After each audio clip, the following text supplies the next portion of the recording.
Let's go, let's move side to side, let's go. Let's go, let's move side to side, let's go. Everybody bring it in.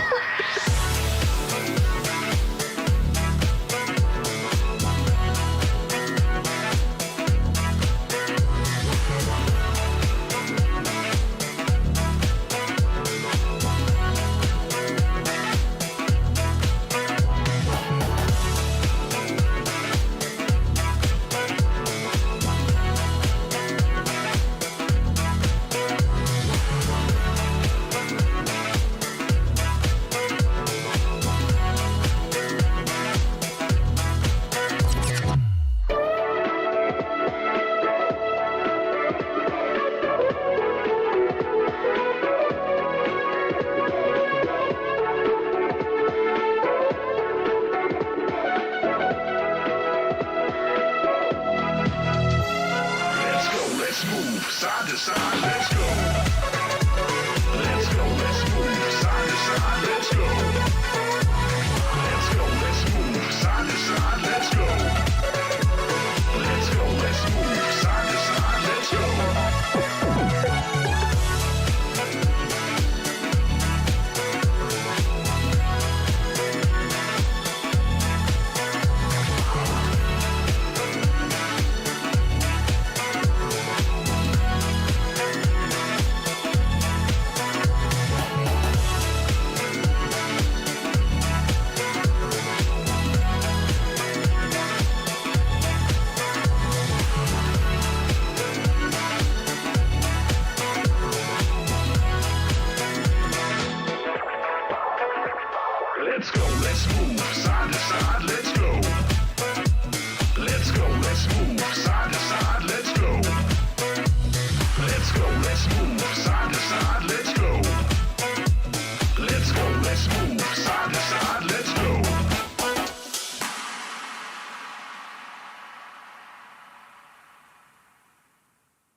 Won't you pull up a seat?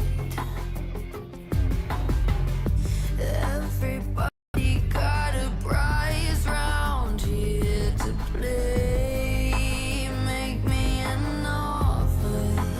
What will it be? Oh, what will it be?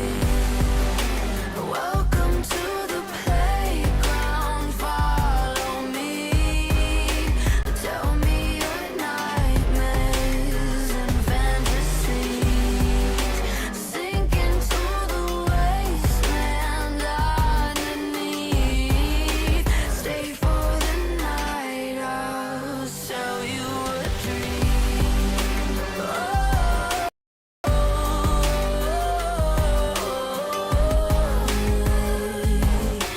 Welcome to the playground.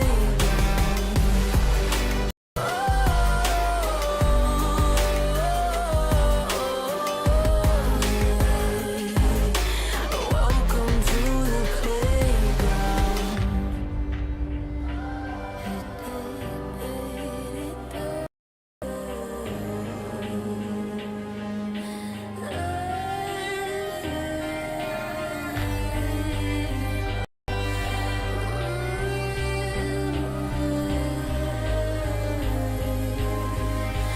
Welcome to the playground.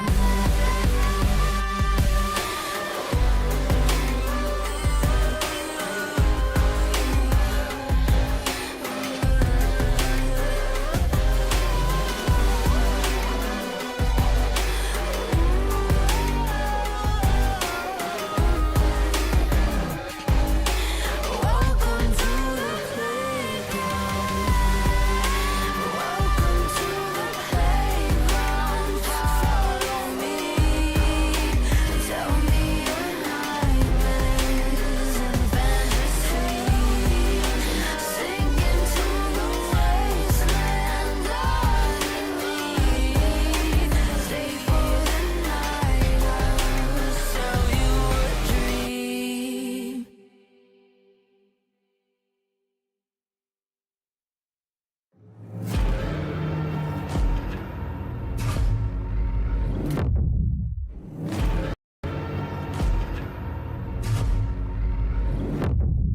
You walk along the edge of danger, and it will change you. Why would you let this voice set in your head? It is meant to destroy you. You storms, you play with nature. Now watch it hurt you. Why would you want to shake the world in your hands? You will never make it through.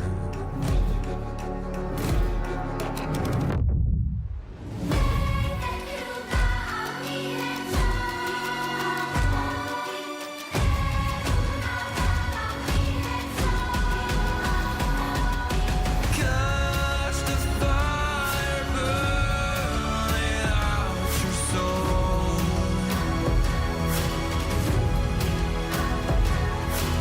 Just make it die, or you will turn it all to ashes and blood. To ashes and blood.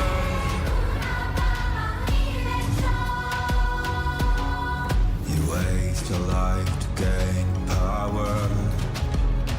You shift the game rules. How does it feel to reach the line that no one ever got to cross? Does it make you a god now?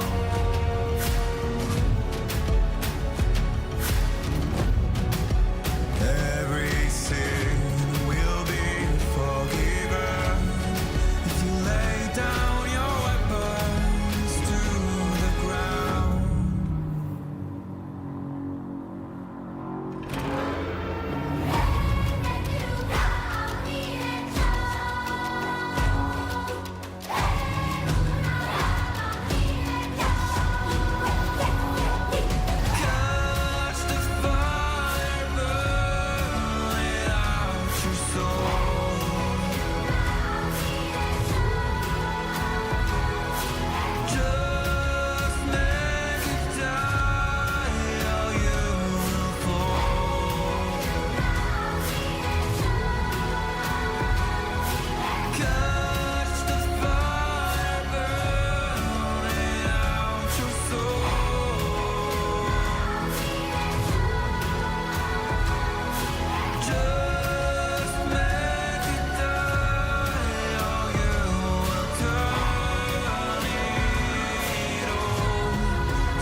and blood. To ashes and blood. To ashes and blood. To ashes and blood. To ashes and blood.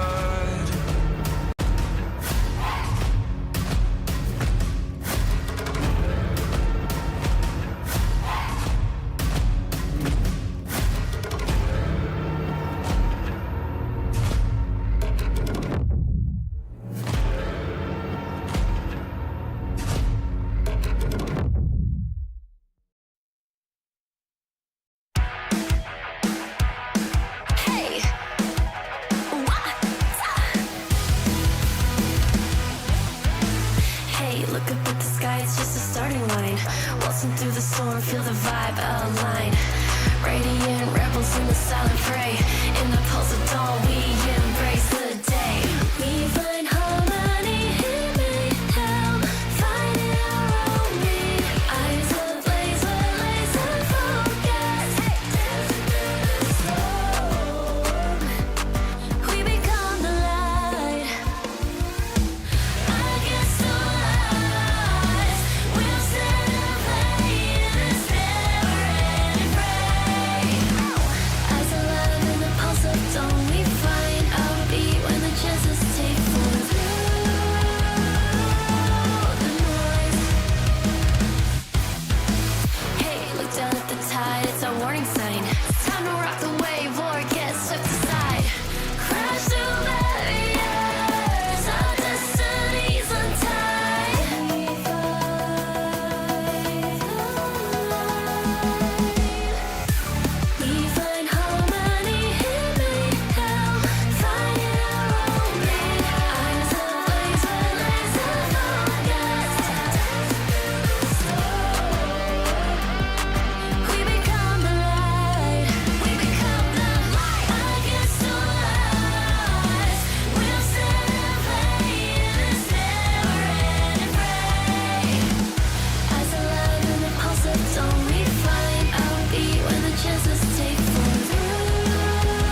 hearts dancing time.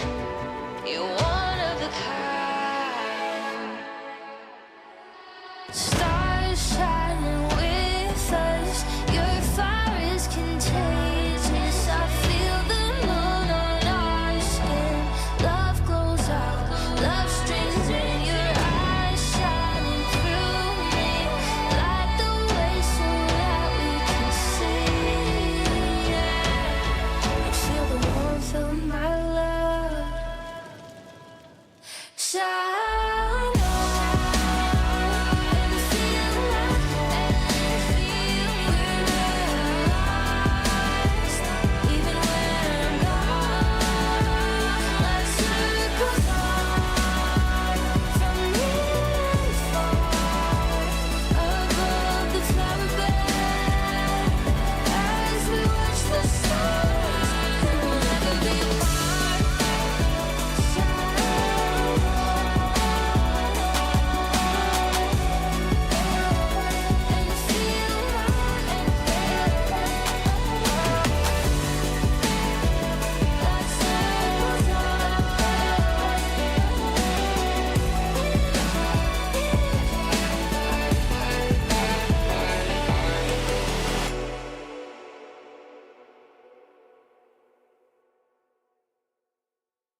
Well, I guess that's a wrap for today.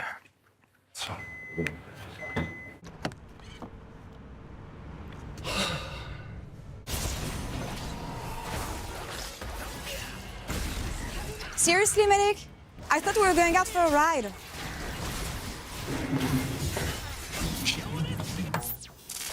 Okay, but I'm driving.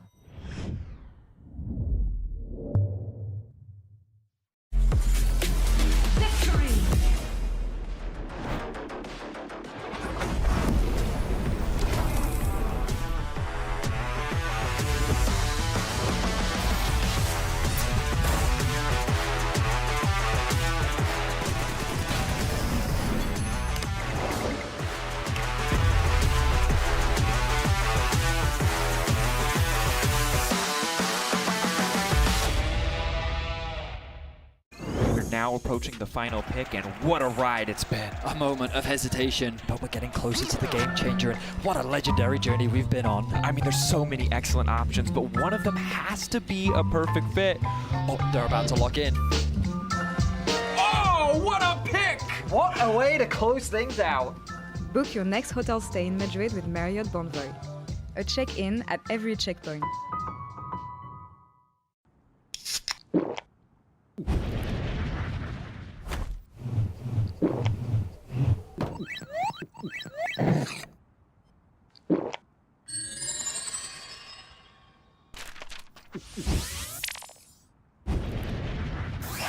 Red Bull gives you wings. No, on to 5! What an ulti! What an incredible play there from Oh, that was incredible! You love to see it. Right, yeah, let's really What get into a move! He's just so good. I mean, the persistence, the patience to find the angle. You just don't see that from rookies. I think he's got it all.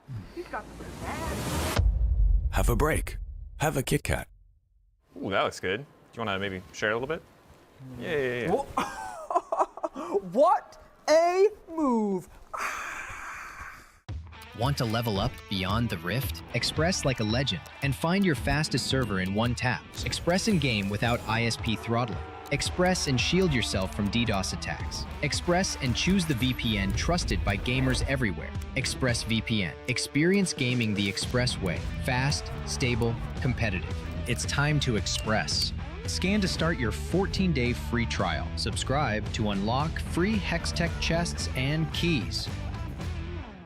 The human body was built to move. Not trapped at a desk in one singular posture for 12 hours a day.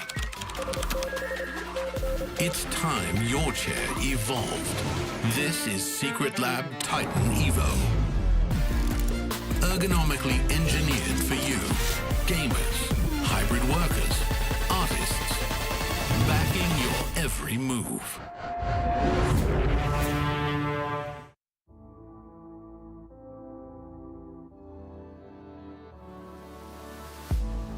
If you had it all, would you look the fall in the eyes? Could you walk away this time? Will you realize, recognize it's never over? And the flame that once had died. Awaken. Will you rise above the days to come? Will you be enough? Will you walk away this time? Look to your left, to your right, leave the pain behind. 'Cause we all face the fires, and we stray from the light. Go and leave the pain behind.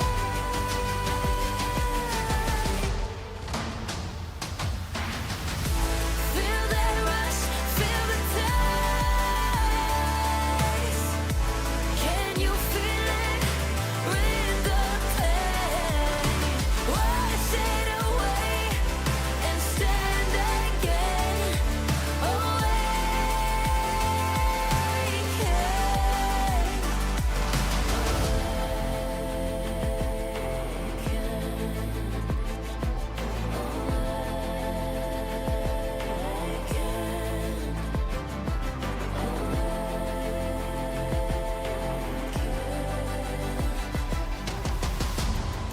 Will you turn and run from what's to come? Will you face it all? Or will you fall away again? What's calling out to be found when the time is right? When the time is right. 'Cause we all face the fires, and we stray from the light.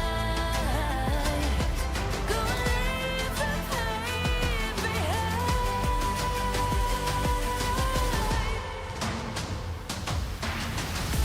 Feel that rush, feel the taste. Can you feel it? Rid the pain. Wash it away and stand again.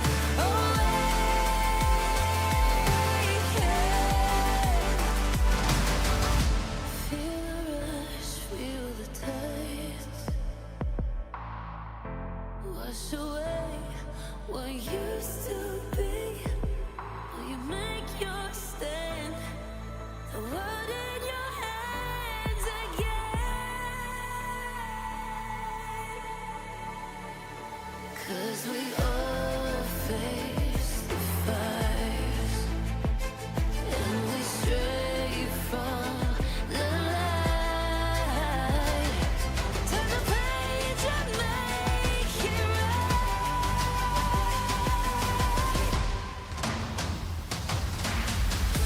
Feel that rush, feel the taste. Can you feel it? Rid the pain. Wash it away and stand again.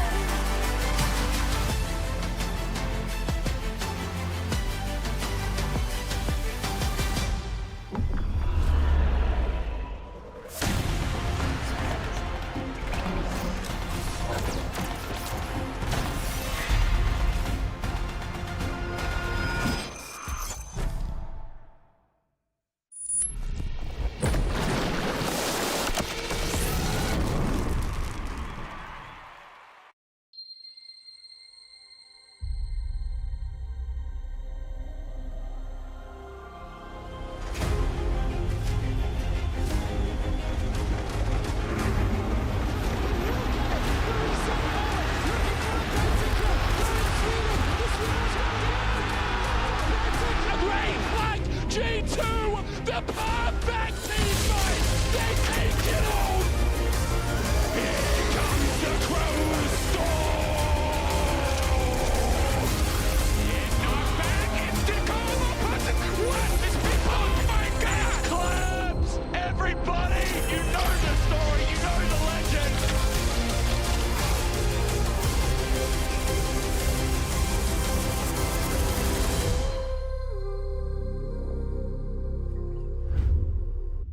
And welcome to another round of GB Sports. This time around, we're playing an entirely new game mode. So these two, they will be playing on 1v1 against each other. They don't win by killing each other. They win by killing the bot that I have put in the game with them. So both of them have an Amumu bot right now, hence defend the bot. You can pick any champion you want, and honestly, you can just start the game right now and get right into it. Mirwin, you don't want to see, eh? But Alvaro... Hostias! You are playing World Final? I'm picking this, so my heal is stronger even, you know. Alright, let's get it into the game then. What the f are you doing with exhaust here? I'm gonna heal my teammate. Let's go, Mirwin! Woo! Nah. The problem is I'm not really sure how is the behavior of the bot after. Uy, Mirwin! Ay, Mirivini. Oh, they're trading with each other and the bots are going straight at it! Well played, Amo. Alvaro? Yeah, but I can. Alvaro! Just like that, it's just done! He just went in and died, you know? Nice excuse, Alvaro. I couldn't do anything to stop him. That's the game. That's how it goes when you gotta defend the bot. That's, I thought I had exhaust on it, you know? Qué mal, Álvaro. Alright, we can swap players. Good energy. I love it. Alright, let's get this game going. Okay, what is Supa going to pick? I'm ready. Supa. I mean, the thing You are playing into jungle, man, being AD carrying the bot lane. come on. I mean, I don't know what to put here. Bomb plating and flinching. Don't help him. I don't know. I'm helping my teammate. Maybe it's the blue side problem. Maybe the bot Be ready, is eh? safe now. But it's so No. weird. Okay, let's see the bot. Oh my god. Hey, Ignite's already out, guys. You don't win by killing each other. You win by killing the bot. Why you exhaust? Why you exhaust the bot? Bro. Oh, but it's flashing out. It's flashing out. Can you get to it? No way. No! But he was chasing. It goes at the turret. I think it's blue side problem. Bro, he just slows it down. It's blue side problem. What's up? Bro, Mirwin, mirror matchup. Yasuo. ¿Yumi? Yumi? ¿Quieres? No. ¿Qué quieres, niño? Bro, I don't care. You don't care? I'm going to play Yonara. ¿Yonara? To be continued indeed on YouTube. If you want to find out who won this episode, we're going to see MKOI a bit later. But first thing first, welcome back for the last day of regular season here in summer. Both the planers are here. How are you guys doing? I'm lovely. I'm excited for the day. Lovely? Nice. You're lovely. I'm lovely too then. We're if all he's lovely, we're all lovely we're together. so lovely right now. You know what hasn't been lovely? A lot of comments that I've seen on social media from the teams, from the players, a lot of delusional comments, if I may say, but I want to have your opinion on that. We're going to play a game. You can play in chat as well. It's called Lulu or Delulu, and you're going to rank some statements. You have your Lulus with you.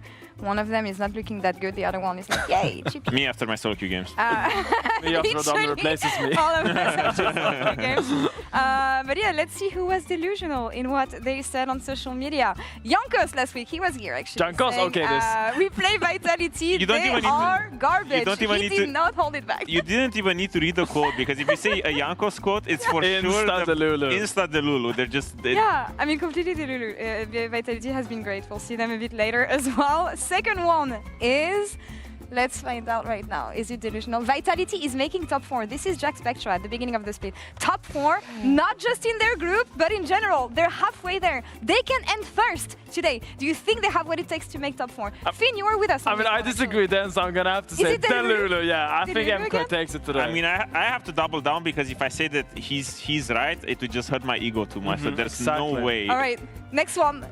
And this one I think is pretty en vogue with what we saw yesterday. Finn, you were casting BDS yesterday, is that correct? Bukada says that, I don't want to say, our goal is to make worlds, anything else would be a disappointment. I mean... Is it delusional to think they can make worlds? I mean, the Or goal Lulu? is valid to have. I think it's All right. valid to have the goal to make worlds. I think that is justifiable, but is it gonna happen?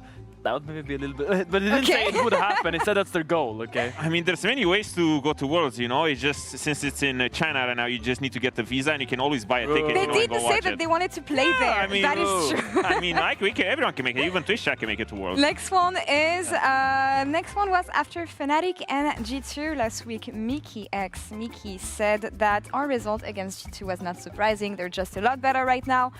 Delusional, Lulu. accurate. It's Very pretty Lulu. Lulu to me. It's I mean, right now, I think G2 is the best team we have in our region. Yeah. They look the cleanest. They look like they play the best. Although I will say the group is a little bit weaker. I think it's a Lulu statement. Lulu statement. Regardless, they went 8-0, and I feel like there weren't really any flaws in their gameplay compared to the other, you know, top teams from spring and winter. Yeah. Last statement that we have here is about one of the teams that we're going to have today. It is Linsas, also talking about Worlds. Our eyes are on Beijing. I think it's very doable, and I think we can definitely make it. Why are you laughing already? Because already at the end he says being delusional is good, so that's the most Delulu statement ever. If you don't believe in yourself, then who would? I'm asking you guys. Reminds me of Gelios, to be honest. Yeah. You're like down in the gutter and you know you're 1 in 10 and he says, oh, we're going to Worlds. And what I already have my happens? ticket booked. You didn't make Worlds, but you saved your season that year. I mean, we didn't make Worlds, so you know that was still Delulu. I think it's pretty Lulu here. But talking about being the Lulu, Vidius had an interesting take on Vitality actually at the beginning of the season, so let's check it out. I think for most of my career, I really believe that analysis would tell you all the answers. But I just think that's wrong. I don't think you're wrong. I think you only see part of the picture. We're not in scrims. We don't talk. No, my we're not in point is comms. that's my point. I think that the human element needs to come into consideration. And so I think that Vitality is cursed. I think that's that this a superhuman organization, element. Yes, that's an element of the occult. This organization That's not human. There is some sort of, I don't know what it is, but there's something that prevents this organization from going against anything that I all I'm believe gonna say in. is, I think the CS team is really good. I think cursed monkey paw. Exactly. You're not supposed to join in. You started off arguing against And here's the thing. Join in. That's what I think Navi is. I think they got a spot so that their CS team can succeed. I think they figured it out. Videos being silly once again. Like there's something such as, I don't know, a jinx, something that went wrong with this team. I don't know, maybe a blood ritual, maybe something happened within Vitality, because it doesn't make sense. Wait, actually it does. Actually it does, because you look at Vitality LoL this year. They make 5th and then they make 7. They make 7 again. And then they went winning the NNO Cup and they beat KC last week. And if you look at Vitality CS, actually, like, they won at the beginning of the year. They won Katowice. They won Melbourne. They won Dallas. They won Austin as well. And at the moment they started losing, they lost in Cologne. It's actually when the low Vitality team started doing better. Wait, is he actually right? Wait, what are you guys doing? What are the hobbits doing here? She's right. I mean, he's right. Do you think there's a curse? Do you think the team is cursed? Because now that the CS team is not doing great, Vitality LoL is just smurfing again. Of course it's a curse. Have you ever seen Vitality CS and League win at the same time? No, exactly, Ramne. He is onto something, and it is just supernatural. It is beyond us, and I can't comprehend it, so I will leave it in his faith. Unbelievable. Some kind of blood ritual must have happened here, because when you look at Vitality at the beginning of the season, not great. And right now, guys, the stakes for the games today, they could actually end up first in their group. They're gonna face up against MKOI in our match of the week, and if Vitality goes 2-0 today, they will grab first place in this group. If MKOI goes 2-0, they will take first place in the group.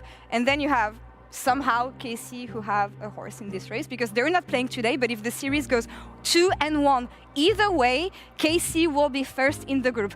What a timeline, though. Vitality making it first is not something I should have thought of. I mean, the stakes are quite high. Genuinely, they are really high, and I think if you get first in this group, you end up playing against Fnatic. And I think a lot of teams are on that. You really want to dodge G2, yeah. You really want to dodge G2 right now. They are looking like by far the strongest team, 8-0, like you said, Oramne, and I feel like that's really the match that if you want to go far, you would rather not play them your first game. So everything is on the line today. What made Vitality better recently, though? What started clicking for them? And do you think they can do this week what they did to KC last week? Of course they can, because Vitality lost last week in CS or whenever they played, and they lost their last tournament as well. So of course we're gonna see Vitality do a lot better. It's the curse, but at the same time, they did level up a little bit when it comes to finally getting the sort of synergy that we've been expecting from Linsas and from Fleshy. I feel like they're just playing a lot better together, and I'm excited for today, because the style that they're playing now is the style that made MKOI good, well, already back in this split, or like back in this year. MKOI, on the other hand, I feel like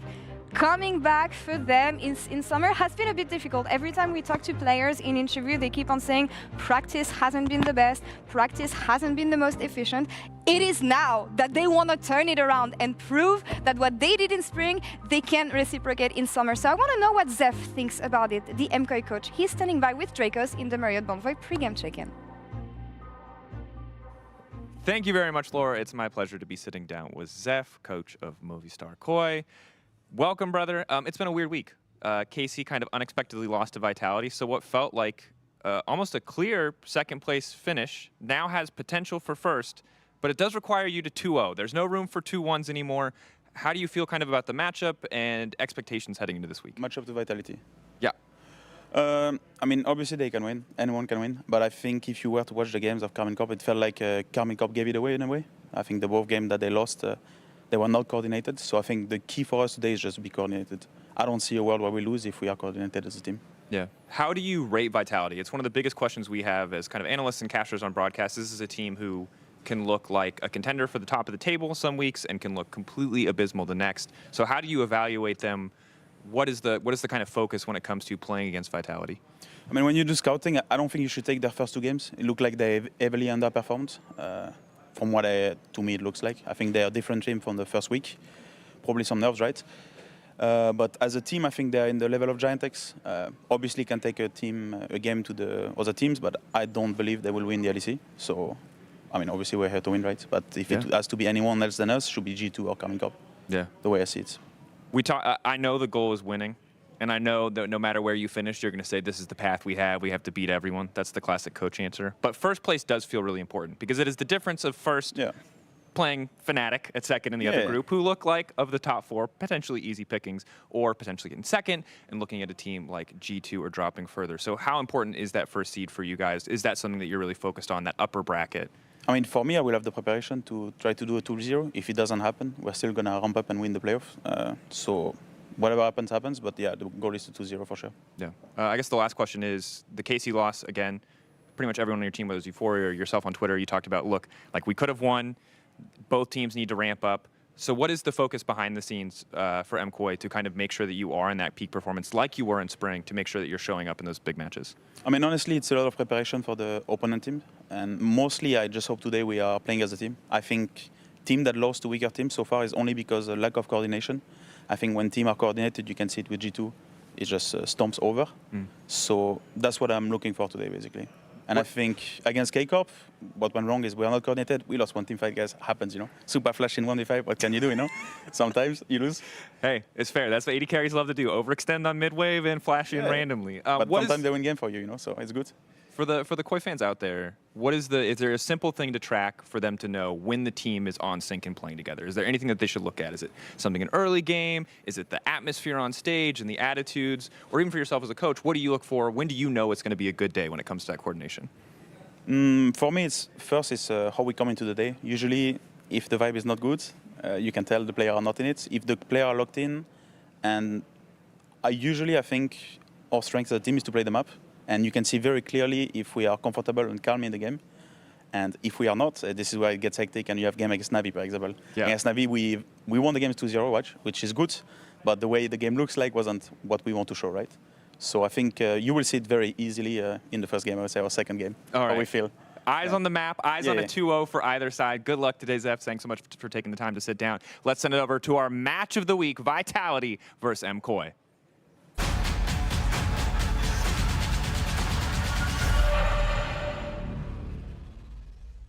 Oh, we're in for a treat this week, and it's not the same old story that we're accustomed to.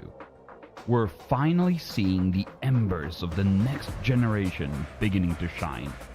Vitality versus Movistar Koi. That's Elyoya in the midst of the team, immediately punted back. I guess it's all buying a bit more time, but Hasami is completely untouched. That's likely just Elyoya dead. Gets a little bit extra space, has the lifeline, still living, still alive! Finally dropping down, Elyoya still keeps going! Are you kidding me? MKOI, they're just better! On one side, you have the Spanish Armada, winners of the spring split, with the Super and Alvaro combo finally getting the recognition they deserve. On the other, you have Vitality, every player with the hunger to prove themselves, and during their match against K-Corp, Linces shine brighter than ever before. Linces comes in with the engage, sets up the bloody into the back, double cyclone as well. The fight's all over the place as Jack has to run for his life. Kalist does die though. Kalist does die. The raid boss is down while the dragon flip comes in and Nucko gets it. Both teams want a clean 2-0 to get first place in the group, but I believe it all hangs on the delicate balance in the mid lane. Will it be Jojopyun hailing from North America to save his team after losing to K-Corp? Or will Chayek prove once again that Europe can still produce raw peak performers in the mid lane, and that Vitality deserves a place at the top?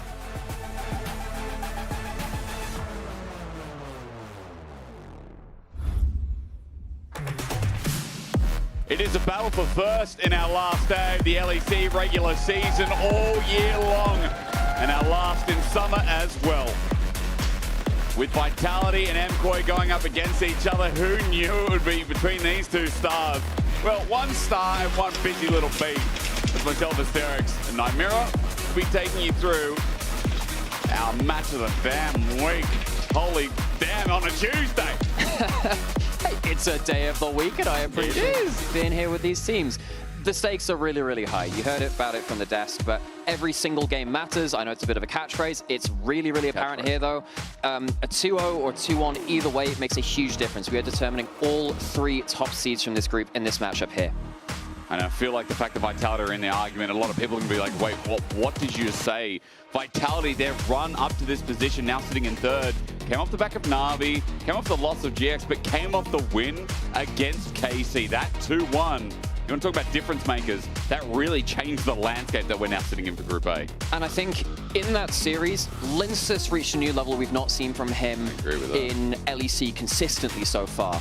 I don't know what's happened exactly to him. Perhaps the change in the support role has changed the way that he's playing around the role too. There's only one person who's more veteran than him on the roster now, which is, of course, Kazi. Obviously, it's a fairly new team in general for Vitality, if you think about it in that sense. But I think Linsus taking that front foot, stuff like the Trundle, the Jarvan. Hell, I remember Jarvan back when he was winning NLC back in 22. That's when I first got to cast the player myself. He's really impressed me. However, you are against Movistar Koi, you are against Elyoy, you are against Alvaro as that jungle support as well.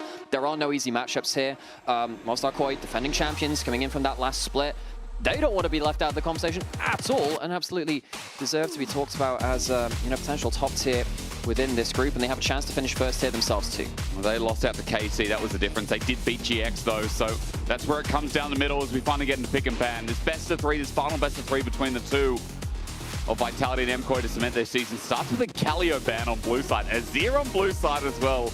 There's a very different rain that I'm seeing here to open things up. Yeah, that Galio getting banned out, what does that symbolize? Rumble? I mean, Rumble V1? Yeah, but the thing is, I don't actually feel like Galio does as much against the Rumble anymore. Of course, that's what you normally think, but you're not wrong in saying that. But Galio first ban, that is definitely something.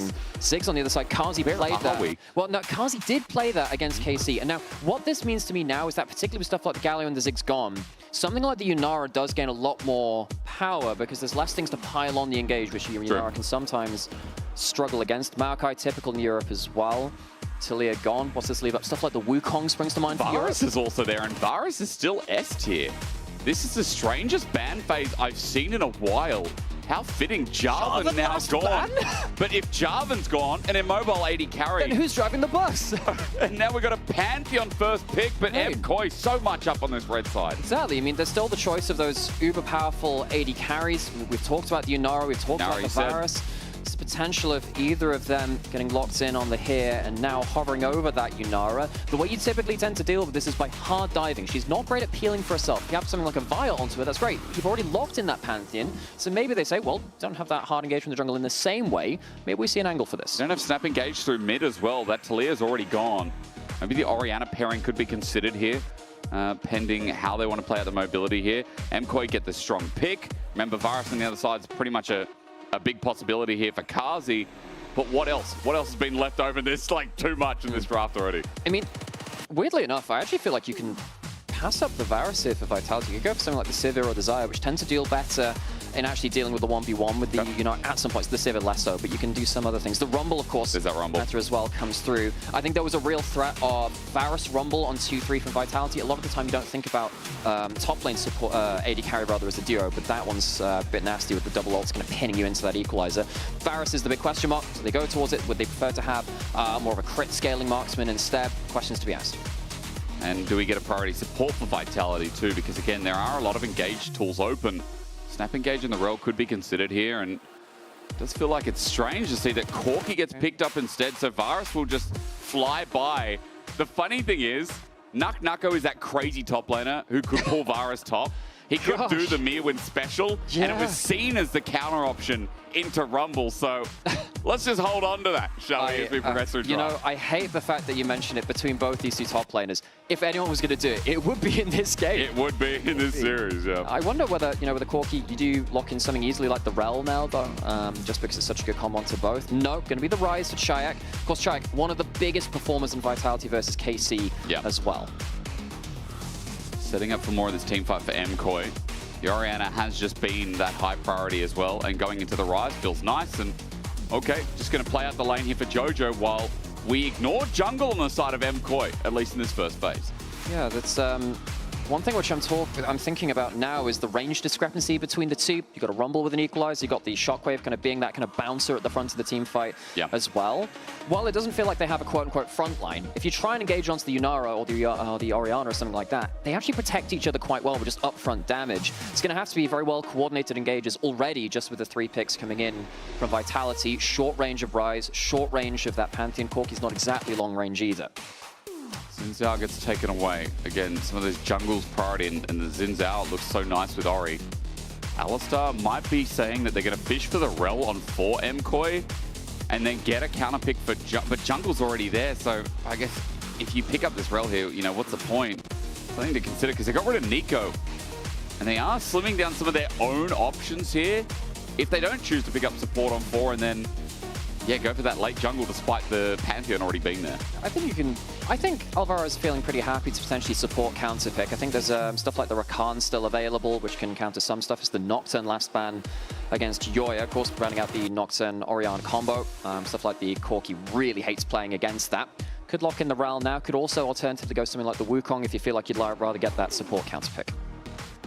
Yeah, again, I was just wondering why the double support ban comes here before for MKOI. It is, it's strange, but I guess jungle options are going to be more comp-reliant as well. I like that you pull out the Wukong already because that does feel like in this comp it would synergize so well. The Circles of Doom! There are a lot of bad circles, all good for MKOI fans. They can use up against this B for game 1. Now the question is, what support is going to come in response? No Alistar, no Nico. Any strong engages for Fleshy? Because I feel like Fleshy's been such a good Rakan so far. Yeah. He's been a pretty decent part. His Pike came out as a pocket pick, which started slow but ended up strong. He's got so much. I think Rakan's probably the obvious one here. You need something to start off that fight. You've got some single target from the Ryze and the Pantheon. You need someone who can bring some longer range AoE CC. Looks like Vitality are going for the kind of Health of Leather Dive kind of comp. You have quite a lot of follow-up with something like the Ryze running at you through a Realm Warp and the Corki Valkyrie forwards. You do need some stuff to start that fight, which does help with that Rakan. I wouldn't be surprised to see an Ambassador actually coming out potentially from Narco, or something else that follows up quickly. The Aurora does do that, and it's an okay matchup into the Rumble too. Now, I do remember Mirwin playing that into Canna and getting destroyed by the Rumble, but it is quite a flippy matchup. See if Narco can win that matchup out there, likely going towards that top lane. I feel like Narco's laning has been pretty decent, so high expectations set here for the top laner running against Mirwin. That jungle finally going to come through.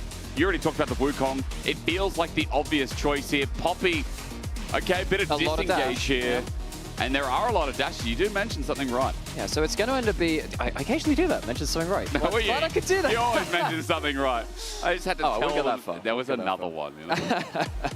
It's going to be the Poppy, slightly more defensive. You can punt someone out of that fight with the ultimate as well. I think MKOI have got a little bit more defensive capability than Vitality. If Vitality do go for these harsh, fast, crazy engages, you're going to have to pay attention to something like that slapback from the Rel, kind of CCing up the follow-up. The Shockwave, you're going to have to walk over that ball at some point too. Yep. And then, of course, the Poppy W and the ultimate causing you some issues. I think MKOI, with the slight range advantage, you can disengage. I feel like they've got an easier time in team fights coming later into the game. I can share that sentiment. But Yunara is a pick that a lot of regions right now are not willing to let through. It's always permaban red side.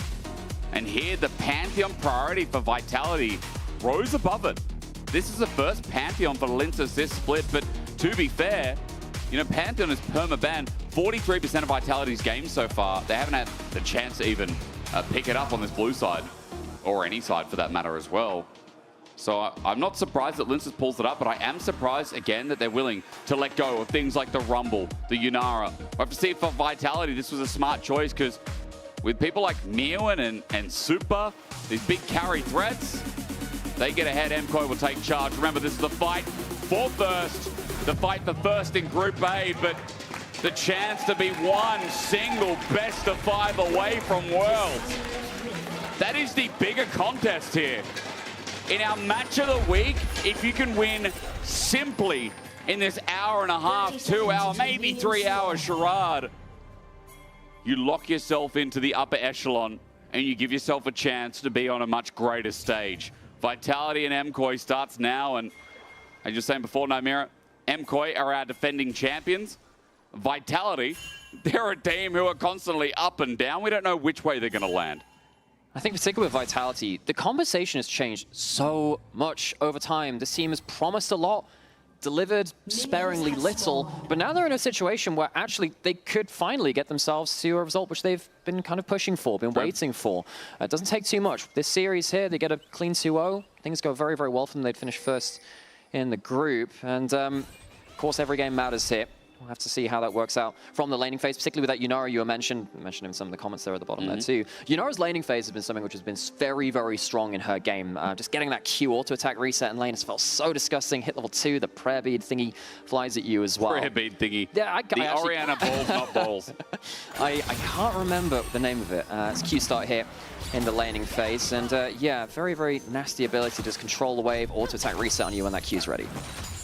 Yeah, and as well, just the dueling power as well. I know you mentioned the wave clear, but it is quite annoying here with Yunara.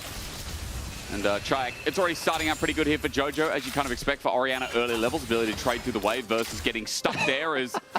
Hi, Singed. In honor of Vitality, it's a nice way to introduce the stakes of this game, just so it's there visually for everyone at home. The 2-0 is really what matters, because that lock-in for first, again, a single best of 5 is all you'll need.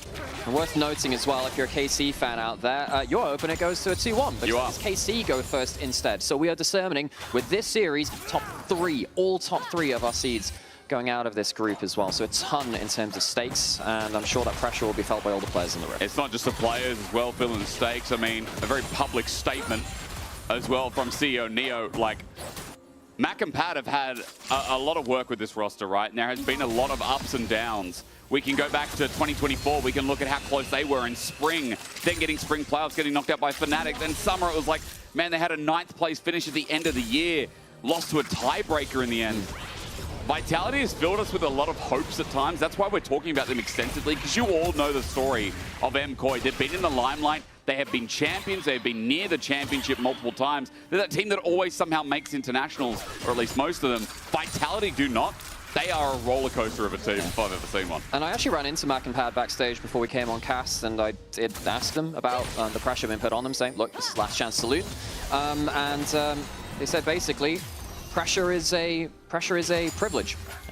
It means that you're doing something important. I felt there was something wise in that. Of course, it feels a little bit worse when that pressure starts to cut against you as well. Trading's been fairly hard with this Aurora in the top lane. Back to the gameplay side of things, we were saying that actually it was Mewin that was playing the Aurora into Kana in their series versus KC. Mewin could make it work in the laning phase, and he got a little bit blasted as the game got later on. Narco looking to see if he can actually prove that this matchup is worth picking into the Rumble. I feel like, again, as you said, it can be quite flippy, but at least using range advantage nicely. Nucker with a nice early lead. Same can be said of mid as Jojo as Elyoya going for this invade here. Linsis is nearby, but the flash onto Chayak. Chayak flashes over. Alvaro tried to get the crash down, and really smart outplay there from Chayak. Well, Alvaro has to go home empty-handed. Yeah, alley-oop. He gets out safely. Chayak knows where his safe territory is, doesn't go towards Jojo. He could have slowed it down with a QW or something like that. He will come back from base though, so Flash is just trying to make sure that the wave can maybe be held outside a turret just for now. Jojo is going to get most of it into tower though, so kind of job unsuccessful there from Flashy. Some minions lost for Chayak. As well, 2 of these melees feels like it's going to start within the next wave too. Chayak is just about here, and it will in the end. No, only 1 melee minion from that new wave, so a decent return from Chayak, but still, you look at the CS difference as Jojo gets his push in, and mid is a very good start, despite the fact that Flash is down. Yeah, that's really quite bad from the early waves, actually. Especially for someone like Ryze, you really want good early backs. You want to be getting Ruby Crystal 2, building up towards Catalyst. The tier, of course, a non-negotiable as well in most games, too. If you don't get a clean first back, you're actually much weaker in lane, and you can get rattled a little bit more. See Alvaro, he's been all over the map, actually. Went into that bot side skirmish, forced the flash out of Chayak. Going top side as well, making sure that Knock has to back off. We talked about this a lot yesterday, though, in the swaps, where I'm trying to rack my memory of who we were casting on the Rel, but it was a really important game where the Rel was roaming so much, and it was great for the side of the map, but obviously leaving so much vulnerability for the other side that was playing against an advantage. Corki, it was just something to keep track of. Let's see for Alvaro, though. He stays in his 2v2, so quite the opposite, in fact, as Kazi just matching the wave for now. The only lead here is really super 8 CS, 9 CS. I can see in this final wave, let's call it maybe 6, but regardless, it is a nice opening lead here for the Yunara lane. I feel like it's a method of madness trying to track down a complete CS lead because someone just gets one small thing, picks it up. I'm just like, well, 6 I years. appreciate you trying. But then people forget, and then people look and be like, yeah, who cares about the CS? It's like when someone counts to like 5 significant figures, it's got 4 decimal places. True. You're going a little far in that one. I want to give everyone all the information. Hang on a second. Mirren is on the wrong side of the lane. He's going to jump out. Indeed, and he's running into melee for this. Now he's like, wait, Linsis is here. Equalizer's going to come down. That'll get the rest of the wave. And as he tries to fight Nuko, Linsis' power's going to be too much, but it depends on Elyoya, the between worlds. Nuko takes it and again gets out. And Elyoya kind of saves the play as Linsis gets involved. Yeah, if Yoya wasn't there, I'm pretty sure they would have chased through for a little bit more. So a diffusing play there from Yoya. Of course, that bot scuttle as well. Going to contest over that at all? Guess not, really. Been actually pretty quiet in the early game. I mean, the fun map movements in terms of supports and jungles moving about the place, but it's not killed anyone. Not yet. I mean, Vitality MKOI is going to start off slow, and as you were saying backstage, like, this series should have some kills, some action. Valkyrie out is nice, super, running it down, that Cultivation of Spirit now active as well. Fleshy gets a good engage, but matters not too much when Alvaro has a restun. Vitality just back off here, and as I was saying, I mean, Super does do a lot of damage, but I think this will ramp up. I mean, Vitality are Chaos Incarnate, and MKOI, like, they are so blood heavy, and their 5v5 is exceptional. So at some point in this series, I'm ready to scream, you know? Like, it's coming. You done your vocal warm-up? Oh, man. What do you do for your vocal warm-ups? Do you do the scales? I sing a Hobbit song. Not because of Odo and Finn on the desk. I was going to say, it's very topical with them. They're taking the Atlas test to Isengard. Yeah, that's what I sing, and I do the Legolas version where I say it over and over again. Yeah, I think that's perfect. One of the saddest things, I think, is eventually we'll have a point where people will forget those kind of references. Don't get me started. See on to Chayak. Some of them will be our league audiences. Alvaro takes a heavy chunk here. Linz is willing to commit. Heal out of the way for the movement speed is nice. Chayak still half health though, and Elyoya, with his flash almost up and available, is ready to pry. He's level 6 as well, and Linz is now 2, but he doesn't have too much in the way as Vitality back off. And it's all about these grubs here, which MKOI now control, thanks to the River Vision. I know that no one's died. The most important thing is about how Yoya, Alvaro, Linsis, and Flashy have moved about to defuse these kind of plays. We might finally have a bit of a ticking time bomb up here, though. Contest over the grubs likely. Linsis double longsword and tunneler versus a single tunneler. Bit of excess damage here on the Pantheon as Fleshy comes in. The quickness interrupted the crash down. The shockwave on the way out. That ain't it. The disengage ain't it either. A good spread of the damage from Chayak, but in the end, MKOI have to run away, losing away 2 grubs as well. The miscommunication between Jojo and Alvaro apparently there, because the shockwave came out, maybe expecting Alvaro to go into the play. Of course, he didn't have the Magnet Storm level 6 to make a bigger impact of it. You see that Flashy, one of the things about Alvaro roaming more in the early game, meant that Flashy had more XP to use that alternate instead. So MKOI will lose themselves 2 out of the 3 grubs. Vitality get the feats strength marker from that. MKOI do have a bit of an early gold lead thanks to bot, and I would say jungle's new lead as Elyoya starts this dragon off. Mid is building that bridge of gold as well. So they can be thankful that Jojo's laning phase is going so well, as this dragon seems to be widely interrupted. Fleshy's the only one here for now, and Linsis, even though he has ulti, he's around top side, and this dragon's going to be way too late. So wait, there might be a Pantheon ult coming in, actually. There we go. Onto Chayak and onto Jojo as well. He's flashed under turret. He won't be able to escape this. First blood over to Chayak. Nicely done from Linsis. Yeah, 0 to 100. About out of hell. Linsis drops into the mid lane. Leaves Jojo looking a little bit worse than Meatloaf. He's blasted there, 0-1 now. Did have a big lead in terms of the CS, but giving the kill over to the Rise evens up the gold. Does indeed. And especially when there was an objective trade, like for MKOI, I was about to say, that feels really worth in the state of the game. But despite that first dragon, the kill going over to the Rise that you were saying, like, didn't get that optimal first back that he wanted, wasn't able to really stat up with his extra mana. He's on double Ruby Crystal now, and that CS disadvantage is gone, thanks to the gold he got off the kill as well. And the 2v2 happens to play out a little bit longer. Alvaro dodging away Phosphorus Bomb, but for now the early game ramping up a little bit with Vitality probably getting what they would want, I'd say, out of the first 10 minutes. I think there's a really good sign in there too. Linz is the one that pulls the ult. It's technically quite risky. Does dive into the mid turret. True. That can be a one-way trip. But the fact that Linsis, you know, calls that aggressive play, it works out. That's what I want to see from this jungler. I think that jungle matchup in this game is really, really important, not just because of the nameplates, but also because of the champions they're playing too. Aggressive Pantheon, but there's a risk to it. On the other side, you have Poppy with some aggressive angles, but also has an incredibly important defensive role to play as well. Linsis making that first aggressive play of the game work out there. That's good to see for Vitality. It's so nice to see the bot is evening up. Okay. You know what? I've been watching the movies recently, Gentle. Which one's up to? I'm watching in the timeline. Yeah. And I've just finished the first Avengers, and I'm on to Iron Man 3. Damn. And yeah, me and the wife did a marathon, you know, like, look, pregnant people don't get to move too much. Pause for that. Jojo. Oh. He's not going to get knocked up. No, and nothing to do with pregnancy, folks. Vitality looked for a gank through mid. Jojo just walked it out. How easy was that? You see the long range engage coming in from... Sorry, I didn't do that on purpose. It was a Rakan knock-up. It's all good, Jake. I started talking about my pregnant wife. No, dude, guys. You could have completely ignored that. I could have. Chosen not to. You've gone under the bus. You've put yourself I'm an honest fellow. I'm an honest fellow. Sometimes too much, honest Jake. means, Sometimes. okay? All right. Please forgive me. Everyone who listens. I'm gonna leave that to Twitch chat to decide. Oh, dear, that's not good. It's the Avengers guy. That person's responsible. That Twitch chatter who called out the Avengers. Yeah, that's your what happens fault. when all the rats come together and the Rat Avengers assemble. But yeah, you can see the amount of ability Vitality have to very quickly get onto one area of the map. We haven't seen the Realm Warp be really used by yet, but of course that's in there. Flashy hanging back out of Fog of War for that last play, jumping into it. Of course, a very powerful quick engage tool as well. And then Linsis with his ult as well, which is currently off cooldown. Has a chance to use that Summer on the map next time that someone overstays in the lane.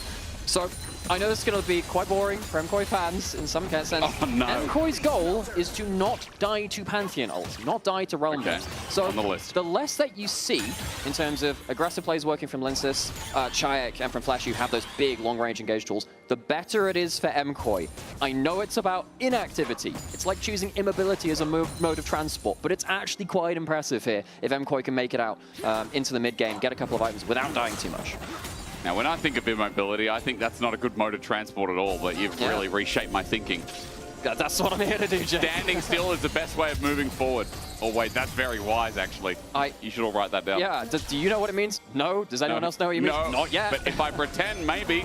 Let's fight in the river first, though. The biggest question is, how does MKOI start it? Because they don't like standing still. This team I would not put to stand still ever as a minute 15 till Dragon. It would be their second as, I mean, they are bleeding in top with that constant plate being taken by Nuko. MKOI really want to make this bot play work out. Yes, but the actual top lane gold's not gone that crazy. It's very, very even. You're right. MKOI are happy if nothing is happening like that. If you've got 3 people on the same screen just looking at each other fairly menacingly, that's good for MKOI in the whole. Vitality, I think if it comes to 5v5s later and they have to do these big jump-ins into the Shockwave, into the steadfast presence of the Poppy, that's where they lose the game. So they need to be finding ways to open up the map. Of course, we talked about MKOI wanting to shut that down. One of the ways they're doing it is grouping up like 3 right here. That's actually really important for them. You can't pick off 3 people. You might be able to pick off 1. Super as he rotates towards mid, as he accepts this wave. The timing of this 3-man stack couldn't be better as well. The vision control that's gained through it. And the river is still lit up like a red Christmas tree. It's all theirs. And as you were saying, top is not hemorrhaging that much. Even though isolated, Nuko must be fine being in this 1v1. But, like, there's a CS lead top. There's also a CS lead mid. Super's also got a slight CS lead. Like, MKOI's lanes have been quite superb, really. And at 14 minutes, every single one is coming up with even state when it shouldn't probably with that top lane matchup or a lead. Yeah, and if you just like ignore that, just ignore that. There's no deaths. Incredible. There's just like 1 on Jojo, right? Of course, that was a pretty well played from. That was a happy death, though. Yeah, I mean, to an extent, they did get Dragon for it. They did. I mean, they got Dragon for it. Yeah. Jojo's still up in CS, like, despite it, so... There is also another Dragon available, and is currently getting taken by by the way, which is actually kind of nice for them. Dragon. What is it that Finn said? You know, 3 dragons is the threat yesterday. Well, they're on their second one after this. Is there going to be a contest? Like that. 2 dragons, about that. promise. 3 dragons, the promise. 2. Something's a promise, something's Everything's a threat. a promise. Everything's a promise. Ocean Soul.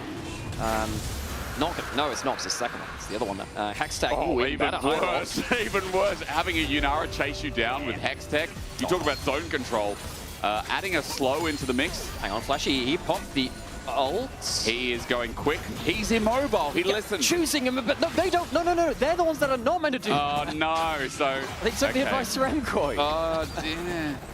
Comms are all off. Well, standing still with the quickness, regardless, ain't good.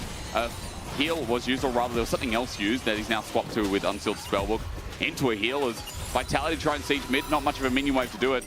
And trying to get some pressure on this map so they can move up to the Herald is the next core to play. But MKOI just got double Drake. They're sitting pretty. And for this Herald, it's going to be the biggest question is like, do MKOI need to fight? Do they want to fight? I'm just going to say, like, for those of you who are fans of, like, the old OGN Legion way back in the day, this is the kind of game which you used to love back then, which was more tower kills than actual kills. Yes. That was the way that League of Legends was played back then. Oh, I thought we'd gotten rid of that a little bit, not gonna lie. LCK invented the first 20 minutes being absolute snooze. And then our Lord and Savior Jackie came to save us. Yeah, actually very true. IG as a whole saved us, I think. There is Herald. Oh, we might have a fight around Herald. Come on, this might be our chance for actual Maybe MKOI going to save a Shattering Strike. Magnustorm into Linces. They're targeting the jungle with the shields up. Oh, yeah, two-man ultimate. What are they doing? MKOI just ran in with not enough damage against a Pantheon with shield. What did you hope to achieve? Vitality are laughing at them as Merwin flushes out too. That's such a freebie. MKOI get a little impatient. They play a little too hard around the choke point and think that the Yunara can carry them through with the damage. Well, maybe they can if they're not the last one holding the gate there. Left alone in the choke point and Vitality to pick up an easy kill, pick up an easy Herald. Such an overexertion. I know we're getting a replay in a second, but like, Linces literally pressed E and he negated two things. Watch again. Alvaro, this is a one-man. Yeah, and engaging onto a Pantheon at the best of times, a bit rough. And then all the damage coming from the Yunara does come through, but Linces is already safe. The back out, gets around to his W, and the rest of the team is completely backed off. You don't have the equalizer into that choke point either. Merwin didn't get close enough to cast it. Has to flash over the back of the pit too. Not very well coordinated there from MKOI. Not at all. Kill goes over to Linces in the end. Now, for a Pantheon that was 30 CS behind in jungle, he'll take that. Oh, yeah. He would definitely take that, and I didn't catch the full fight if he has first item, but he sure does now, and this game just flipped a little bit. Vitality picked up some much-needed gold, and we talked about them really needing to find the pace here. What better than MKOI charging into them to find their opportunity? Three members stand mid. Lince is going to Herald now because he got that based off the pick. This will get some good damage down on mid, if not enabling the two Herald, or two Grub, excuse me, Vitality to break it down. I think it's just going to be the chunk. There's enough wave play through here, and worst comes to worst, you know, stuns you up under that turret. It's just a chunk on mid lane. Means that MKOI have to defend it a little harder later, but it's not the worst thing, I suppose, to give over that chunk as opposed to the full tower itself. Jojo doing the right thing there, doing the right thing. Observers, can we actually just go back towards that bot lane, just look at what Jojo's doing with the wave? Observers, come to us. Because, yeah, right here, he's held that cannon up, taken a bit of damage, and has said, look, I'm going to keep the wave on my side. This is how you don't die to Pantheon. This is how you don't die to those leverage engages. So Jojo making the right decision for the wave there. Sees that there are people on his side of the map getting shoved in, but he just makes sure that he doesn't have to leave the safety of his turret, really. Thank you for that, Observers. Now, next time, show us a deer. There's a deer on Summoner's Rift. I would love to see nature. So you know, there used to be a time, I think it's actually the same observers that are around there, but we used to, back on NLC, look at the duck in River and just randomly just play a different sound effect. There was one time they jump scared us with the Jurassic Park T-Rex coming out of the... I've never been... Oh, they found it! Look at that, dude. Wait, I don't remember the antlers being that magnificent. Yeah. Wait, do they shed every year as well? I don't know. Oh, here's the ults. Hey, let's shed a kill on top. Merwin is probably going to die, question mark. Linces in the way, bopped away, but the burst is going to be still enough. Fleshy flashes in. Beautiful engage. And now MKOI are on the run. It's Elyoya by himself. We ain't having fun. And Nucko, he's got flash. Pop! Ooh. Not enough damage in the end. He gets close, but Elyoya will survive. Takes a few ultimates from Vitality, but they do get a kill on that top side. The payment for that, those are pushing towards mid lane. They lose a lot of mid lane turret damage, and the bot lane's been pushed in as well. And what you'll notice there is that Jojo sees that the Pantheon ult's been used. He is then safe to do whatever he wants on the bot side and going to start to chunk out like this. He's got himself a really good CS lead here. I know, again, it's not sexy League of Legends. It's not like tons of kills and stuff like that, but just being able to safely play around that lane and actually only losing one kill for 3 ults there. I don't think I'm quite that unhappy with it, weirdly. Okay. It just kind of depends on what happens next, because Dragon's up in 5 seconds. If MKOI get the Dragon based on what was used, then absolutely you take that loss. Elyoya's going to start with the sun up against the wall, but Linces is hard to kill. Teleport going to be burned as well. That's Nucko from the rear. Note that Mirwin also has TP. He hasn't burnt it yet, as the poke onto Linces at half HP might be more impactful. Watch out for these choke points. Vitality trying not to play around this spot. This is the dangerous bit. If they can walk in through here instead, that line, it's much safer for them, much harder to play around that with a Shockwave and the Equalizer. MKOI need to try and find a way to funnel Vitality into the AoE if it does come to a fight. But look at what Jojo's doing. Even on a ward, he's zoning out the whole of Vitality. They walk in, they get dissonance. Happened to Fletchy, happened to Linces, and now with a Shockwave, it happens to them all. Equalizer onto Kazi. He's saved by Fletchy, but Vitality are only just alive. The zoning pressure, beautiful from Jojo. And with that, they move to Sol Point. Yeah, Vitality don't lose any kills, but that is a hell of a threat. A Hex Sol Point very early into the game. MKOI holding Vitality away from the Dragon with really good zoning tools. We were worried about what happens in 5v5s with the range advantage, with stuff like that Shockwave holding the door closed.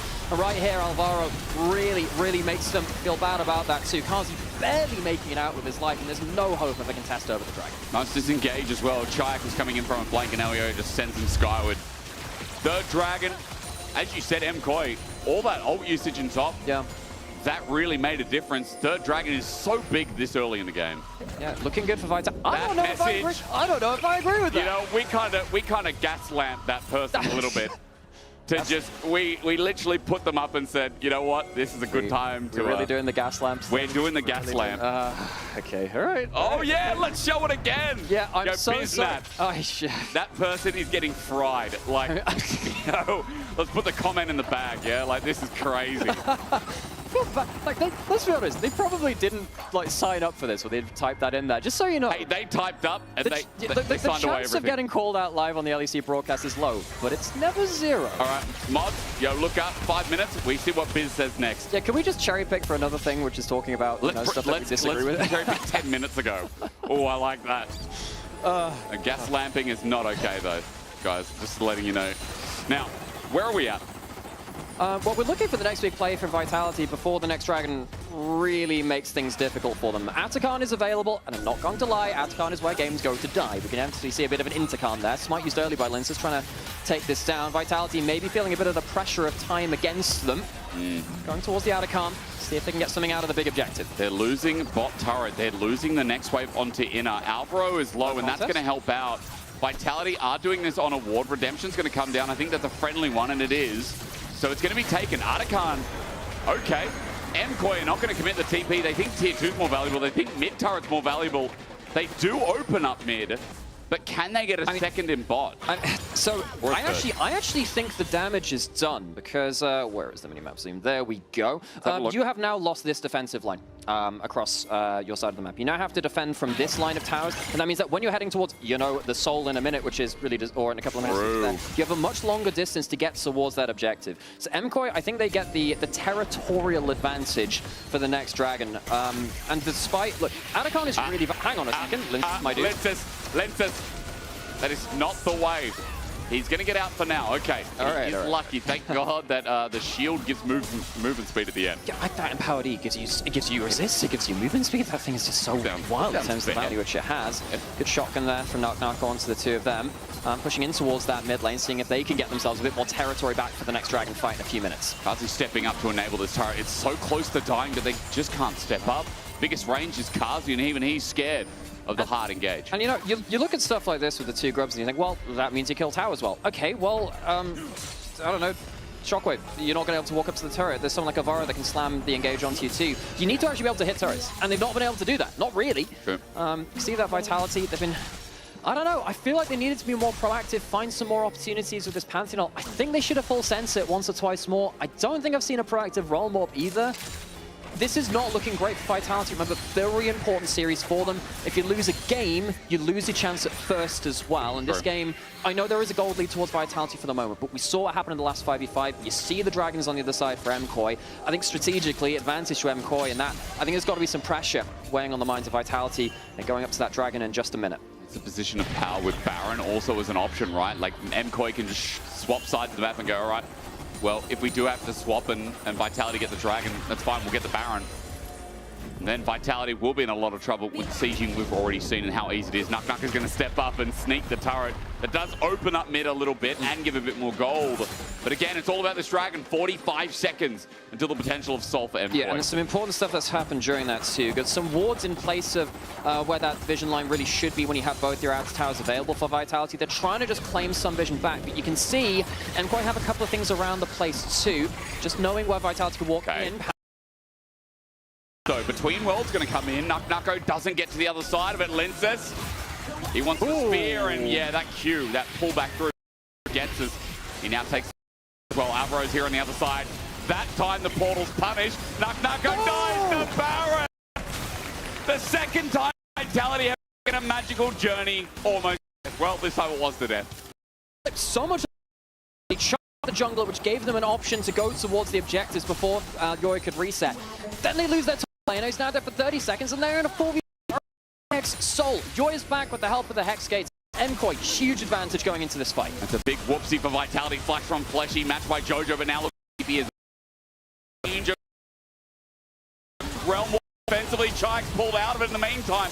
Equalizer slows down Vitality. They can't get back in the fight, and Dragon may reach, but it's the 3v5. I mean, Linces has Flash, he has Smite, but I don't know if he's allowed to get close. Crispy dog.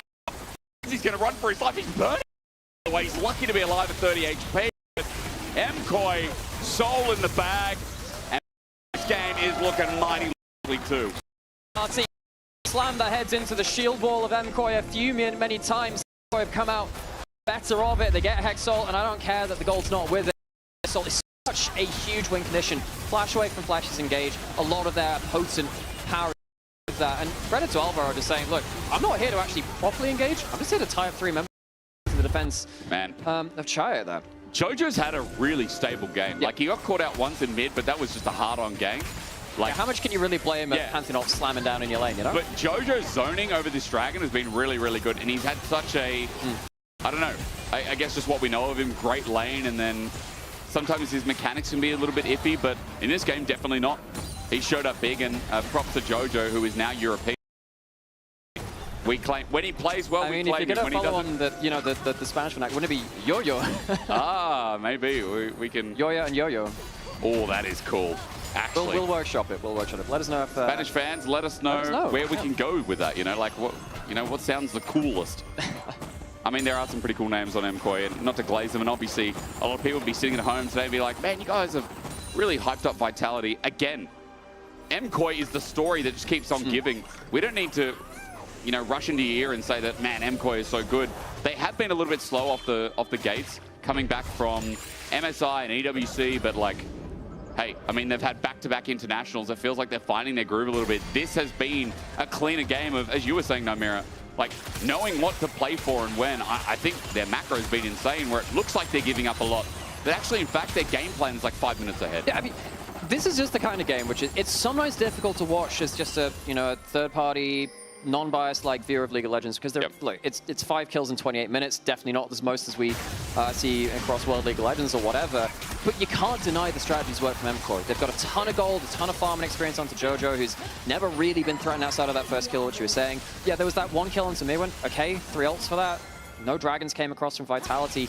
And I think a lot of this has happened because Alyoya and Alvaro have moved around the map to protect the only places where Vitality could ult. I think that Vitality, honestly, I feel like they had to full send it before it got to this point. I feel like waiting... What was the thing from Arcane? Sometimes you forget that perfection is the enemy of good, something like that. You don't have to wait you don't have to wait for the perfect engage. You just need to find something shockwave onto Linces. Something shockwave onto Linces indeed. Flash from Alyoya doesn't get the wall. Linces matches the flash. It's TP deep from MKOI. Mirwin is in a brush. It's control watered. He's buying his time. Kazi, Fleshy, running back to safety, but look at the angle here from MKOI as Vitality try to encroach the top side of the river. Yeah, so no flash on that Pantheon now. Makes it even harder to get that person you're trying to target. Mirwin's in a bit of an odd spot here. But he might just stand and send it. There's the equalizer. Linces can't join in. Nucko's at half HP. And just like that, Mirwin regains control. Baron is still up, and MKOI had the health bars. Mirwin might not have the TP, but he can run back to a shorter side with Hex Gate. And even though there's a gold lead for the side of Linces and Nucko, significant ones actually, because they got themselves a decent amount of gold trade for some of these objectives from MKOI. You can just see that. They understand the fight. It's not actually the latest that much. That's super flash. He does flash, actually. I thought Fleshy was the one who was going a bit egregious, but he baited that he had the flash. Of course, we know he doesn't. Meanwhile, MKOI just got minions to help win with a top. Was that top turret? Yeah, that was top lane out turret then. I think Jojo got the gold because he hits it. Not exactly sure. Not actually sure it matters that much, actually, on the whole. They get themselves, again, territory. Baron now, without any defensive towers around it in the outers for Vitality. MKOI, can they defend these choke points with stuff like the Shockwave threaten the Baron? Fleshy has no ulti, and I wonder, can Vitality even think about approaching Equalizer down again? Lensis sits on a Chayak, takes half his HP without Mirwin even trying. The Rise now sent packing, and he's got TP, but he might have to use it preemptively as Nucko's the new target. Elyoya got a ball on him with a Shockwave bringing in, and between worlds, good dodge. Elyoya's hammer goes out. Nucko lucky to be alive as Fleshy comes back in. Cycles a summoner to get his flash back up. Oh, God, I love those. The bonus of having Spellbeck in pro play. You can see just on the retreat from those Barons, from that Baron kind of look in as well from Vitality, where the Hex Soul is causing a lot of issues, because suddenly where you'd be normally safe enough to walk away, there's an extra slow onto everything, and you're burning an extra couple of ticks from the Equalizer potentially as well if another slow comes in. MKOI, suppose now the problem is, you have got that early Hex Soul. It is a minute until Elder. Baron will be up too. I wonder if Vitality feel like they find themselves a moment around the double Uber objectives in late game. Vitality, I mean, there's got to be some kind of confidence here, but Fleshy, that's immediately gone. Jojo's damage in a 3-item Orianna plus Seekers hurts like hell. Fleshy, he's got his redemption, but doesn't want to use it yet as MKOI encroach this in territory again. But remember, there's a timer on Elder, 45 seconds. So one wrong fight, one more pick, MKOI might just get both. Maybe, but then again, look, we are at a point where, yes, there are still good items on Vitality. We talked about the strategy, the objective play from MKOI. If you get slapped in the face by a good enough Pantheon Aurora onto someone like Super, you're still losing your AD carry. So MKOI, you've done a lot of hard work. Fleshy, oh, he's up against the wall, he's crashed down on, he's got a quickness, but Super just one-shots him. Kazi trying to run away, Equalizer on his head, Alvaro looking for a re-engage with his flash up and available. What did I just say? The Hex Rift team has just picked up a kill. Jojo steps up with Shockwave available. Alvaro gets a freebie. Ball galore and everything in between. And Alvaro happy to sacrifice his life. Triax steps up to the table. At full HP, he's got an opportunity, but Jojo flashes away. Not enough damage in the end either. Triax has a Rune Prison, rather Realm Warp, but he will not take it as Super's just in the way. Yeah, the timing of that pick is brutal for Vitality, and I suppose they're going straight over towards that Elder or MKOI with that 3-1. Fleshy is back alive. Lenses could look for an ult steal if he feels like it's worth it, but he might look to get some big control on top side as well. Instead of that, we'll see what he tries to do. Vitality is slowly losing grips on this game. But the ult's coming in. He's coming in. Lenses, no! May as well. Nice try. He had to send it. This game is going to the wayside. He had to send it. Fleshy's had a rough game. He struggled to land his engages, gets picked off at the worst possible time with both these Uber buffs coming up. I feel bad for the guy. Gets picked off really, really effectively by Alvaro, who's had some really flashy engages on the other side too. The Hex Soul just getting like random bits of slows in there. The way of making sure that Linsis isn't in, and just the damage coming through from Mirwin. Just needs someone held in front of him and he roasts him alive. Only for the cost of Alvaro's life. You can see Chark does really good damage, but again, Jojo had his flash up and available. Their summoner's always up because it's rarely used. We have a pause. Okay, well, I can tell you one thing. MKOI have Elder, and Elder for this Baron fight with a 4 versus 5. This should be MKOI's Baron. Linsis, there's no smite to contest. So this does feel like it's building blocks for a game 1 win and for MKOI to be a step closer towards getting first. Yeah, and we only know what you know for now. We'll report to you any updates when we get something more of that as well. I can see Linsis, did you spill? Linsis. I saw some wiping on the desk there. So, again, we only know what you know. Okay, well, it's either Linsis or Chayak. One of them spilled. Okay? Yeah, okay. Is that the replay? Wait, are you talking about the replay of trying to look for the... No, the replay of the spill. Oh, yeah, can we get... Oh, didn't we have that? Wasn't there a thing in Valorant with the explosive cups or something like that too? Oh, man. Yeah, I think we're getting ourselves back. It always happens. We just don't learn, do we? We just, you know... The Sippy Cup meta. We've got lids on and everything. It still happens. Yeah, I think we're getting back into games shortly. Don't put gas in the bottle.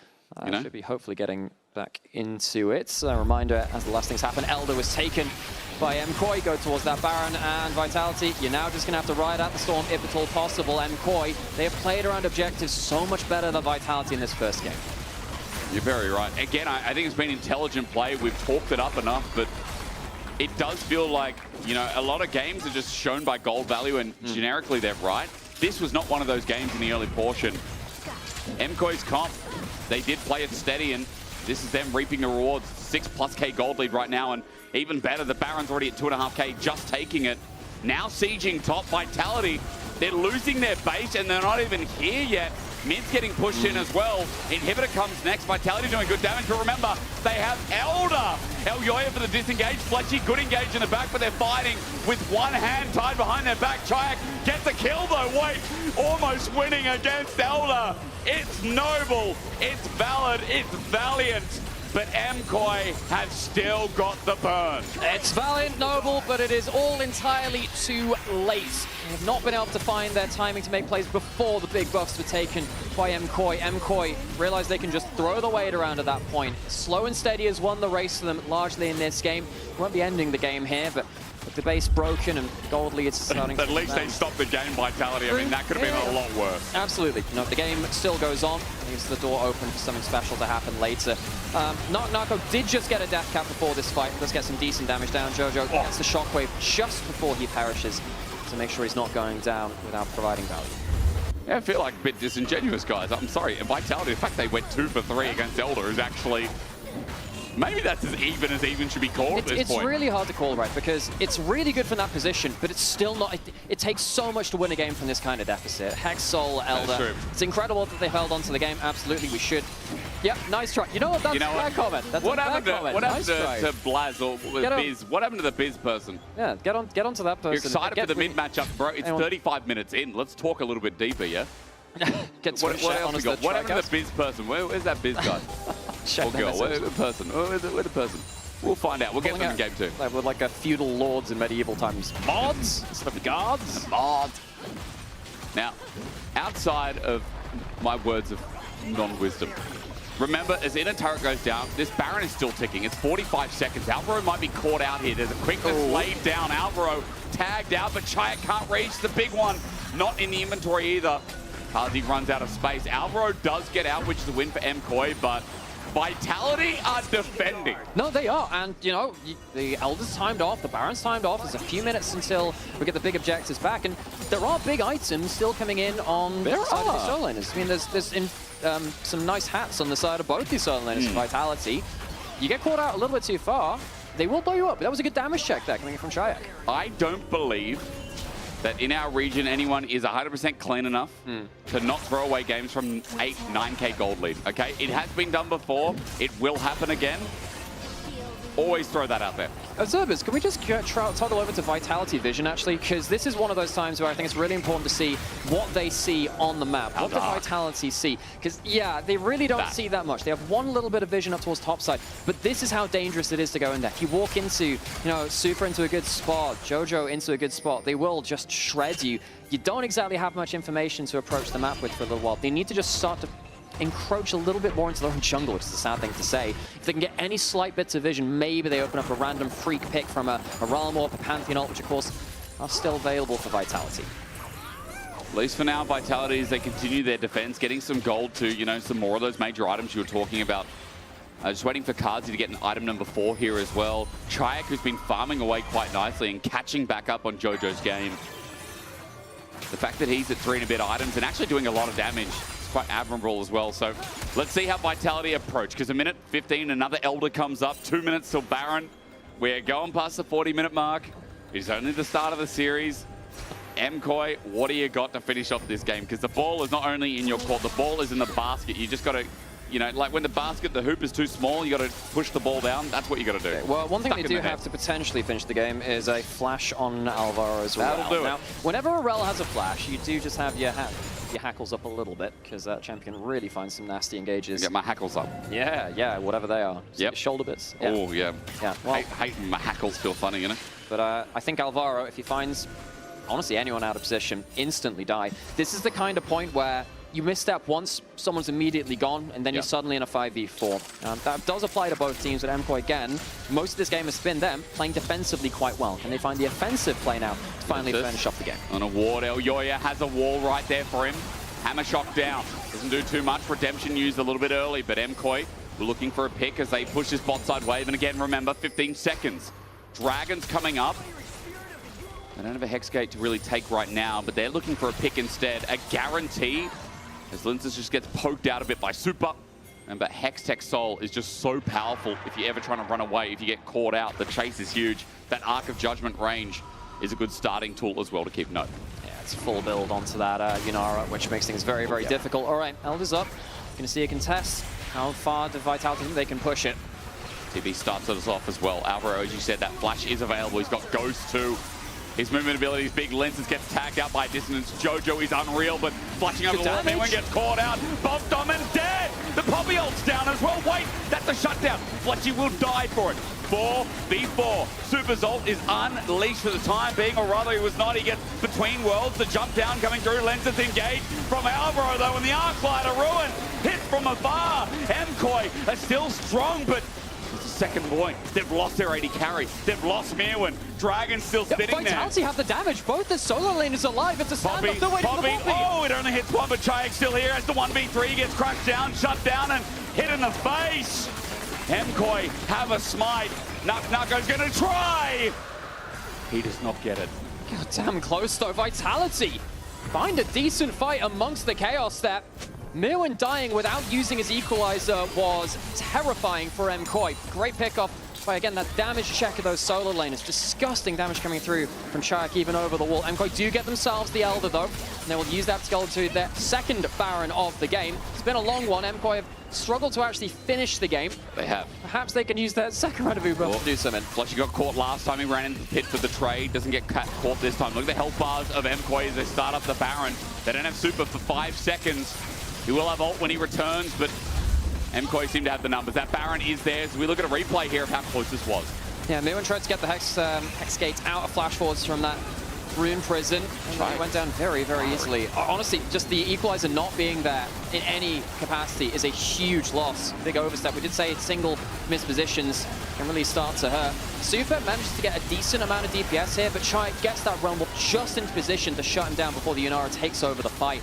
And then, at this point, this 2 solo laners late game against, a jungle and support, and just the mid lane is still there. Great patience by MKOI to say, look, we do have the Poppy ult coming back up. We can remove one of the threats, clean up the Elder after, take it slow, make sure it gets out. Okay, another defense, guys. Why is Garthy still laughing? I don't hear much karaoke on stage there. I mean, I hear the words another defense, and here we go again.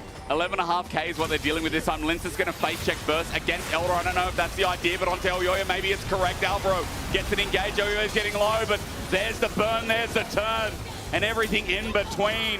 Meanwhile, that top lane is about to die. Nucko burning down for his life. Mirwin will chase it down while Elyoya charged in with the rest of MKOI. Vitality chance the first have been taken away. But MKOI have returned with a triple over to Super and a long game 1. The Spaniards are on fire once again. Slow and steady wins the race for MKOI in game 1. It's a little drawn out. We can't deny how impactful and effective it was. Drawn out is definitely right. It was a big pull from Vitality to defend for that long, but in the end, they're just too far ahead from MKOI. All right, well, game 2 after this break to see if Vitality have more steam.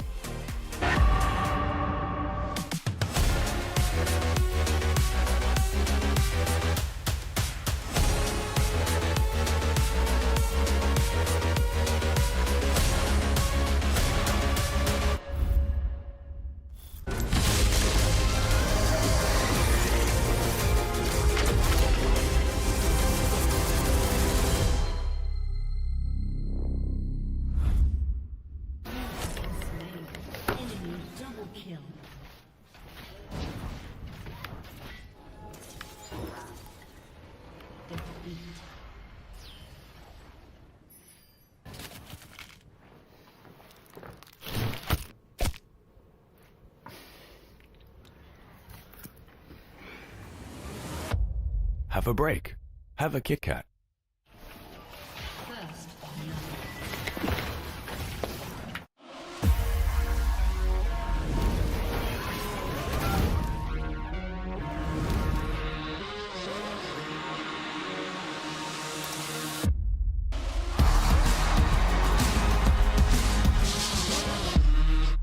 the WhatsApp. Join the WhatsApp. Have you joined the WhatsApp? You should join the WhatsApp. Join the WhatsApp.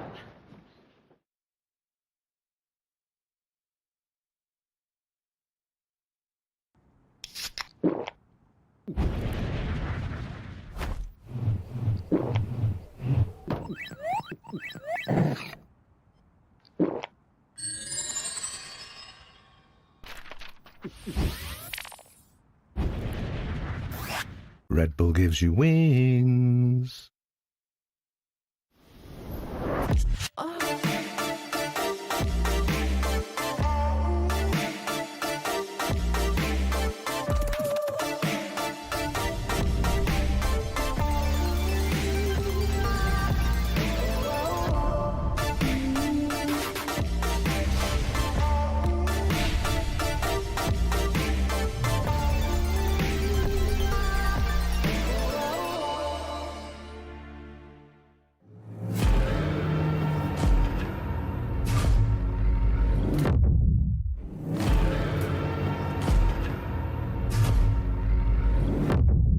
You walk along the edge of danger, and it will change you.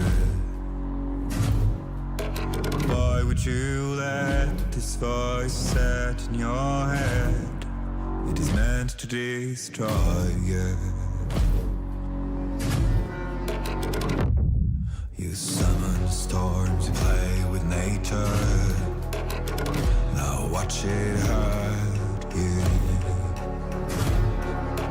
Why would you want to shake the world in your hands? You will never make it through.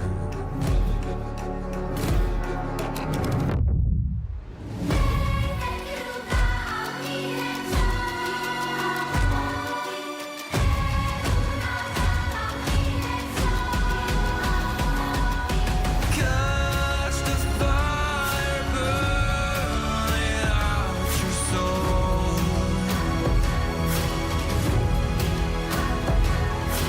Just make it die, or you will turn it all to ashes and blood.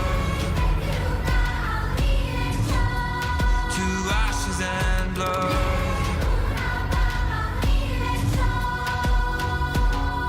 You waste your life to gain power. You shift to gain rules. How does it feel to reach the line that no one ever got to cross? Does it make you a god now?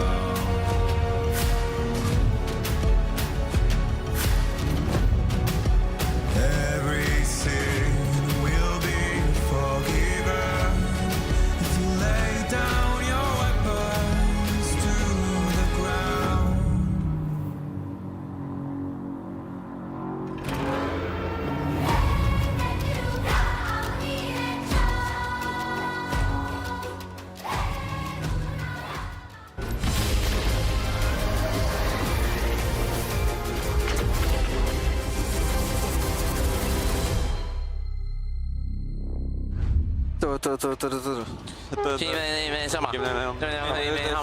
Yeah, do that cards, please.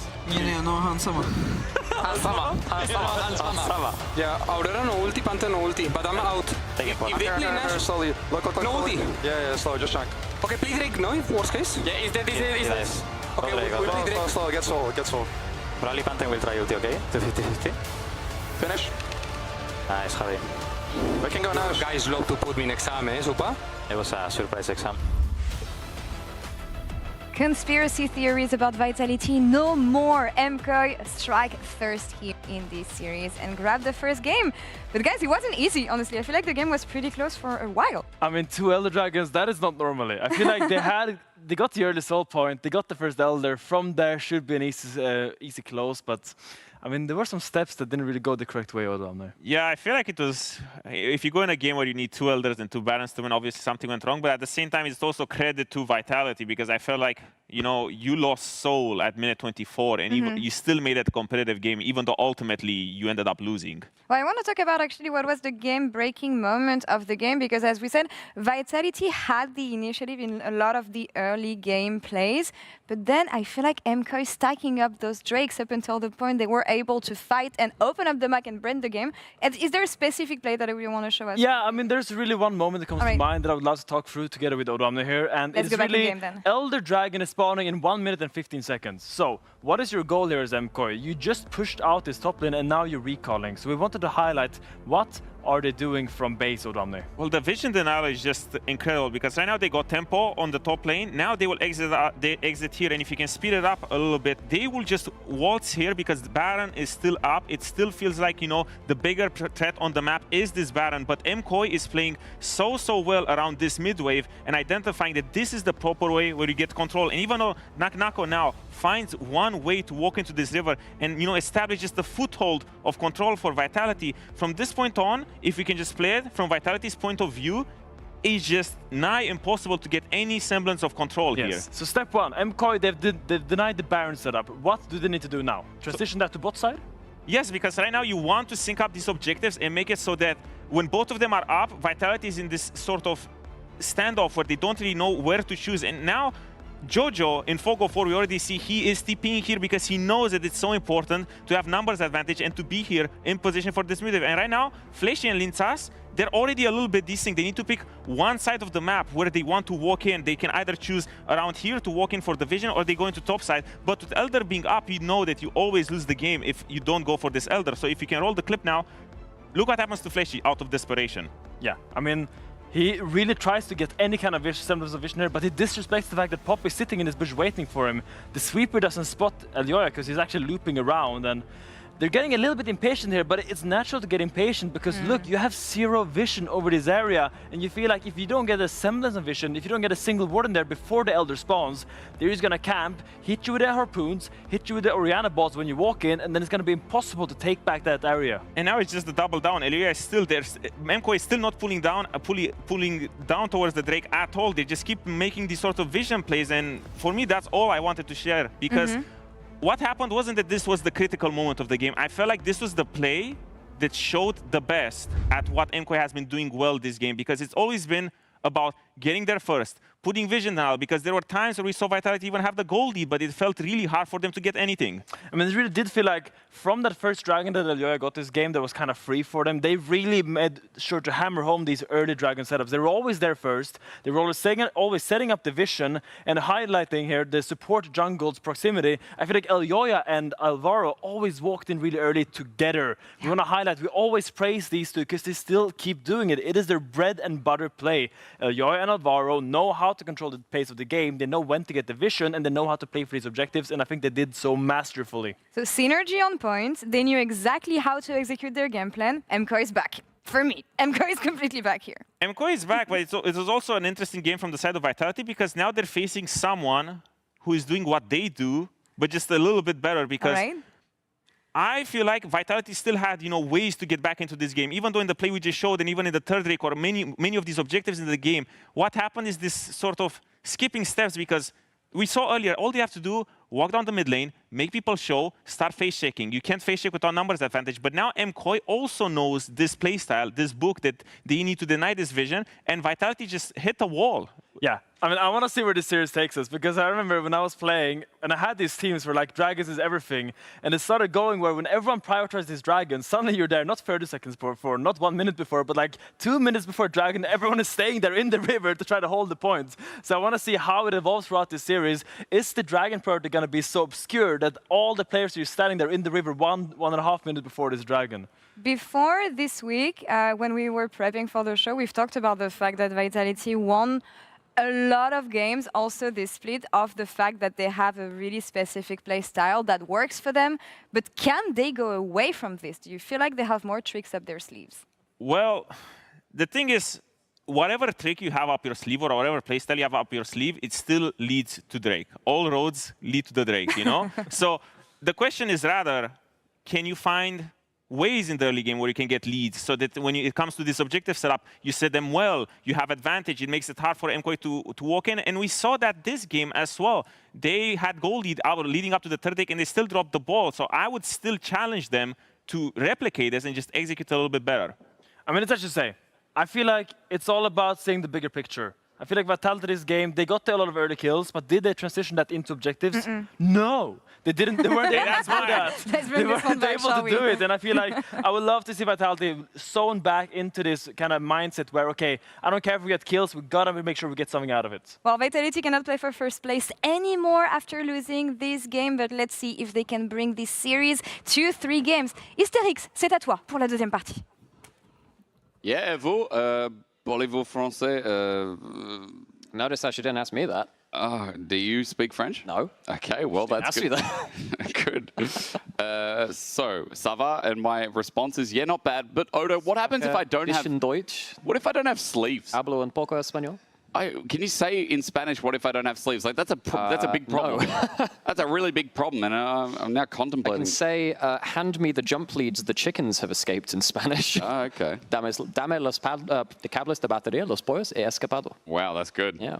I only remember the useless phrases you say. I can say, this is my bicycle in Russian, which is это мой велосипед.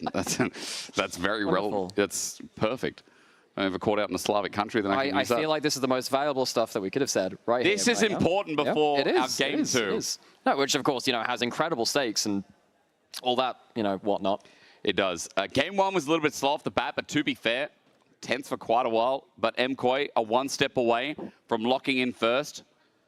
I mean, right now they have the coolest thing to do, which is to 2-0 and really stuff it to KC because, earlier in the split, if you missed out, it was the MKOI KC game that, KC ended up winning. KC ended up winning 2-1. It was really tight, too. It was really tight. A lot of people said that it should have been an MKOI win, but... Well, not even that. Yikes said it should have been on PGL, too, just saying, I don't know how we won that one. There you go. They clutched it out in 2 back-to-back Elder fights, the first of which the Elder wasn't taken, and they came back for a second run at it. Vladion Victor did a ton of damage into the draft for our second game of the day. And yeah, I feel like the tale of this group between these 2 teams, KC and then also GX as well, a lot of it has been about clutch factor. I think perhaps that first game a little bit different on that. I think actually it was much more of a strategic slow roll win from MKOI. But that's been the story of this group for at least what I've seen from the bigger games between teams. I can agree with that as we're going to pick ban Vitality. Varus existed. Yeah, I mean, Varus is a ban on blue side, but more impressively, Renekton's gone on 3. So there's got to be, obviously, this is Ambessa B1. I don't know what they're fishing for, but that's a good point. Vitality chose red. So what I'm more confused about is, what are they going to bring from their sleeves that Odo talked about? That is going to make a big difference here. Talia's gone. Yeah, I mean, it has to be something about this top lane matchup, right? If I think of the people that cook more. That being said, Vitality, they cook in general. Sometimes they overcook. And much like the game, sometimes you're just throwing picks across, I don't know, hot air balloons with the stoves on fire. It's not exactly the easiest thing to put out all the time. But yeah, choosing red side, that does really mean you're giving some player on the Rift a ton of agency. Gwen, left up and available, locked in for Mirwin. Another champ that maybe just didn't want to fight against Renekton for this game, but Jax is still up. And Nuko does play Jax, so... I mean, again, I don't think Gwen is that blindable. I think there are many options here, and I'm curious to see what Nuko he does has. Play that. That's a genuine hover. In fact, Finn was checking the solo queue before we went on show Why today. is Yasuo top? I mean, he's been playing a bunch of stuff. It is the Nuko. Oh my god. Oh my god, lock it in, come on. He's got it! I mean, life on the line.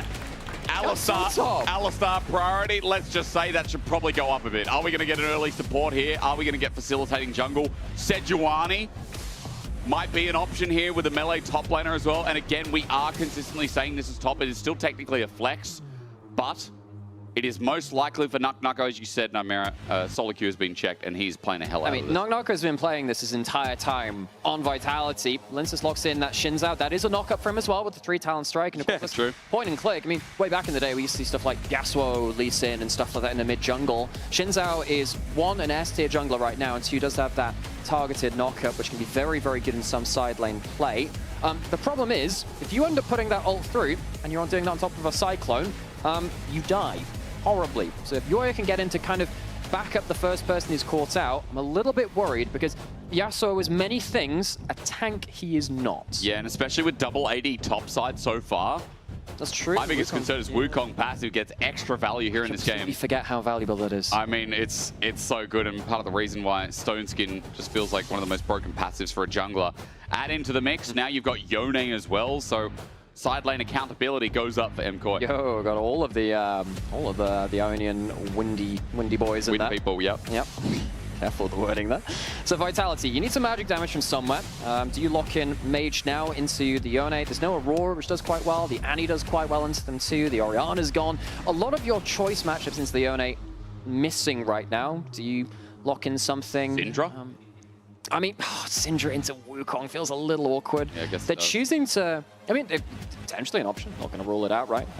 Would outrange a lot of the team. Oh. What happened? Draft has gone through. Well, Nautilus was locked in and then was not. And now we've got 3v3. Lock it in, 3v3. Oh my god, it's back. Twisted Tree Line. It's back. This is the grand reveal. Dude, I used to play against this one. There was like this one guy that used to do Heal Ignite Alistair in Challenger Twisted Tree Line way back in the day. I miss him. If you're out there, I miss you. I can't remember you using I remember some annoying person, OC, used to play Halo Blade Shen with Ignite. And so early broken. just run around the map and this. Kane was the most broken champion on that game. For those of you that missed out on Twisted Tree Line, you missed out on something special. That's like people who missed out on the grand days of like Maple Story. You know? Yeah. Or, like they missed out on like, I don't know, RuneScape. people that weren't there for like the release of like the Meteor album from Linkin Park. That take me back. Take me back. I mean, League of Legends didn't exist back then, so maybe take me a little bit further back. Less far back. Take me a little bit forward and then back. Yeah, go forwards again. It's like close the gate, open it, close it, but only a little. And where were we? We were second round of the bans. Yeah, that's where. Point and click CC, huge knockups from the Nautilus. You have point and click knockup from two different parts of the map from Vitality now. They do still need, presumably, some kind of magic damage mage mid laner, hopefully. You need to be fairly survival. I actually wonder whether Xayah is a good pick for the bot lane for Kazi, but you don't want to blind pick the Xayah because you can get destroyed in lane with that. So that's the kind of thoughts which you've got. You don't have the Kai'Sa for self-peel as well, which also would have been quite nice. Both teams actually thinking about that hit. They banned the Kai'Sa themselves as well, which is interesting because that's mixed damage. Xayah, Sivir, Kai'Sa, the champions which defend themselves a little easier from that bot lane. What? Okie dokie. Twisted Fate mid. Okay. I don't expect to see that champion that much. This is a rare Twisted Fate pick. It's typically been okay into very mobile champions, but you got to imagine that's pretty vulnerable into Wukong, into Gwen that can press the W. Siva now just locked in, has a no button for both Nautilus, for both Twisted Fate. Brom as well, I have to be honest. The angle's not looking that good with so much defense now just put up. Because what's going to happen is Vitality will try and, gold card or knock up from the Nautilus point and click and just try and pile on. But then if Wukong escapes the engage, Cycling comes onto you. The Needlework from the Gwen can do the same. Braum puts up that Glacial Fissure as well. MKoi once again find themselves with a ton of defensive tools. The Xayah we talked about does come in for Kazi. He has been exceptional on this pick so far, this split. I'm not going to lie, though. Vitality look very squishy, and it looks like they have to play quite aggressively to dive in with, triple melees into a really good counter-engaged team.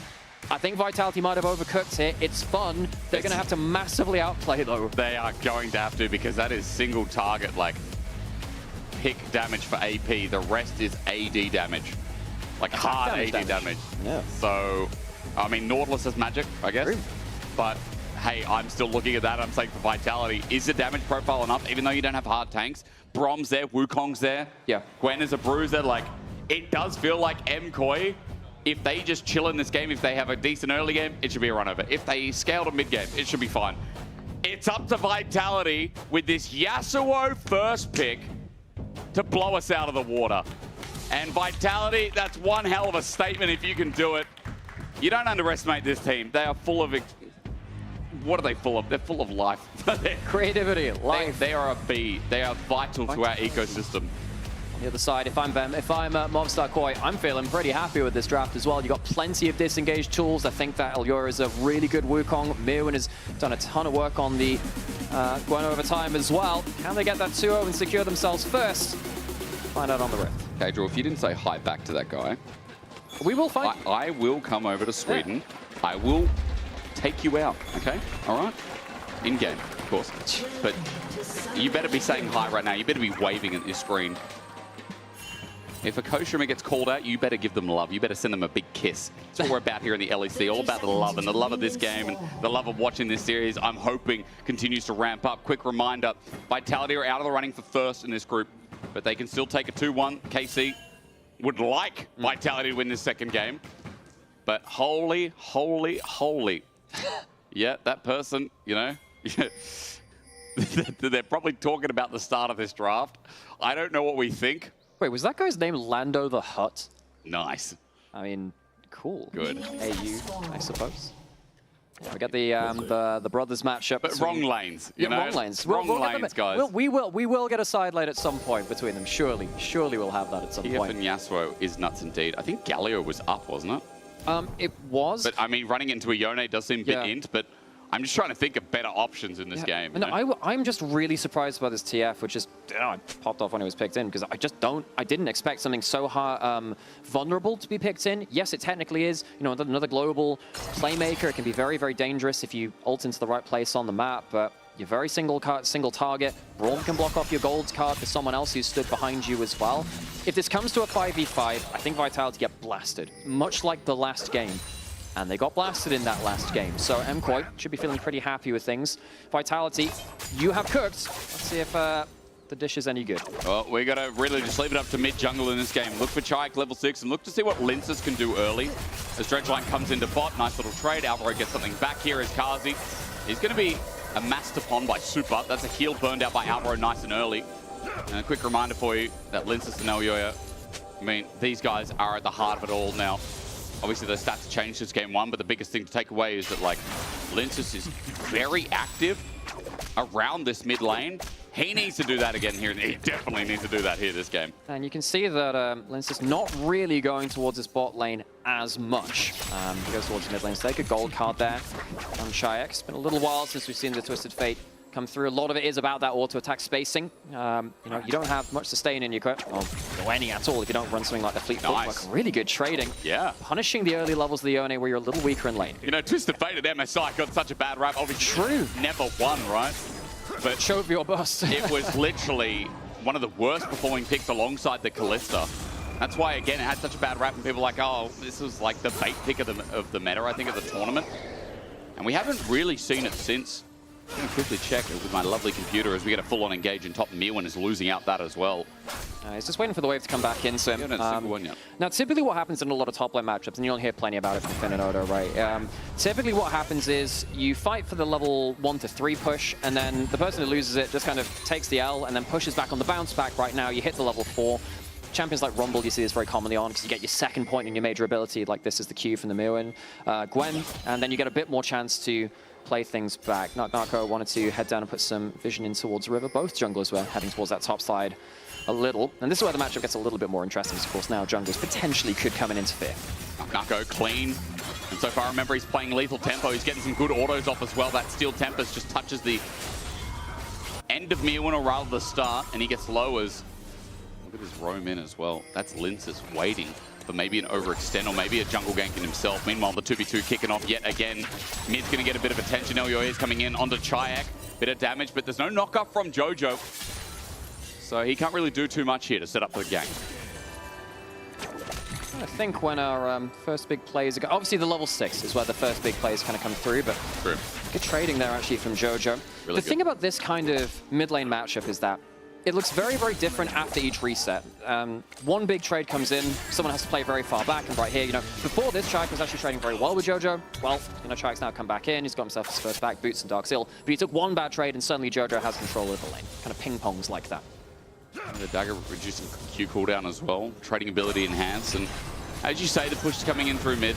CS falling off a little bit here from Chaik. He's already burned his TP, so might be a level 6 where he just quickly returns the lane, but the biggest thing is that Chaik has got to get this map moving as Jojo, it's getting better and better here as well, getting more aggressive with the trades. Worth noting that with the Yone, you don't cleanse CC with your E anymore, but you still kind of travel back to your starting point. You can kind of, you know, use that travel time where you're still CC to kind of weight off some of it. I've been watching a fair amount of content from Tempest. He's a really big Yone player recently as well. Hang on a second, that's nasty damage there.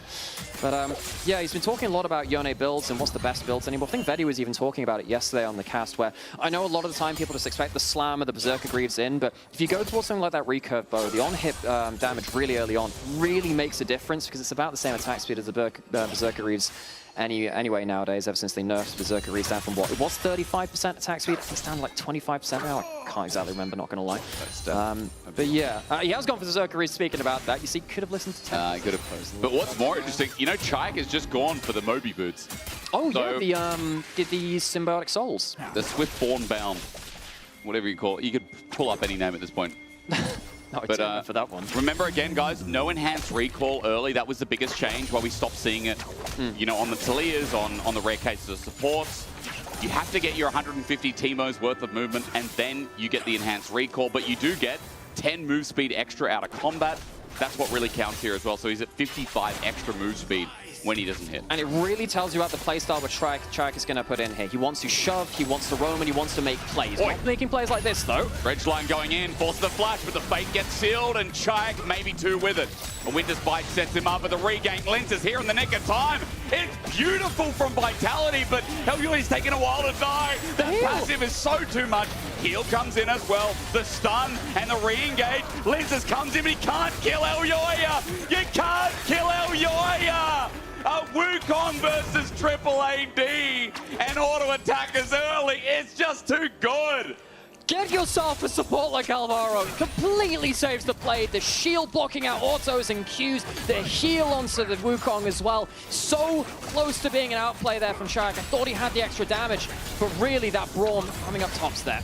Fleshy close to dying as well with the Winter's Bite coming out. The excess damage of Jojo snapping back too as a 1v1 with top laners to set up the last breath. Mirwin in kill threat. He's got his exhaust out. Use it a little bit later and it's going to save his life.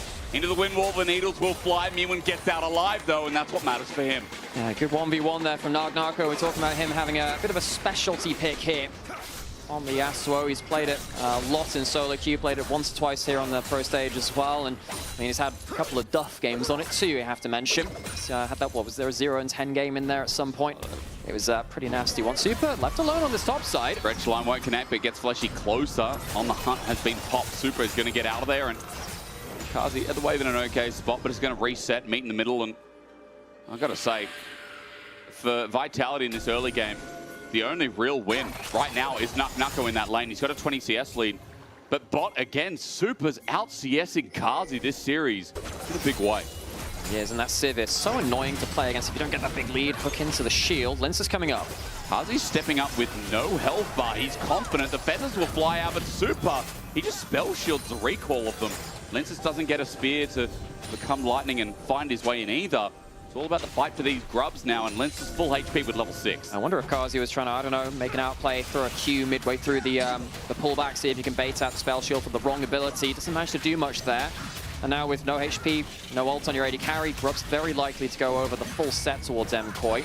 Super still around this top side of the map, pushing in. So it should just be 3 for Mkoi. Say that, actually Super recalling himself. Vitality does think they can sneak one. I don't think they're approaching the pit. No, I mean, it's a clear down from Lince. He's going for his buffs instead for now. Raptors and thinking about it, okay, maybe I come in a little bit late. As Fleshy looks for the gank, Super tries to push the wave, Dredgeline into depth charge. Alvaro's on the way to help out, but Kazi's too low. Fleshy, very over-ambitious as 3 grubs in the end. All 3 go over to Mkoi. This early game is quickly turning tails and heads, and Mkoi don't mind. I mean, Super's just seen both different bot laners walk up to him, cast an ult, and he just doesn't care. He doesn't care at all. He just doesn't care, just pops a spell and goes, all right. Sivir versus this comp, like, again, the draft is showing its head now mid. Let's ask, how does Chaik get out? He doesn't. He does not. It goes down very simply there. Oh dear. Not safely going forwards. We are in trouble. Narco trying to the brothers bot lane. Oh my god, they're fighting. Wait. Oh! What an interaction. The last breath of a fate sealed of Nuko. He's got one more in him, I'm sure of it, but with the TP out, it stops there. He had flash available. That's a cool interaction you don't get to see much. I mean, that's just a samurai movie. That's fantastic. Love this stuff. I mean, the teleports in from first Alvaro. Oh, Mirwin coming down. Sorry, not Mirwin. It's going to be Jojo coming back towards that bot side. They don't have the TF ult to play around. This is actually a problem with Vitality around this early game so far.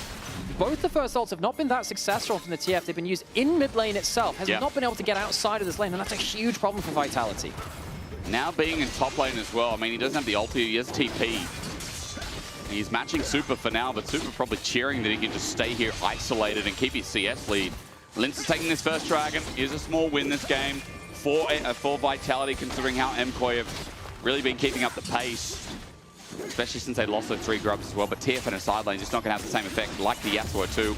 Nice when you have good split pushes like Yone, like Gwen, to utilize it for themselves. So, fact is, Vitality get this objective. That's big. Brothers are fighting again. That's bigger. Show me more. I mean, Kurosawa couldn't write the better himself, could he? Narco doing pretty well at the... It's like a Kojima kind of thing, you know? That's the level we're at. I'm just saying... Wait, hang on. Whoa. Look, I'm a big Kojima fan, but Kurosawa is like the samurai guy. I don't... He's the guy. I don't know who that is. That's probably why. Like the greatest samurai movie director of all time. What did he direct? Seven Samurai is the big one, which he did. It's like a 3+ hour epic of crazy stuff. Star Wars was actually really influenced by them as well. Okay, well, now I'm listening. Okay. You learn something new every day. Fun facts. I mean, Kojima makes games. He's great you know? too. No, I'm not saying it's bad. I'm just saying like there is a tier list here. Bro, the Death Stranding, like that, whatever happened in that game is crazy, you know? Like that was a movie in itself. Yeah, it was. That's crazy. Also the fact that, I forgot the actor's name, but he's in it too. The guy from... Norman Reedus? Yeah. The guy that's in every Kojima production ever? Yes. He's, The Walking Dead. Actor, gamer, actor, you know? Yeah, exactly. Narco. I mean, the more I look at this, you know, we can joke about samurai movies and the like, and you know, famous game directors. Narco is the hope of Vitality here. He has significant ability to outplay, but he needs help. There are 3 people currently in his lane. And Mirwin with the need to work out, no wind wall. Narco's in so much trouble. Last breath, but he flashes away after getting a Steel Tempest knock up. Help from Fleshy, please! Get me out! The President shall survive as he runs by Fleshy's really side. chasing this. MKOI, that's a flash from Elyoya. Gets Cyclone up. Narco thought he was out until now. Fleshy's got a concussive blow on his head. He will survive, but this jungle's going down with it. And you're right, Narco needs some damn help. I mean, if you have TF ult to go into his lane, it feels a lot better. We might see a bit of a fight in the spot side still. Fleshy came back in, he's been concussive blow. Here's Lince is coming, Kazi will be there first, there'll be a numbers advantage. MKOI stuck around for too long, and Mirwin's gonna come in without ulti. Look at the health bars, it's now that TF ulti's coming in. Lince gets over the wall, but back over, it's a juke. Kazi can't find Super. Blue buff taken in the end, but Kazi gets the kill. More worth, re-engage, Lince is there. Narco TP for the kill. Treads on in, a last breath on a clone. It was a clown. Oh, even I got baited by that one. I mean, it was really slick. If it had landed, that would have been 3 kills. It's just the 2, and it's still a good haul there from Vitality. MKOI really forced well onto Narco before that.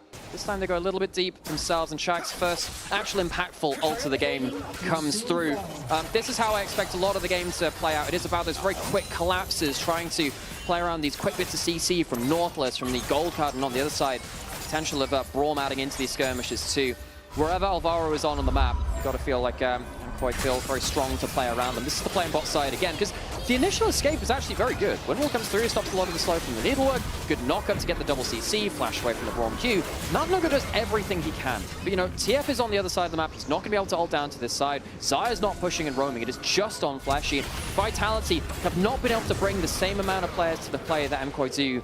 Actually, no, they do in terms of the actual play between the jungle and the support there. But that Wukong getting real good value, has 2 kills, Triforce completed, is really good in those low number skirmishes. Same with the Braum.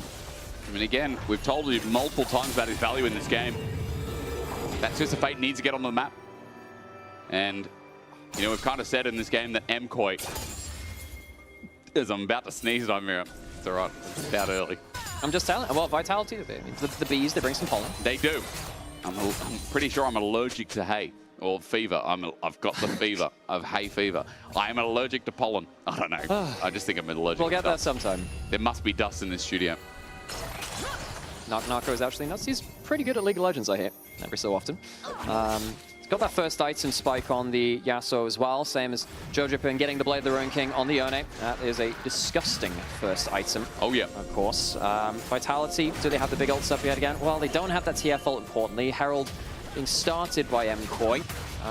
With not on the same side of the map, I doubt Vitality want anything to do with this. Also got Rod of Ages and Fast Boots. So right now, he has a little bit of damage, but his gold card is the primary tool as Nako looking again onto Mirwin. The damage is nice. I mean, Blade of the Ruin King, the original one to do it was this guy. Yeah, he was. I mean, you think about it, back in season 3 and season 4. Wait, you're talking about in this game or just in terms of... No, I'm talking about Yasuo. I mean, there's been a lot of people who've been belling at the time. he came out a little bit before Yone. I think Vayne wants a word with that. Kazi getting a good trade onto Super. Oh, but Super just holding on, nicely done. Kazi getting exhausted, Alvaro's in as well. Now that we get the Destiny out, Kazi's feathers go to Whoa! Super sniped! I think that guy's Australian. That came right back. Super with the sharp shooting there. Takes down Kazi, who initially I thought he was getting the better of him. Absolutely not the case. Super turns, burns, opens up a Herald angle.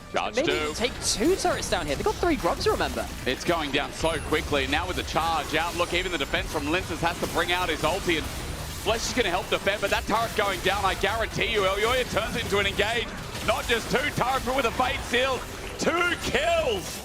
Vitality are burning and MKoi are lighting the fuse. And it's another time where Vitality just can't start the fight on their terms. Kazi tries to go in for a hard trade and just does not expect MKoi to have the players there at the play ready and waiting to disengage and to help out their teammate. Mirwin, again with the 3 grubs, going to be pushing in towards this top side as well. MKoi takes so much across the map off of one poorly timed engage from Vitality.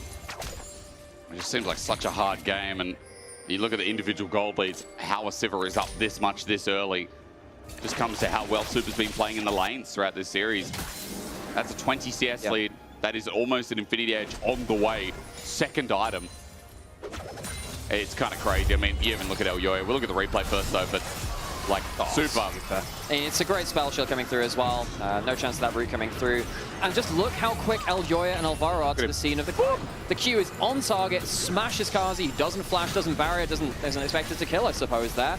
And that is a big mistake. I don't think he would have been able to defend mid lane anyway, but the extra gold going over could really come back to bite them. And yes, there's some decent CC coming on the way back, but they're not damaging Super. They don't manage to get onto the turret, and Joya has been so good in this game so far. Going forward to the Cyclone, good damage calculation, knows there's no one really coming to help him. And MKoi walk away with a couple of quick kills. If you're going to be used top because there's a pressing wave, that is one roaming tool that Chayak doesn't have, but again, remember Destiny just about up and available. No objective for the time being. Nako still the one in charge. If you want to look at someone for Vitality who's strong, Nako is almost 40 CS ahead of Mirwin. And he does have a little bit of crit in inventory now with the Noon Quiver built up. That's where you start to get those massive damage numbers randomly coming through. Yeah. Mind you, there was a change towards Yasuo and Yone a little while ago where they no longer get reduced damage on crits. So it used to be the case where they get double the crit, but a little bit less value from it. Now they just get double the crit, which is kind of nasty. Nako and Jojo, when they get up towards those, those crit items, it's really nasty in that. Vitality, can they find themselves a play? No, the hook misses. Shame that. Minute 25 till Atakan spawns, bottom side of the map. Nothing else aligns with it. Vitality do have control thanks to Nako being constantly in this wave, but Jojo's getting a bit of attention as well. We stop and smell the roses for a bit. Note that these second items will be coming on board, maybe just prior towards that Atakan. Just going to see where Nako sits with gold. And I will say Vitality having 2 dragons in this game makes it a little bit better than it could often be. Yeah, for sure. Rather could be, because yeah, there's the gold. MKoi are sitting very high on the scoreboard right now, and that's a Twisted Fate. That's true. Twisted Fate kind of prints money, doesn't he, with his passive. Kills minions, gets an extra random roll of the dice. But yes, the dragons help Vitality, but I don't think they want this game to go super late. That's going to be a problem because Super, well, it's in the name, isn't it? Can really start to pop off. Nako, so you have to queue. Swim wall is down, knockup's there, but Alvaro gets away, he holds on for now. Linces runs into a Glacial Fissure. Dredge line is good, depth charge even better. Triple knockup, there we go, sets up. The final breath is set. Super getting hit hard as a double knockup again. Nako So close! Super will be able to get away with Vitality. It's a winning fight. Kazi stands strong. The health bar's not good. Dredge line almost onto Super, but from over the wall, Kazi does his best, even while exhausted. Miwin gets gold carded, and I think Nuko is him. I really think Nuko is him. Vitality walk away with a 2-for-1, which will open up the Atacama, which is a big objective. This gives you a ton of XP and that adaptive force from the petals which come through. You know, initially I thought, well, you know, is Nuko going to have to, you know, play defensively? No, absolutely not. Good wind wall in the brush stops some damage coming through as well from stuff like ricochets and Qs. And then he gets the Wukong down. No Cyclone in the fight. Yoya, who's very fed, out of the picture. Very nearly gets a good kill onto Super 2, but can't manage to do so. Really, the Yasuo play helping Vitality by taking out basically both the Fed members. Super doesn't die, but he doesn't do any damage after Nuko's dealt with him. I thought Nuko got a two-man knockup, but it was a clone and Yoya, so... He got the real one in there, He got the real one there, yeah. Earlier we got a little bit better. It's like, oh yeah, just the, you know, just the clone. This time he hit the real one too. The mechanics are clean, and maybe I overglazed a little bit, but I think for Vitality, it was a very well-won fight where MKOI was the one to take it. Nuko, wrong timing, I guess. He is dead.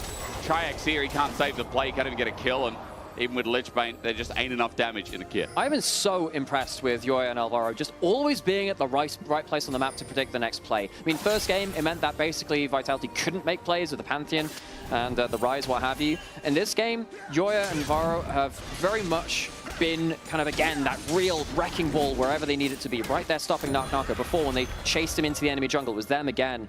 So much of MKOI for me revolves around Yoya and Alvaro just being on the right place on the map. They are so impressive to watch. It really is. Constantly feels like the captain. I know it's changed over recent where it's like if Super's in a good spot, we really feel like MKOI have control, and Super has been in a great spot both games.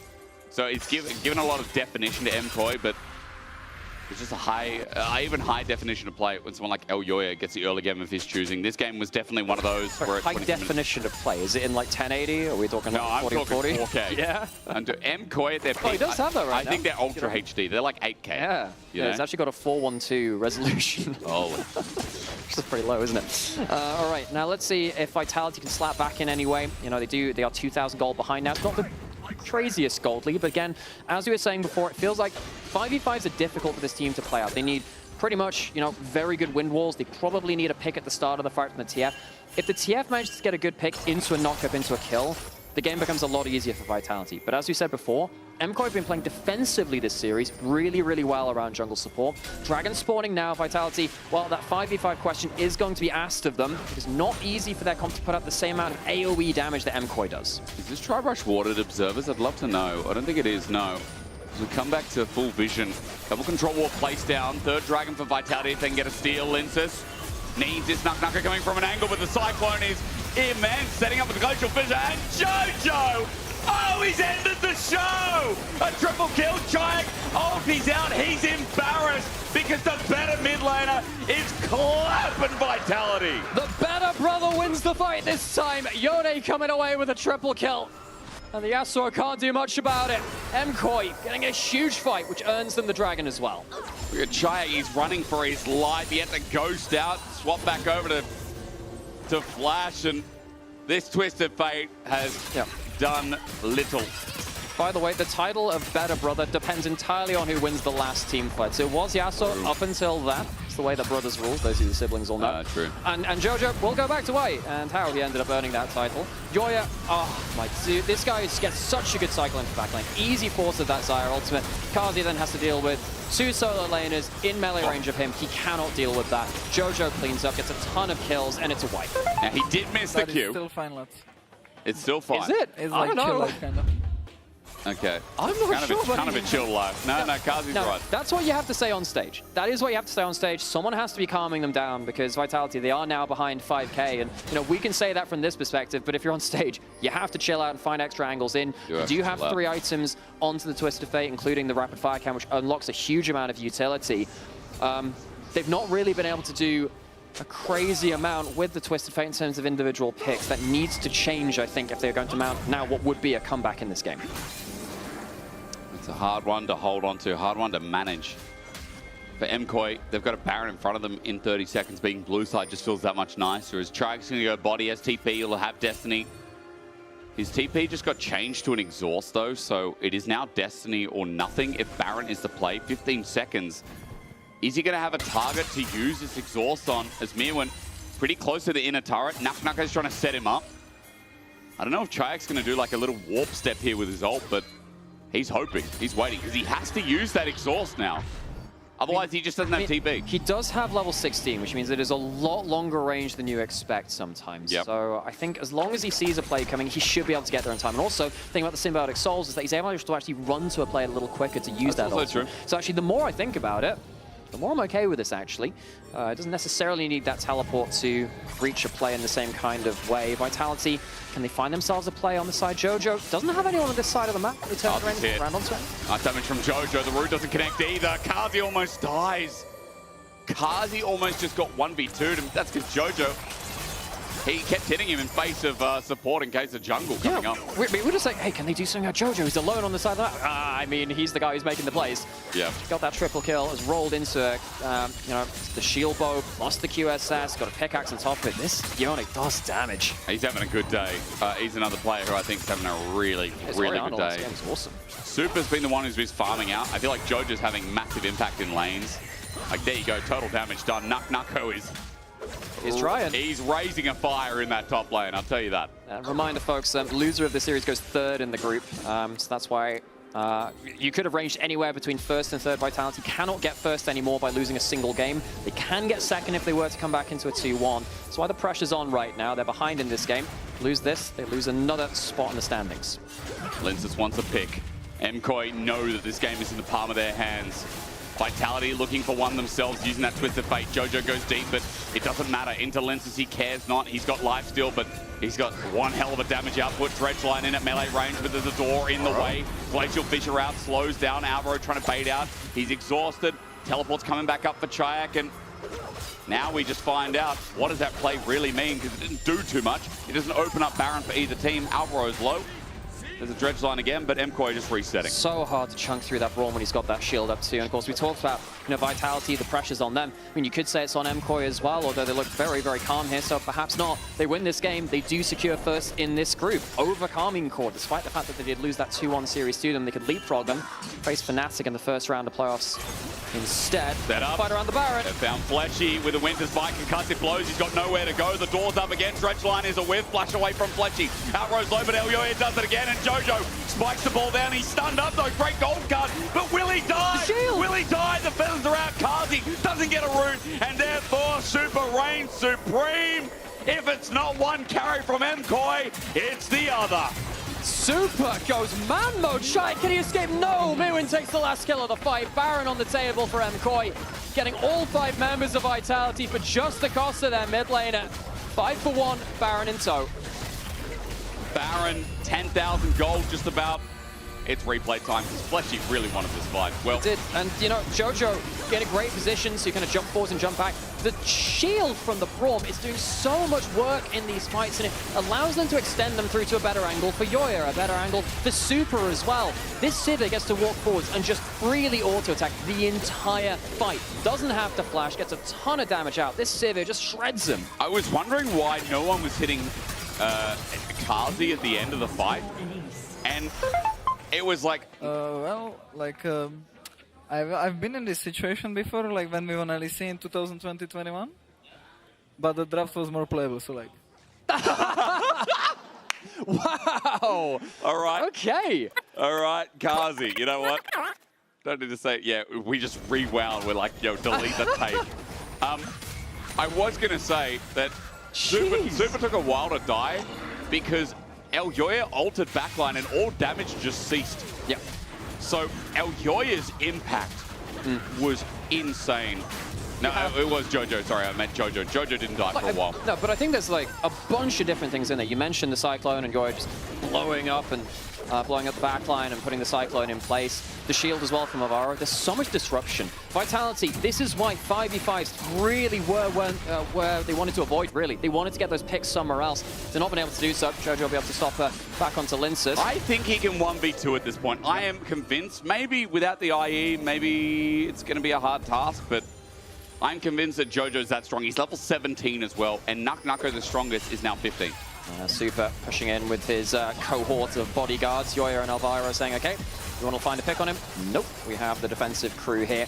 Moving on the bot side. Also quite hard to pick up too, because he can just go into his W against the TF. It's not like Chaya can really get a clean pick onto him. Typically 1-3-1, very dangerous even when you have the Baron, especially against something like a TF. They've just not been able to play around this defensive play from MKOI though. Nucko looking for an angle. They've found one there on the left side, but Elyoya is a bait. Cyclone is out, Dredgeline is in, but remember, Elyoya has another task. He's got another Cyclone. Linces is engaging. The fish is out. Elyoya looking for the angle. Kazi can't angle in himself. Mewan gets a kill while Jojo joins in. You think it looks good, but there drops Nucko. A fade sealed into Chike and Vitality. This draft has just gone kaput.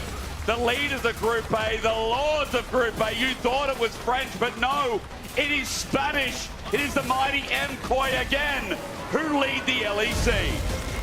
Do not leave Movistar Koi out of your conversations. The top of the LEC, smashing home 2-0 to finish first in the group. That was dominant. I love the way that they moved around the map in terms of jungle support, never giving easy openings. As Kazi said in the comms, the draft just so difficult to play in Vitality. There was not a point in that game where it looked close. There was like a couple of fights, maybe a couple of skirmishes where they outplayed, where Nucko had some great moments, but that was rough. But hey, MKOI on the other side, they'll take that, and they deserve that. Vote for your key player of the series. Who deserves it from your angle? Elyoya, Jojo, or Super? Oh, that is hard. That is hard. Because all three of those players play it out of their mind. Because I think jungle support macro was excellent. Can you attribute that to one or the other? Hard. And Jojo's Orianna in game one, we talked about the way that he was just never giving himself really any opportunity to get jumped on by something like that Pantheon. I'm actually not throwing my hat in there. You decide yourselves, folks. You're actually allowed to. It is difficult though. I agree. I feel like, you know, Jojo had great laning phases in both games. Jojo had mighty big impact. We were talking about Super was just a farm king as well, always relevant in fights, and on that Siffer was very strong at 25, 30 minutes into the game. I think you could give it to any of them, and it'd be well-deserved. That looks like the MKOI that was promised. That looks like the MKOI that finished spring. Their fatigue from double international event, I think it's over. I think MKOI are winding up, and now that they're first in the group, they've beaten KC, not in a best of 3, but in overall standings. That man standing on stage has done himself a service, not only to him and his team, but to Spain as well. Congratulations, and over to you. Damn. Hysteris can yap. He said you did that not just for yourself, not just for your team, but for all of Spain. I don't know why he said that, but I guess that was for all of Spain too. I'm Dracos, obviously here with Elyoya in the Marriott Bonvoy post-game check-in. It was kind of a weird road. You are first, congrats. I don't think that this is probably where you expected to be after you guys lost that best of 3 to KC. So talk to me about the journey getting to first, man. Well, when they lost to Vitality, we were quite surprised. It was something we didn't expect, and obviously we were really happy. But coming into today, we had like kind of a weird feeling. We were always laughing, but from today we could leave either fourth or first. So it was quite weird. But I mean, we knew that we were going to be for sure first. So after they lost, so yeah, we were confident.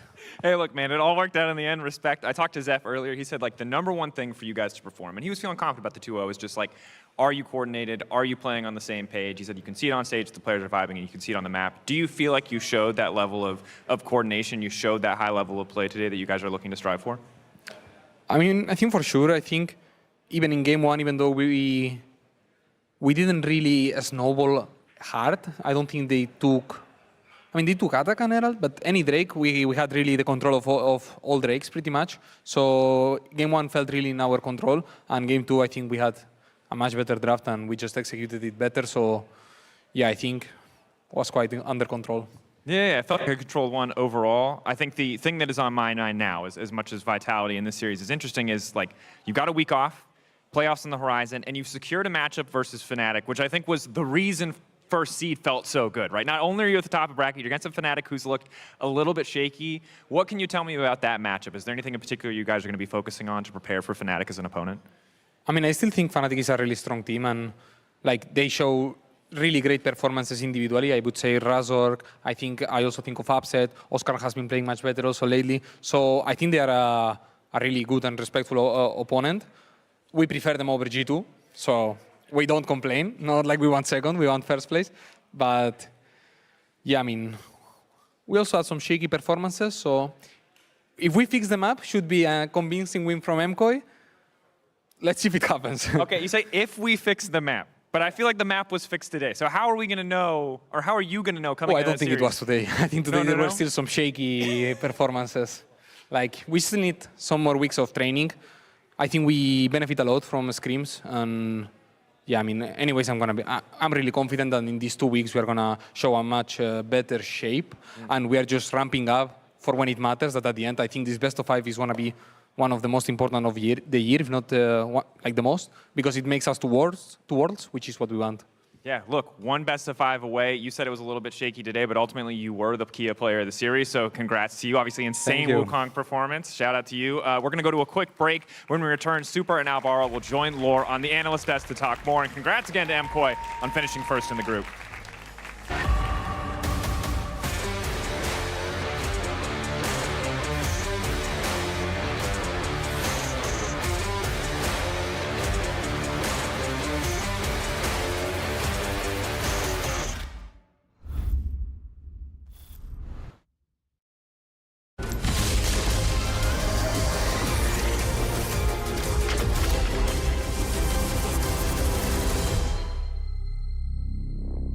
That is the changing lanes guy. Is he switching lanes? He might have said it. He should change his in-game name to Changing Lanes.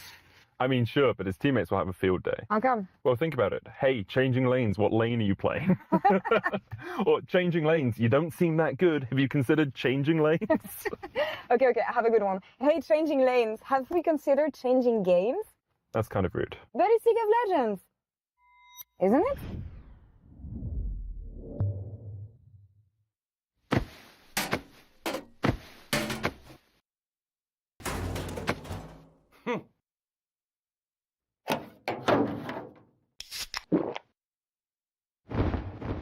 Red Bull gives you wings.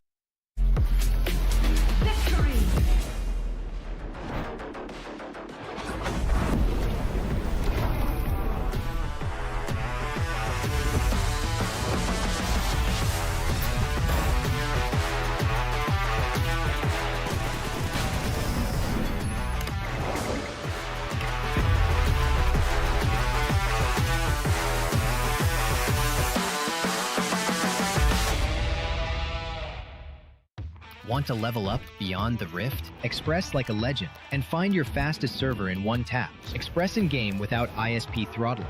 Express and shield yourself from DDoS attacks. Express and choose the VPN trusted by gamers everywhere. Express VPN. Experience gaming the Express way. Fast, stable, competitive. It's time to Express. Scan to start your 14-day free trial. Subscribe to unlock free Hextech chests and keys.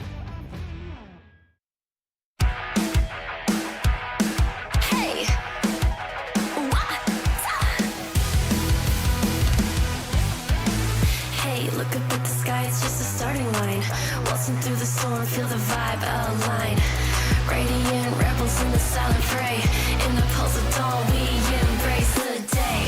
We find harmony in mayhem, finding our own beat. Eyes ablaze with laser focus.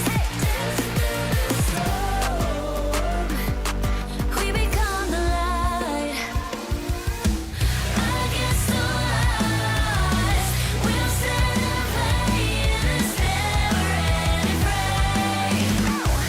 of love in the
And welcome back to the desk ahead of our second series of the day. We're going to have GX versus Navi in just a couple minutes. But first things first, I have the MKOI bot lane with me for a lot of things that we want to discuss. But first things first, Alvaro Supa, congratulations on locking in first in your group.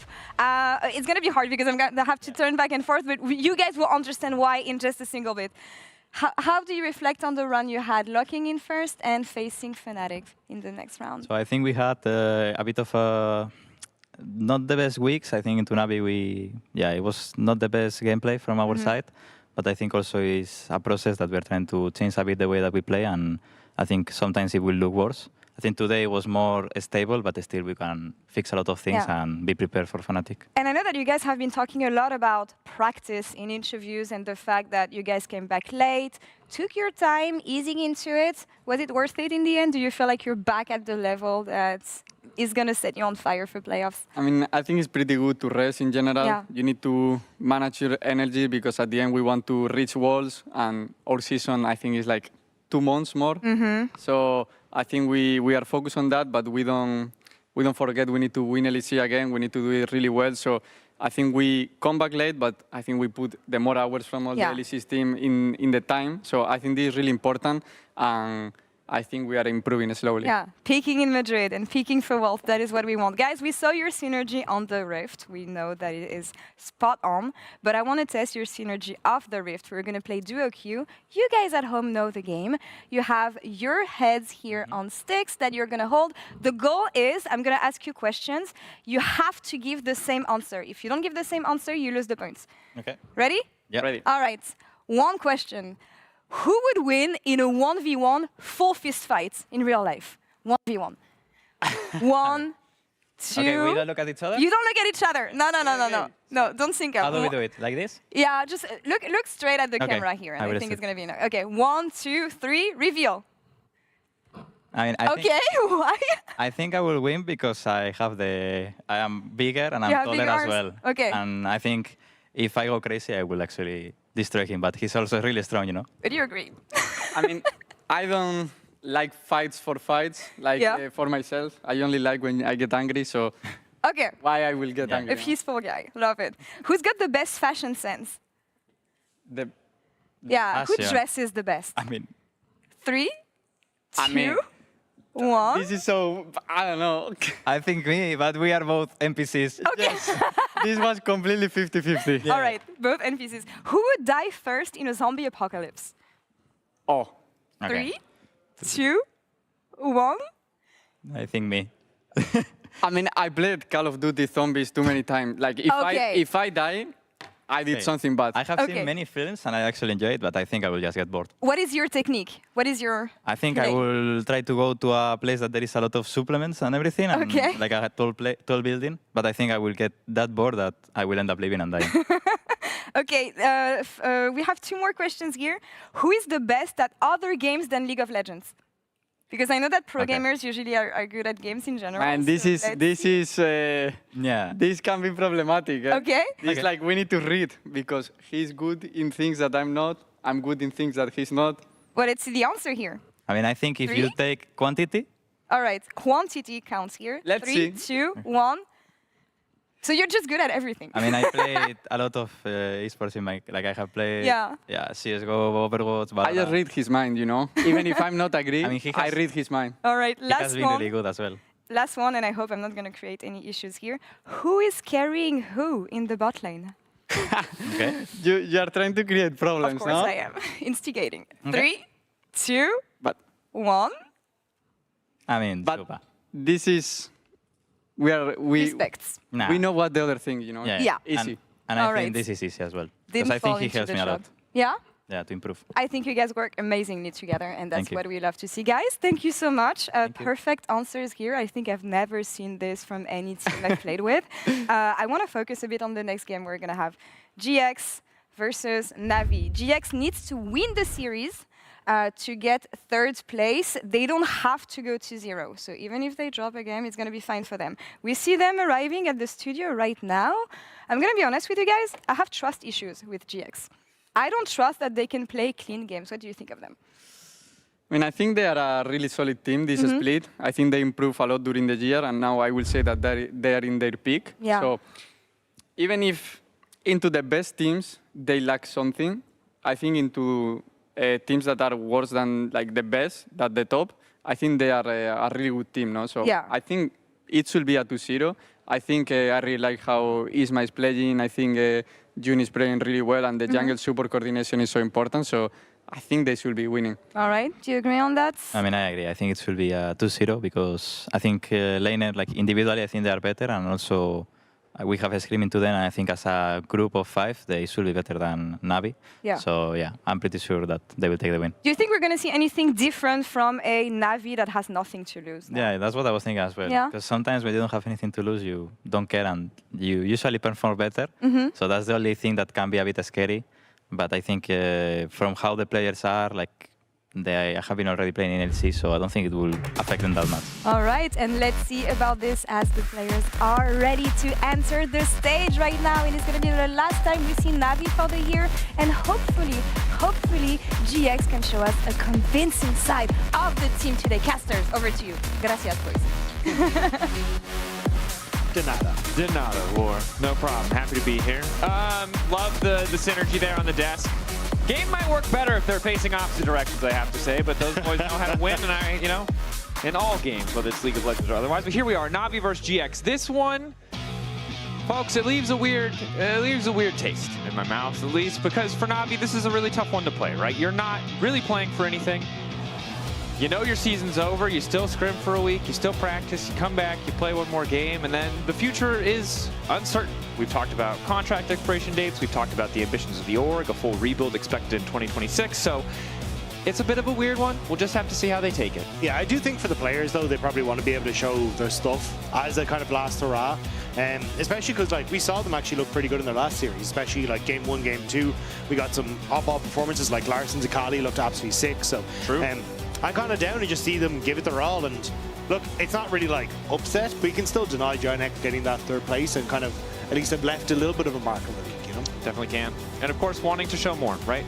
Taker, a guy who had a lot of really solid early games and a lot of mid to late game missteps. It's one of those situations where you hope that people are willing to give this guy another shot. And on the opposite side for GX, a team, like many teams in this league of ours, are woefully inconsistent. So, who knows what's going to happen as we are getting ready to get into the old Picarino Bannerino. It sounds like a pepper. Yeah, I don't know why I just started doing Ned Flanders there, but it spoke to me. Oakley dokley. Oakley dokley, friends. Here we are, Navi versus GX. Game 1, Poppy, a little Gwen, some mid lane mages. They're trying to limit Larson's pool, I understand, but they haven't taken away his Akali yet, so can't forget about the Akali. It still leaves a lot of things open, though, because Vara's still there, and like Pantheon, Talia. There's a lot of power picks that are going to be left open available as we like see the trend more towards banning these mid lane picks. So I'm curious what Navi wants to go for. What is the angle? The option in the end will be the Wukong locked in. Okay, so general premier jungle pick. That said, I'm a big Pantheon fan. Yes, I'm just a Sundered Sky Pantheon. It's pretty gross. I'm also a Varus fan, and that champion has essentially been permabanned all year. You can see, yeah, 91% pick ban percentage, 4% pick percentage. So mostly, probably the most permabanned champion in our league. Very rarely do we get to see it, and we'll now get to see it in the hands of Noah, who, I mean, back in his time on Fnatic, was an excellent lethality Varus player. Yeah, that was confusing. Just tricked myself up there. And we have the classic response of the Jhin, and now we get Larson's Akali. Yeah, into the Annie, I'll be curious to see how it does, because obviously the point-and-click CC, not exactly what Akali wants to try and deal with. That's true. Still, I mean, good silent presence and a lot of long-range setup from the Jhin. So at least it's decent for the moment. I like the answer, though, to Sion here for Giant X. Like, you just don't really have any tank killing potential, realistically, especially as you can ban away things that can actually continue to deal damage to him, or at least be a nuisance in the top lane now. Yeah. Of course, need to see. Maybe it is still a lethality Varus against this composition. Akali and the Jhin both squishy with that focus lane. It could still go on hit now that you have a bit more front line, but would be nice to see some peel, as that front line is essentially unkillable, but a little protection for Noah would go a long way as we enter the second phase. Mbessa banned, the Nico banned. I hope we get a cool support matchup. You know, Malrang versus Jund. It's going to be It reeks of... there's bloodshed coming. It's going to be Alistair Rell. You're going to have no fun. Pike, something. Yeah, I guess I don't know what I would want them to play. The problem with spicy support matchups is they're usually boring. But Noah's giving you the thumbs up, so maybe he's agreeing. He wants the spicy support. I think that he wants a spicy support. Something like a... Well, Darius ban. Yeah, I mean, Darius support. So that has to be considered. Credit to, you know, they're just getting that Adam respect ban out. It would be a champion who obviously against the Scion could very easily stack the passive, and if you're not familiar with Darius and haven't died to him in solo queue recently, it's just a shitload of AD. Yeah, Mickey, who's not into any of the champions that we see on Navi, but was hinting at the potential for a Rammus support. It was actually into Yunara, but maybe that could be the spice, just something a little bit different. Wouldn't mind seeing it. Pantheon banned now. So the debate here for Isma, does he just go for the Vi? Again, point and click CC against the Akali. A pretty nice tool. Also functions as peel for some of the backline, but Xin similarly more powerful, I would argue, in the early stages of the game. Doesn't just have to farm for 6. Yeah, and I think more than likely you're going to see Navi go for the Rel, so you get the Alistair, which is still going to be able to act as an engage tool or a follow-up tool. But it does mean you're heavily reliant on your support to kind of provide the initial engage alongside the Annie, but also that peel, which isn't the best position to be in, which is why I actually like the Vi more, because I think the Vi can be that point and click engage, and then you still have your Jun able to try and peel for Noah. Because I had a pop-off game last series, so on the Crisis, so yes, thank you. Yes, I heard someone slapping their Thundersticks. There's at least one person excited for this. That's right, folks. It's the Gourds. The Garen, the Olaf, the Renekton, the Darius. The Gourds are out. Alive. I love the giggle from Malrang as he hovers Yuumi. Hey, Yuumi Olaf. Doesn't work anymore. They really hate it when Yuumi paired with not 80 carries, but you know, you could commit to being Adam's best friend. I think that seems like a good choice. He seems like a nice guy, as mayhaps a Gragas. Jun, very good Gragas support. Pocket pick for him, one of the few people who is still continuing to play it, despite it kind of dropping overall in popularity. And it is going to get locked in. Okay, so a little bit of spice to kick off game 1. Yeah, I like the fact that you kind of have that engage that we're talking about. It is kind of flash reliant with the body slam flash, but you still have that tool later on in the cask to try and keep Noah safe in these fights. And I kind of think Noah has to go on hit in this regard, because otherwise you just kind of run out of damage as the fight progresses. Yeah. I think it's a good argument. I think the struggle, of course, for Na'Vi at this point in the game is I see the road to victory, but it is paved with a lot of early game action and plays in their favor. Yeah, it's a lot of bloody axes that have already kind of killed Sion and or you can all run past, right? Which is, I think, a good argument for on hit is that you know, one arrow is not enough. I think you just need to get the Olaf fed in the early stages so you can just breeze past everyone and then just murder backline. Yeah, makes sense. I like it. It's a good angle. I think we will have to keep our eyes on that bot lane 2v2 though. Noah and Jun, a lot of those 2v2 kills coming through in their favor, and Varus, a champion who's been banned for good reason. Absolute powerhouse on the bottom side of the map. But sometimes that's the toss-up, right? Like, because you don't have the Varus played ever, so teams just stop playing him in scrims, and then when he does get through, sometimes you're like, well, actually, we haven't practiced with this champion, but we need to pick the champion because it's broken, so you kind of end up in this weird spot. I think it's less true when it's a AD carry. Sports! Woo, sports! I do love me sports ball. I do love some sports ball. Here we are, sports ball, game 1. Hike. Blue 30 something. Got into the net. That's 7 points. The net. Yeah. Sports. We know about sports. Something Michael Jordan something. 100% of shots you don't take, you miss. You miss 100% of the ones you do so far for Noah as well. 0 for 1 on the old arrow hits, but it's Comet, so as much as I would like to see on hit and the perfect auto spacing, Rob, he's just going to be a Q boy this game. And what's happening mid lane? Absolutely nothing. He's popping off for sure. Just a pixel. Knows their Noah history. This was I would say, it was a bit of a crutch by the end of the time there at Fnatic when they were doing well for Noah, just putting him on Alpha Varus, but crutch for a reason. It was a damn good pick. Yeah, I don't know if that was kind of a Noah specific thing or if that was just Varus is a really strong champion when it comes to like mid game. I Just being able appreciate to control you wave states. thinking about your words and choosing the safe version of what you wanted to say about Varus. What do you mean? I don't understand. What do you mean? Varus is fine. His infinite presence in pro play isn't a problem. Anyway, it's nice to have permabans as Larson hits him with the thumbs up. And GX Mundo stocks coming out. All right, will there be a fist fight early, or will we just be power farming? Now, it's tough because on the bottom side, I fully expect Jun to play a little bit crazy, although level 1 it is difficult as Malrang has more auto attack range. And top lane, if Adam hits an axe, I don't know if it's level 2 or 3 or 4, he can just run lot down, so. Yeah, I think it's a little difficult just because the Sion has like shield early and that kind of stuff, but definitely at some point, if you end up in the longer lane, you're going to have trouble, which you see there, right? Shield makes it a little bit difficult to go for the very early trades. But certainly as this wave bounces back, I think that's where a lot's going to be a little bit more skeptical about how this plays out. Yeah, and it is an interesting matchup early on. Of course, Sion Shield, really nice in the stages of the game where enemies don't have the damage to burst through it, so you can get some of that damage back, as you saw the initial chunk. But Olaf Champion was some built-in sustain once he hits level 3. We do have the Reckless Swing as well as the Undertow here, so it doesn't have that sustain yet, but as much as Lot is pulling ahead, it's really hard to 100-0 all in the Olaf without Ignite or support from someone else or maybe an ultimate.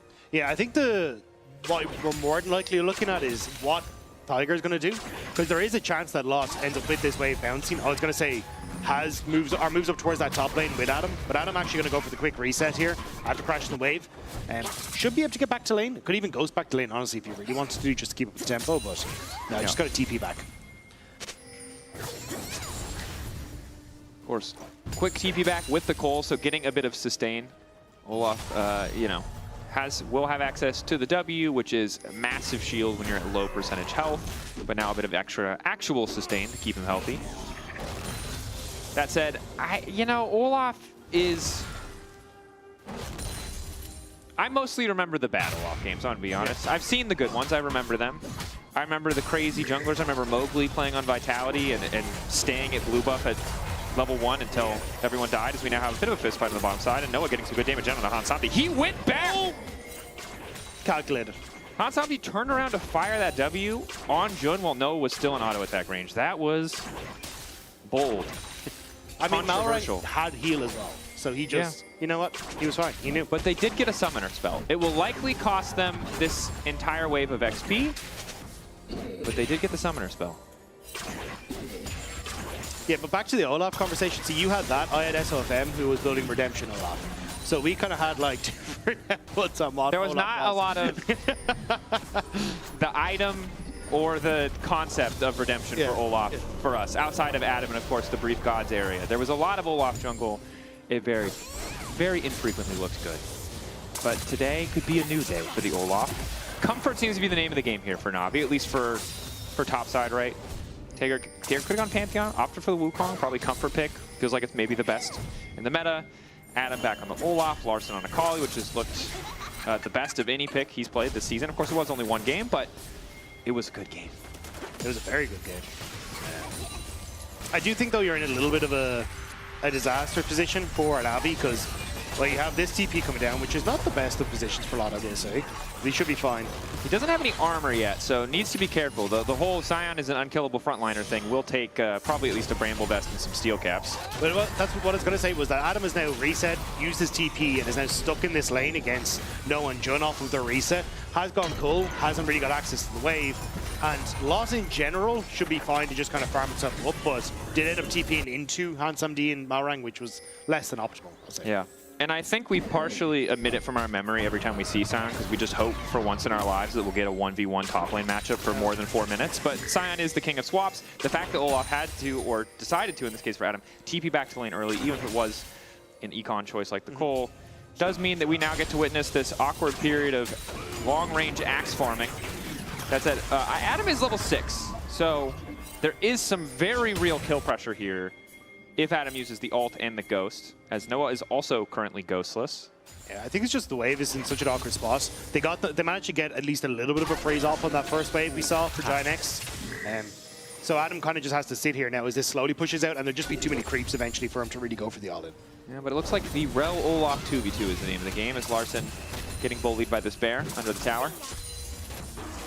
Jackie's not going to get to play one of his flashier mechanical picks there, but you said it before, right? The Annie, the point-click CC is nice. Also, the fact that the bear just does the passive AoE damage, kind of reveals, doesn't really reveal, but gives you the image of where Akali is in her shroud. Makes it pretty hard for Larssen to outplay in these fights.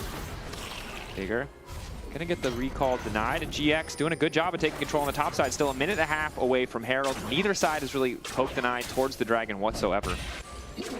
Yeah, it's just weird for me that Na'Vi have left Adam in this. I thought they would have just tried to get him out as soon as possible.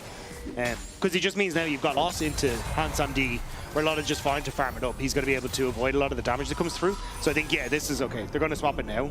Because Adam wants to be in the 1v1 against Lot. Yeah. And the fact that he can't punish and play through the strength of his lane is just a down bad for Adam. Yeah, definitely not a good deal. The good news for Adam, though, is because he TP'd early, while it did cost him a bit of an awkward laning phase there for a little while, he still has the gold lead, and his TP will be up, most likely in time to help contest this Herald if that's the angle that they want to go for. But again, one of the great perks of Sion is not only does he farm really well, not only is he unkillable, not only does he lane swap really well, not only does he have good wave clear, also his ult is essentially a semi-global, so yay, Sion. It's kind of like the Ornn copy pasta from a while ago, but now just, yeah, it's been additional. Yeah, the thing is, just because Sion, if he isn't building AD, isn't solo killing people, I don't think people get as mad about it. And also Fearless. If we saw Sion every game, we'd get a copy pasta. Fearless did a lot of good things for the meta. The copy pasta game has gotten stale, let's be honest. We're reusing the Showmaker Cassante copy pasta. We need new... People aren't incentivized to make the pasta anymore. Yeah, it's a bit sad. Yeah. But I think, I mean, I think Fearless was... All in there, Isma. Back to acting. Larssen didn't see if he could manage to connect to the E, but Isma now running out, face first. Jackie's caught out in the meantime. Spin from Tager.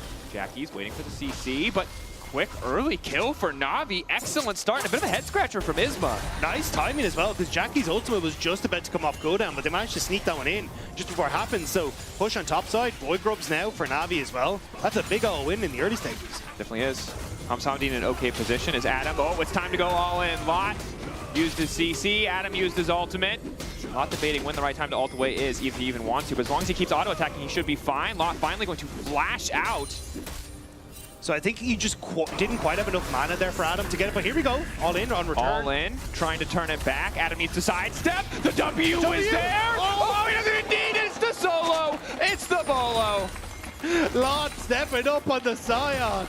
Adam, I'm 99% certain, didn't have enough mana for that final axe, and then Lot happy to just come and turn it back around.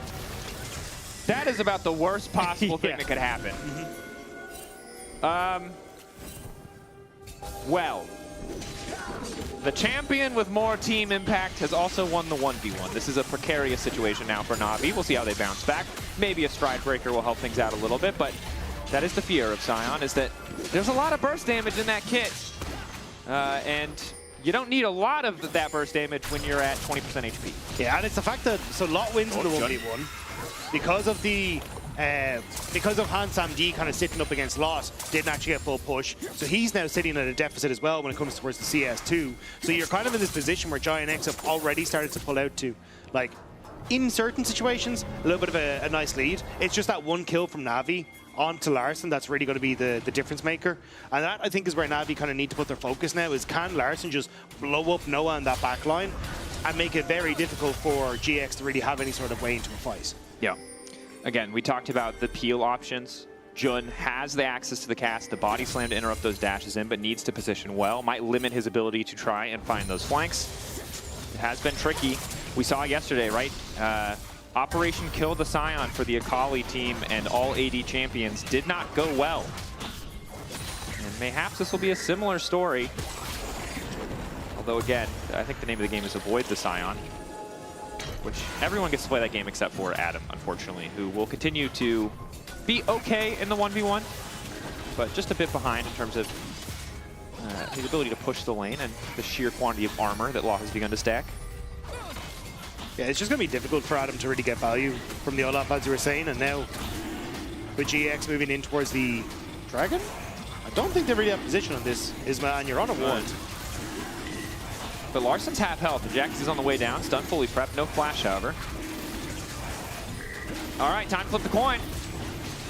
Or trying to burn the enemy jungler. Taker starting to spin, trying to back up. Dashing back. Good use of the clone. Hansandi from downtown. Finding the curtain call. And Wukong just spinning his way out as they take the drink. Now it's only Malrang left in the pit. He's running, dashing through, likely to fall. Mounted up on his pretty little pony. But in the meantime, Taker going down. And Malrang going to fall as well as the feet of warfare goes to the side of GX. They couldn't avoid the Scion Dracos, the TP from Lot, and that ult in secures it, because that kind of looked like Na'Vi were about to get away with the heist of their lives, but Giant X able to finish it out. Credit to Lot right where he needed to be to make sure they could get some kills on the back of that. They do lose the Drake, but I think they're fine with that trade. Gold lead now over to the side of Noah. We take a look back, and I mean, credit to Taker here. I thought he was dead, but Jackie's lacking flash just slows the play down. Yeah, and the fact that Malrang was willing to just flash into the middle as well means they're able to set up the play, and then Tiger's getting away, but Lost able to follow through here and just about hit Tiger with the slow. Means that he can get the follow-up, and Malrang stuck in that pit, as you said, which means the Giant X able to finish him off alongside him. Damn. Impressive stuff. But however, we do now have the experimental Hex Plate completed for Olaf, the other champion who, alongside Nocturne, is really excited about this item, and it is much more powerful in terms of raw move speed, which does mean that if Adam can hit that crucial threshold where he just doesn't get one shot by the burst damage on the side of GX, he can start to tear through the back line. Yeah, I'm a bit surprised Giant X went opt into Jackie's facing off against the Olaf, because that's the one where I'd be most worried that he can just run you down, especially as the Ghost starting to come back up. Yeah, Annie has some burst damage, but it's not going to be enough to really get through him. So I think you need to swap this Giant X so you can actually have Lot face off against Olaf with all that armor he's bought. It is, yeah, feels like the better lane assignment overall. Malignant's now completed for Jackie's, of course, as Malrang and the rest of Na'Vi pushing for a bit more control on the bottom side. As Jun, aggressive use of the sweeper. They're trying to get some proactive wards in the mid lane, maybe punish Han Samdi if he overstays or over pushes a wave. In the meantime, Noah is chilling. Yeah, this is just going to be chilling mid. Noah's going to hit it. Ham Sandeeves now with the lethality build is also just going to auto a couple times and Q through the whole wave. So this wave is just going to disintegrate back and forth, and it's more going to be about how can Isma and Tiger get out towards side lanes and try to influence them. In particular, this Wukong. I think this is where Tiger really needs to step up and kind of start winning these side lanes for his team. Otherwise, you're just going to slowly fade out as Giant X start to creep further ahead. The slow, steady game, which we anticipated, of course, for a game like this. He's now on the bottom side. E2 coming through for Larson. CC, R1 going to do a little bit more. Tager now trying to follow up with an ulti of his own. Larson flashing in to secure the kill, and more attention paid to Larson and paying off. Really good spot from Tiger. Again, this is what I say, this is the plays that I think you need to make is this Wukong, and I'm not sure if they actually spotted Isma on that top side on a ward, but either way, finding that timing window to go for the dive, get Larson another kill, and now get the side lane control as well. Good trade for Adam. Not burning the ult means he always has the threat of the all-in in that longer lane. Well, it's still fine to stick around, but may just be forced to ult back to lane. Of course, again, Scion, mobility, good. Frustrating. Will he sound the farm alarm? He's waiting for a little bit more information. He's going to go bot. They're going to keep reassigning. Adam has anticipated this and is in the right position. The downside is Scion move real fast with ulti, so he can go anywhere he wants. Does Scion move mid with ulti? He's just waiting. He's like, wherever the Olaf goes, I will walk into river and ult the opposite side. This champ is frustrating. Here we go. Herald there. He's exactly where he needs to be. I mean, giving a bot tower for the Herald, though, is kind of just fine for Na'Vi as well. Yeah, I thought Jackie's was going to TP bot lane, but I guess the call instead is just to focus the Herald. Yeah, I wasn't Tiger starting to make his way down. Maybe they were just nervous about Annie dying to another repeat dive on that bottom side with the Olaf. But either way, yeah, they're kind of happy as that and getting some solo gold towards Olaf as well. You can see boosting him up to 650 gold. He'll have a nice little payday off the back of that. And you're still keeping a lot of control on this bottom side for Dragon, which again, I think is where Na'Vi are more focused at this stage. Larson. Oh, Jackie's his easy pick and finally gets the E up, but he doesn't have any more cooldowns. Larson taking his sweet time. When becomes lightning dash through, not quite enough damage. Does still manage to finish it in. The rest of the team is on the way. The arrow connecting from Noah. The knockup won't hit onto Adam. He's been forced to ghost. Decent sidestep of the damage still connecting. Ulting out as well. Herald has been summoned. Looks like it broke top as we were starting that play. So, bit of a weird exchange. It is a 1-for-1, mid for mid in the end, and some TPs burned. Yeah, I mean, actually, he's Giant X who kind of, well, yeah, I was going to say Giant X come out on top because you get the TP out from Adam, but it's matched by a lot, right? So yeah, a little funky. You kind of just end up in a stalemate off the back of it. I was surprised, honestly, to see both Adam and Lot TP into the play, because that just looked like Larson was, hey, I'm going to trade 1-for-1 and we'll all be fine, and then that'll be the end of the play. Yeah. Decided to continue to commit, which allowed Noah to come in and snipe a kill. Again, the kind of the focus players for us here are the very fed Akali, very fed Varus. Either of those champions are dead before a fight. The other team's going to have a pretty significant advantage. GX going to even up the Drakes, which means we're going to be pretty far away from getting to a soul, and it will be Infernal, which for either side with these utility carries is going to be a big deal. Yeah, that's why I was kind of surprised seeing Navi commit to that topside play, because I think you just trade, and Jackie's has the TP but actually can't get into the fight, and then you're in a position to go, oh, well, we've actually got our Olaf and our Wukong on the side of the dragon spawning on, and we can get vision down. Great, that's going to be fine for us. But instead, because they went for the top lane, they give up dragon. Now they've given up position on the map as well. So it's just kind of giving some small windows for Giant X to stack objectives that later on mean that Navi can't win through them. Yeah. Puts them in a decent position. We saw there in the mid lane, Noah did throw out a cheeky ult, tried to hide the animation, but good sidestep from Han Samdi. Means he'll at least be able to hold on to his cleanse. Decent XP lead for Noah. Half a level ahead.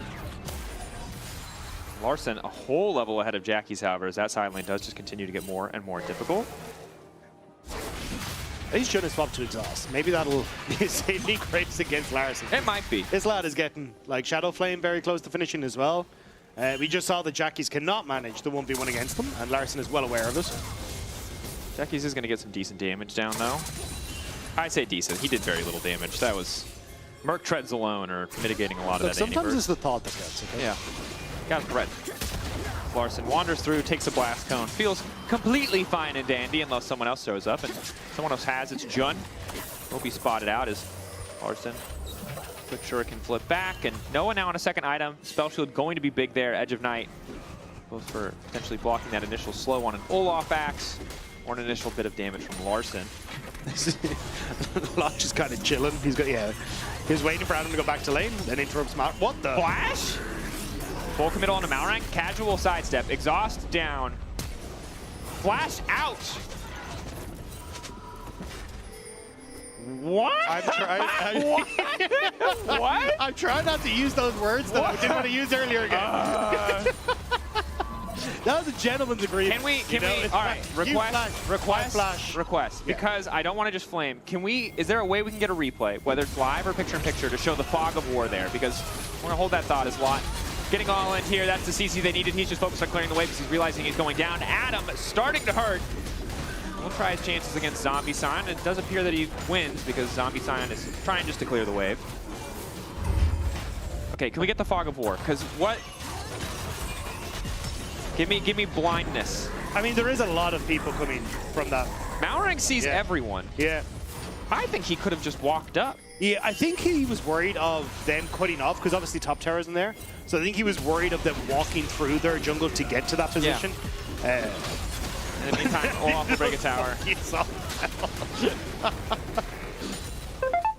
Okay, first, but. Okay. Well, look, sometimes it's a bit of a bright part, you know? Yeah. Respect. Sometimes you forget your W doesn't do infinite damage. Yeah.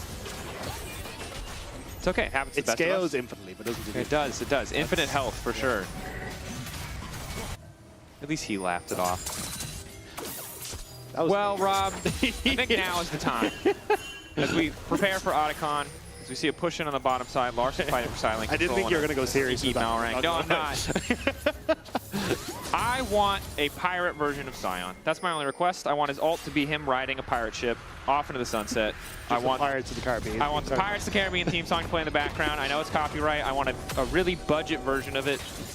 Whatever it sounds like to play. And that's my request, Riot Games. Yeah, I don't ask for a lot. Yeah. Wow, and as a transition, Lot's playing Sion. And yeah, I think we should just sing the Pirates of the Caribbean song from now on forever. I mean, they made Flowers Oran one. They did. If you just hammer home enough, this pirate sign. That was much more well conceived because I don't have any ideas for any of the other abilities. I don't care about what they are or what they do. I just want the ulti to be a pirate ship. Like his W is he splashes like grog on himself, right? And then like it explodes. Yeah. Quintessential pirate, just pour alcohol. And then if he like, actually, if the Q is actually, where is Pirate Kragus? Actually, now that you. Surely, if any trope goes hand in hand with alcoholism, it's piracy. Maybe Gangplank has copyright. Goes for it, might be true. Too many pirates already. Jun now caught out, exhaust down, flash away from the deadly flourish, and a quick body slam out to safety as GX are relatively unperturbed. Like imagine if Lot had a ship he was just holding down, could crash down on top of it. Yeah. I'm with you. I buy think that it's... Maidenhead, you know? Yes! Rob, you're so smart. He's not going to hit it, though. He's missed a lot. Lot has walked in. This is the day you almost caught Captain Jack Sparrow. He thinks he's tanky, but he's not tanky enough. He will get Adam's ult out, though. Adam, perhaps a bit too keen. Losing that cooldown is big, because Jackie still has his ult, and of course, access to the passive CC. Noah's ult as well has the potential to do a lot of damage. Han Zombie's been completely caught out. Quick cleanse out from him, and I don't think Na'Vi want to keep fighting this. Now Giant is going to be able to just completely take the space they want and noosh them on it. Yeah, there's just nothing that Na'Vi can do. Yeah, lost a lot of health bars. Han Zombie caught out, burned both summoners, so GX going to grab their second Drake of the game. Na'Vi still holding on to that individual gold lead as Olaf just continues to get further and further ahead in the isolated 1v1, but dragon stacking, definitely not a bad strategy.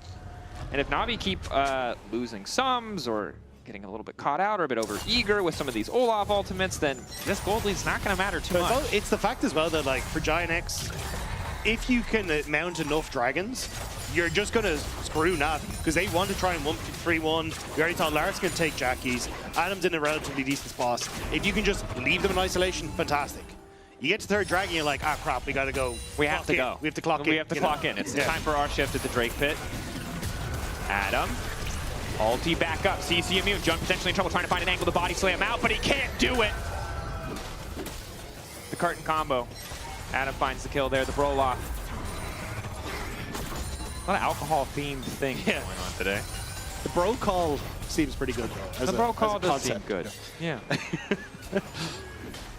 And earlier we were concerned because the Olaf did start, Adam did start by dying in a 1v1. That wasn't great. The swap came out. That also didn't feel great. But perhaps Olaf is an inevitability. Now remember, this is a little bit fraudulent because Noah's a poke champion with a lead who can hit multiple champions per Q. Although, you know, the lagging behind from Zombie not great. And Adam just gets to free hit Lot. Oh, so Tiger's had really big impact for the number that's on the screen there. Yeah. He's actually been okay. Yeah. It doesn't matter that Aurang has done more damage to him. It's where Tiger's damage hit. That's I don't know. I think we're bringing back Gods. It's happening. Look at that big damage chart for the Olaf. You need no context. That's the biggest number. Therefore, he's the most important. Bigger number, better person. Bigger number, better player. Yes. That is the 80 carry and Olaf player way. I'm a support main, so it's a bit self-sabotage. Yeah, that's true. But you don't get credit. You know what you signed up for. Yeah. You have to be a masochist to play support. Your entire life is just getting trash talked by players who don't understand what a ward is. The worst is when you get the person fed and then you just watch them walk into everyone and die every time, and they're like, well, my support It's your fault, bro. Yeah. Your fault. If you don't child-proof the lane and the child, you know, walks in, that's your fault. Scuttle Crab down. Otacon up. Baron up. The pace of game, slow. The TP from Jun, though? He's reappeared on the map. He's looking at an Adam. I don't know if that's where you want to be looking. Blue Trinket. Adam still has ulti, is forced to use it. Okay, that's not ideal. He did look very menacing as he ran away, though. It is my favorite thing in League of Legends where you have champions who say really aggressive things and they ult as they run away. This Olaf and Sion are both in this game. Nothing better than watching Sion shout cowards as he runs for his opposite direction. Yep. Okay, GX, solid setup here, control of the Tri-Brush. Love to see it. Pressure in the bottom lane as well. So again, key abilities from the side of Na'Vi being utilized before the fight for the objective, and it is costing them. And now, not reset, but it's gone. I mean, your Olaf and your Akali are turbo fed. How did this happen? And I gotta say, it's rough for Navi. This doesn't feel like it had to go this way, but they did take the most conservative, most defensive path through this sequence of play. Yeah, I think the Jun TP actually kind of caught them off guard. Sure. They weren't really expecting us because they were kind of like, oh, well, they get pushed mid and there will only be one person to come bot, but we have Malrang there, so it should be fine. So I think the third person were like, wait, we weren't really ready for this. But yeah, Navi haven't really been playing out through their sides very well. Like every time they try and push out, they haven't really synced it with the push on mid, so you just end up in a position where Jun is constantly able to roam around with Isma and protect those sides. And now, 50 seconds until Dragon, the Giant X just get to play towards their win con strength, which is big old fight with big old boys in the front. Yeah, and if they can keep holding control of the lanes like this and giving time for Noah to just poke and get mid prio, game only gets easier as Adam in the 1v1, he needs a lot of time. And it's hard with the amount of healing reduction and 3 armor items. Uh-oh.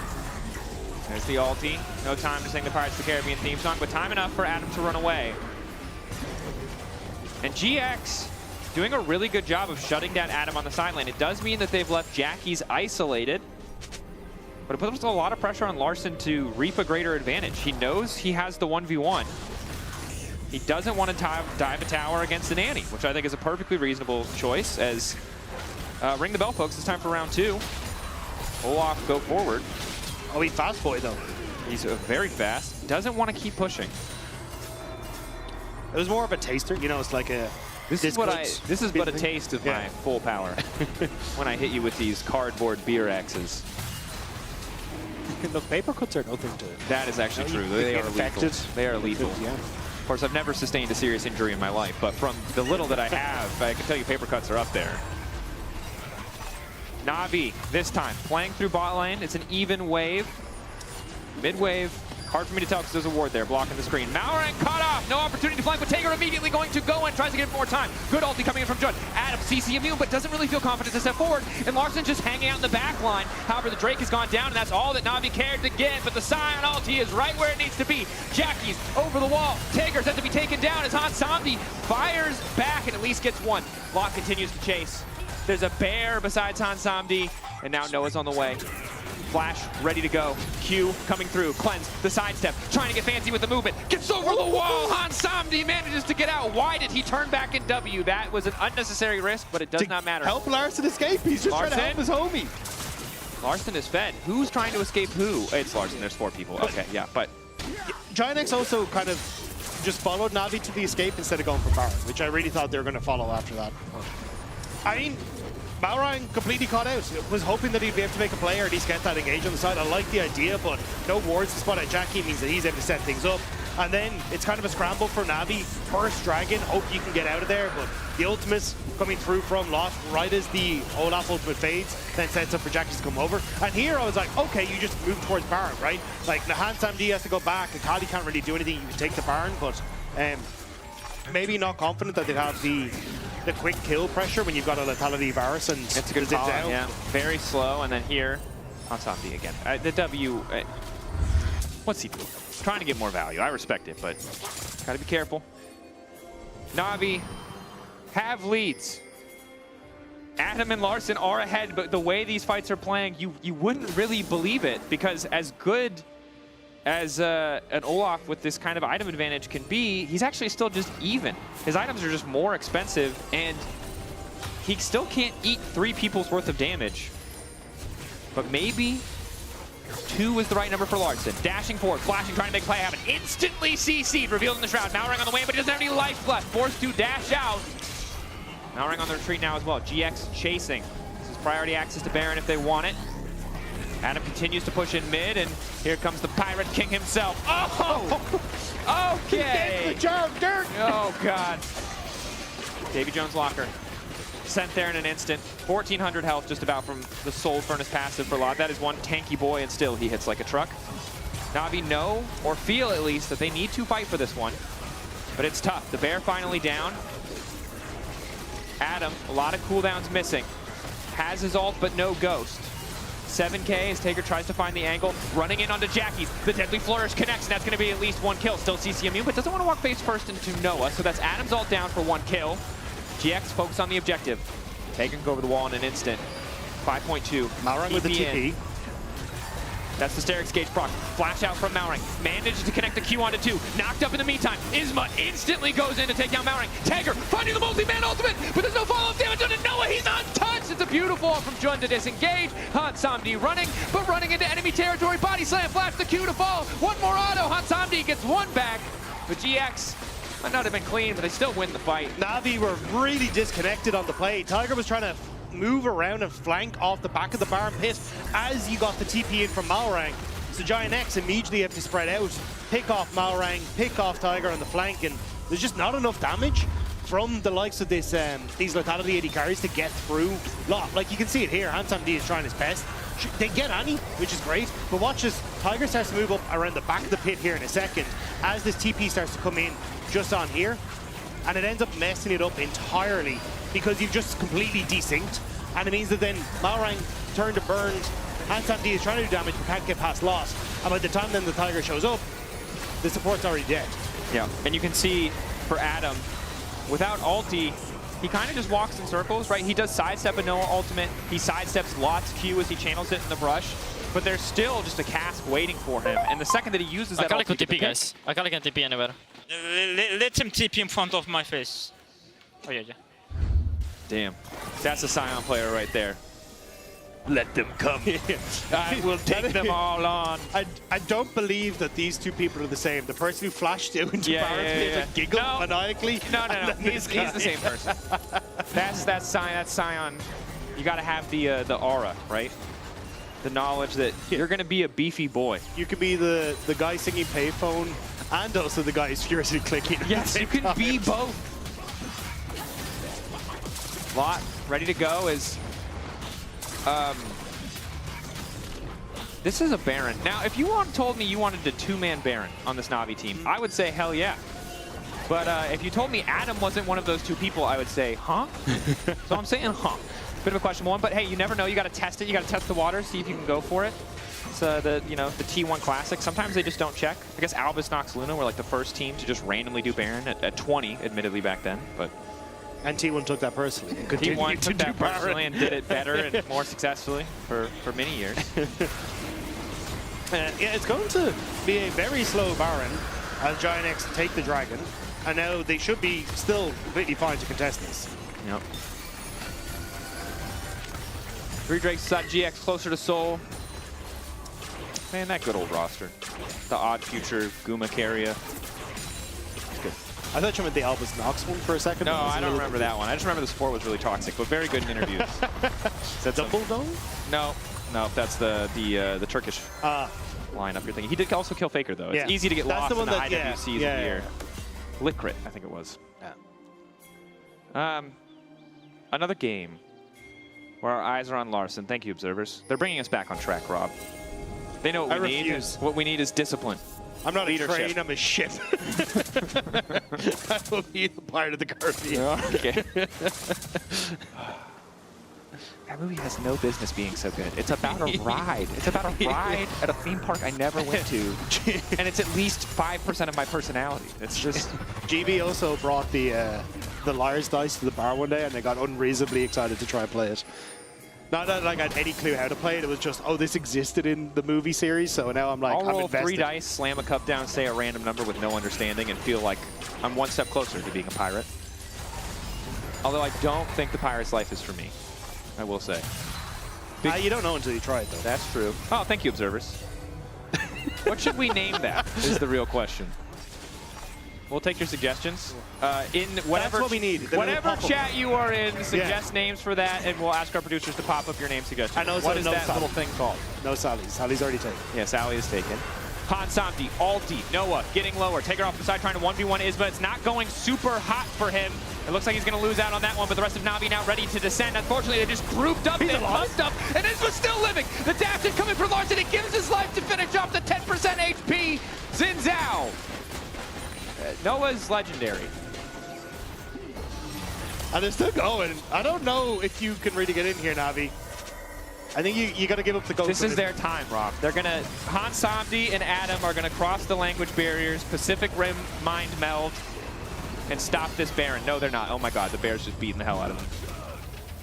Does he? I don't know if he wins that. I don't know if he wins that 1v1. Yeah. Yeah. All right, mid lane tier 2 traded for the Baron.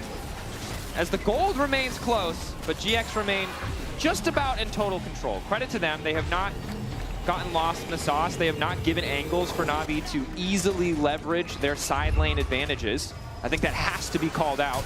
But also Na'Vi, a little lost, a little messy. Yeah, I think you're just seeing competitive at this stage. Like, this is what Giant X are built for.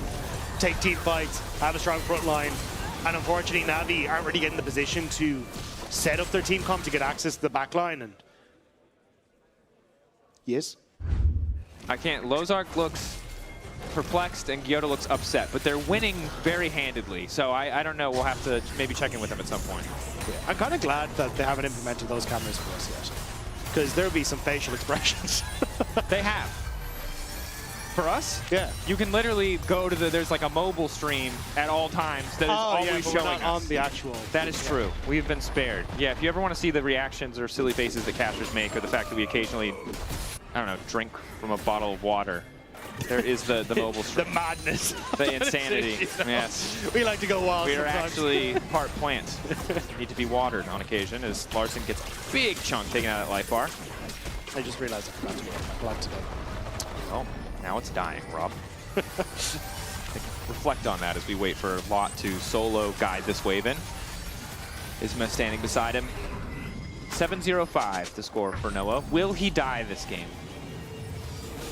I don't think so. There's a bounty on his head. Yeah, I just don't see a world where Larson or someone gets access to it. I think everyone's just dying too fast. Yeah, I agree. And you got But sold in 35 seconds. sometimes, Rob, when you got a big problem in front of you, right? You're Na'Vi. Your big problem is how the hell do you win this game? That is a big problem. You got to break it down into little goals. Now, an analyst would talk about side lane pressure and objective setup, but I'm not here to be an analyst. I'm here to it sounds like you've been set a listening clear, to corporate too long. I've set a clear directive. We need clear goals. As someone who understands nothing about the game, as I think is very common in esports. We're going to need to set a project manager. Yes, yes. And I think the name of the game is Kill Noah, which so far is going terribly. Noah is very much alive. Larson's been taken off the project. Larson has been taken off the project. Hansamdi does not do that much damage. He has four items, to be fair.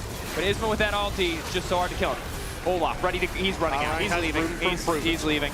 Ulti, the chase down, the clone. Well used by Tager. Tager, up for promotion. Up for... I didn't want to go that way. I was just saying small, achievable goals. And there could be the smart version. Again, you talk about sideway pressure, or there can be the simple version. We can circle back to this. The Ooga Booga. Don't circle back with me. I don't want to hear your synergies. Your alignments. Look, we need that Six Sigma Scrum goal setting. That's what we need. Yes. Yeah. Where's the Agile training for this one?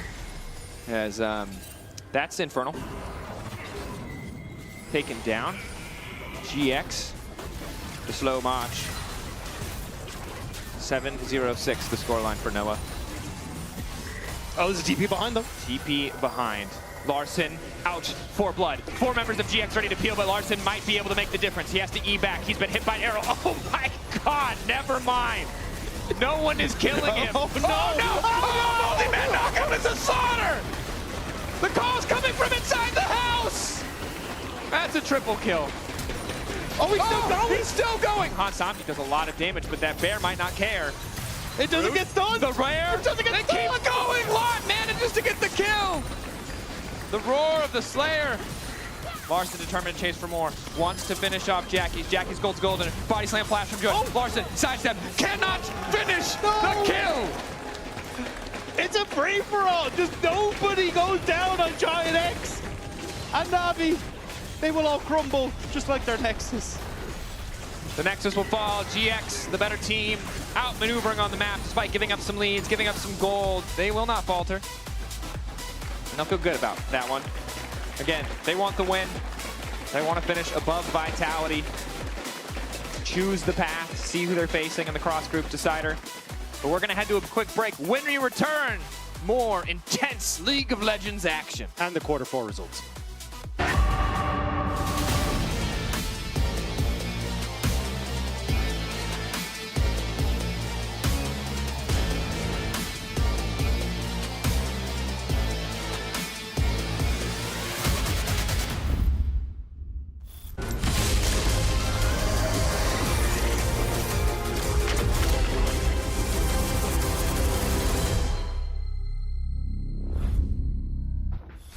Needs a map. Wait, I'll take care of this. Oh, be careful. That thing belongs in a museum. What is this? Wow, that escalated quickly. What do we do now? Let's have a break.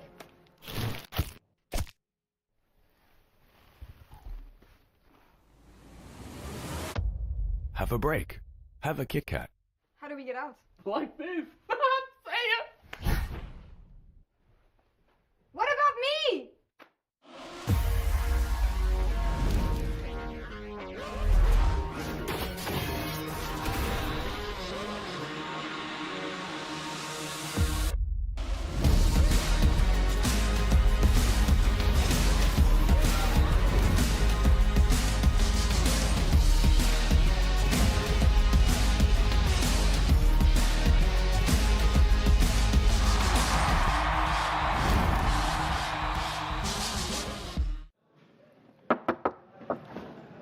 Join the WhatsApp.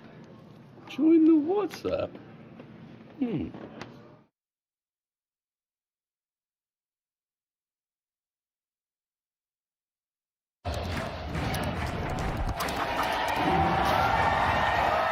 Red Bull gives you wings. We're now approaching the final pick, and what a ride it's been. A moment of hesitation, but we're getting closer to the game changer, and what a legendary journey we've been on. I mean, there's so many excellent options, but one of them has to be a perfect fit. Oh, they're about to lock in. Whoa, what a pick! What a way to close things out. Join Marriott Bonvoy for a chance to claim a free Hextech chest and key. Marriott Bonvoy, a check-in at every checkpoint.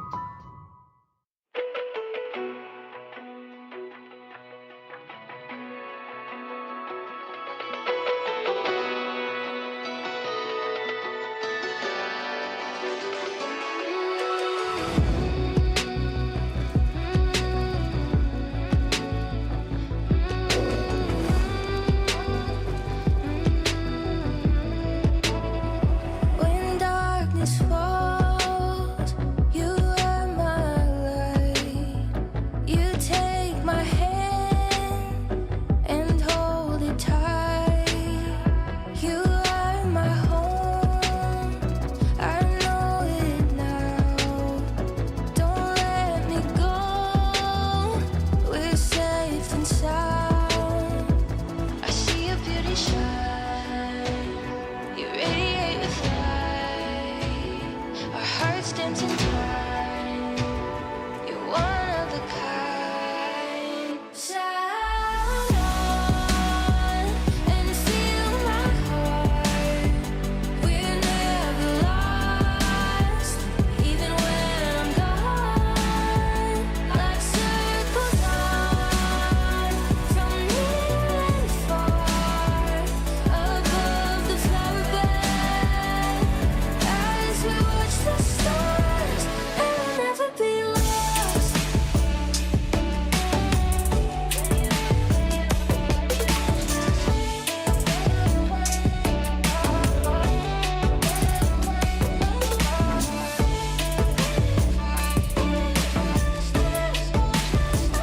You are my home, you feel my pain.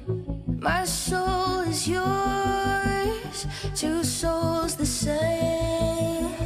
With you I'm everything, you never asked me to change a thing. They set our world on fire, but our hearts will burn for miles. I see your beauty shine, you radiate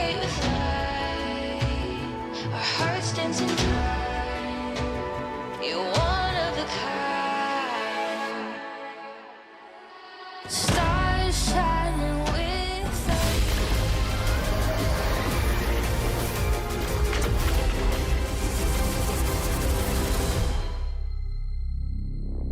Guys can be top or? No, okay. Paros mid. Yeah. Let's play setting. No place now. Nice. Full middle on the mount rank. Casual sidestep. Exhaust down. Flash out. What? What? I go Akali. Go Akali. Okay. She has no flash, I think. Bomba. Nice. Go Nation. Gun them. Go.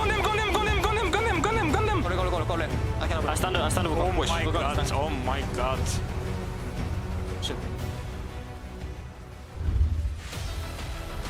And welcome back to the desk as GX takes game 1 here against Navi. We are gonna talk about what happened in game.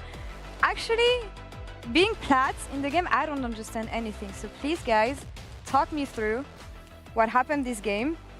How do you spin that? Okay. Explain to me like I'm 5. I will explain to you like I'm 5. Yeah. I'll be very concrete, okay? So when Mommy Navi and Daddy GX likes each other very, very much, they sometimes want some alone time, and that alone time being a 41-minute long game on the Rift, and they really want to drag it out so they get a lot of time to each other, and that's why the game just really prolonged and became a really long slugfest. Right. So they just wanted to spend a lot of time with each other. That's why they gave all those dragons. That's why they threw all those fights. League of Legends analysis and biology class. Love it. Odo. Yeah, yeah. My parents didn't take 41 minutes, but I mean, you just had Navi, you know, just have 5 people just throw themselves at the wall that was GX's team comp, and that wall became big and strong at some point where, you know, they just became flies. They just got splattered across the windshield because that's pretty much what happened. They just had to send it on Noah every single fight, and at one point, you run out of steam and you run out of, you know, spikes or power spikes. Yeah, and when it comes to GX, we know that past 20 minutes, I said this to the boys earlier as well, I don't usually trust them. What do we feel like they did right here? Maybe good control around objectives? Yeah, I mean, I feel like in general, I want to praise a lot. I feel like he had this really tough matchup against the Olaf, and he got a really nice solo kill. But in general, they were just really early in the objective. I think me and Odas hammered in for the entire day that if you are early in the river, like suddenly the enemy team has to kind of come into your zone, and then you can land all your skill shots. It becomes a very easy fight. And I feel like GX, despite some messy sequences, they were generally quite good at this game. Exactly, because even though it didn't start off, you know, pretty, I feel like Navi still found themselves in positions where they were first on objectives, managed to take over the position. The fact that they had this sort of team comp was also playing on easy mode, because the hardest part of the games were the early game for them, where Navi just has so many tools and so much backline threat. And sure, they still messed up a little bit when it comes to, like, you know, the first or second Drake in that sense. And that's why the game went to 45 minutes. It's just, they pulled the win, which before they didn't, so that's still areas of improvement. But now my question is, did they do it fast enough? Because I still felt like it dragged on for a little bit longer than it should have. My question is, how good is this guy? Wow. Because when something goes right in the late game and in the later stages of the game, usually for GX, and lately it has been off of the back of this guy. Look at this damage. I mean, that's a really big DPS damage Yeah. number. I feel like in general, I saw the, what is it called? The lethality item I talked to you about. Yeah, Axiomark. Axiomark. So when he bought the Axiomark, I'm like, wow, that's pure confidence, because he didn't even buy GA. He was at like 5 straight lethality damage items, and he was like, sure, I don't need to buy defensive because I know you guys won't kill me. Pure confidence, so much damage, and I love to see Noah in form, because I feel like he is necessary for GX to kind of reach further, because I feel like when GX are doing good things, often it's him and Jun in the center of it. Sorry. I mean, he just sold Noah so well, because yeah. I'm just going to double down and say it like him. GX always needed him to step up, because I feel like we're going through a time where Jack is perhaps not having, you know, the best time when it comes to, you know, finding himself with like the meta champions that he likes. Because even when I played with him, I felt like he was a little bit more, I wasn't really saying insecure, but a little bit inconsistent when it comes to, you know, hitting the nail on the head with what champions are really, really good in the meta. So having Noah as the stable rock makes a ton of difference for GX, and at the same time, he also has the support that he needs, because as you said earlier, Lot has been stepping up. I felt like this wasn't really an easy matchup for him, but yeah, sure, Sion is completely OP, and he rocks up to an objective and just becomes this unkillable wall. But at the same time, Isma has been the silent engine of the team. Yeah, absolutely, and that's something we've been discussing for a while now. The engine of the early game, the engine behind those fights has to be Isma, and I love the role that he took within this team. We've talked about Noah and the impact that he can have in the late game. So following up on what you were just saying, Odo, was this enough from GX? I feel like them taking things more simple with a simpler approach is actually what they might need right now.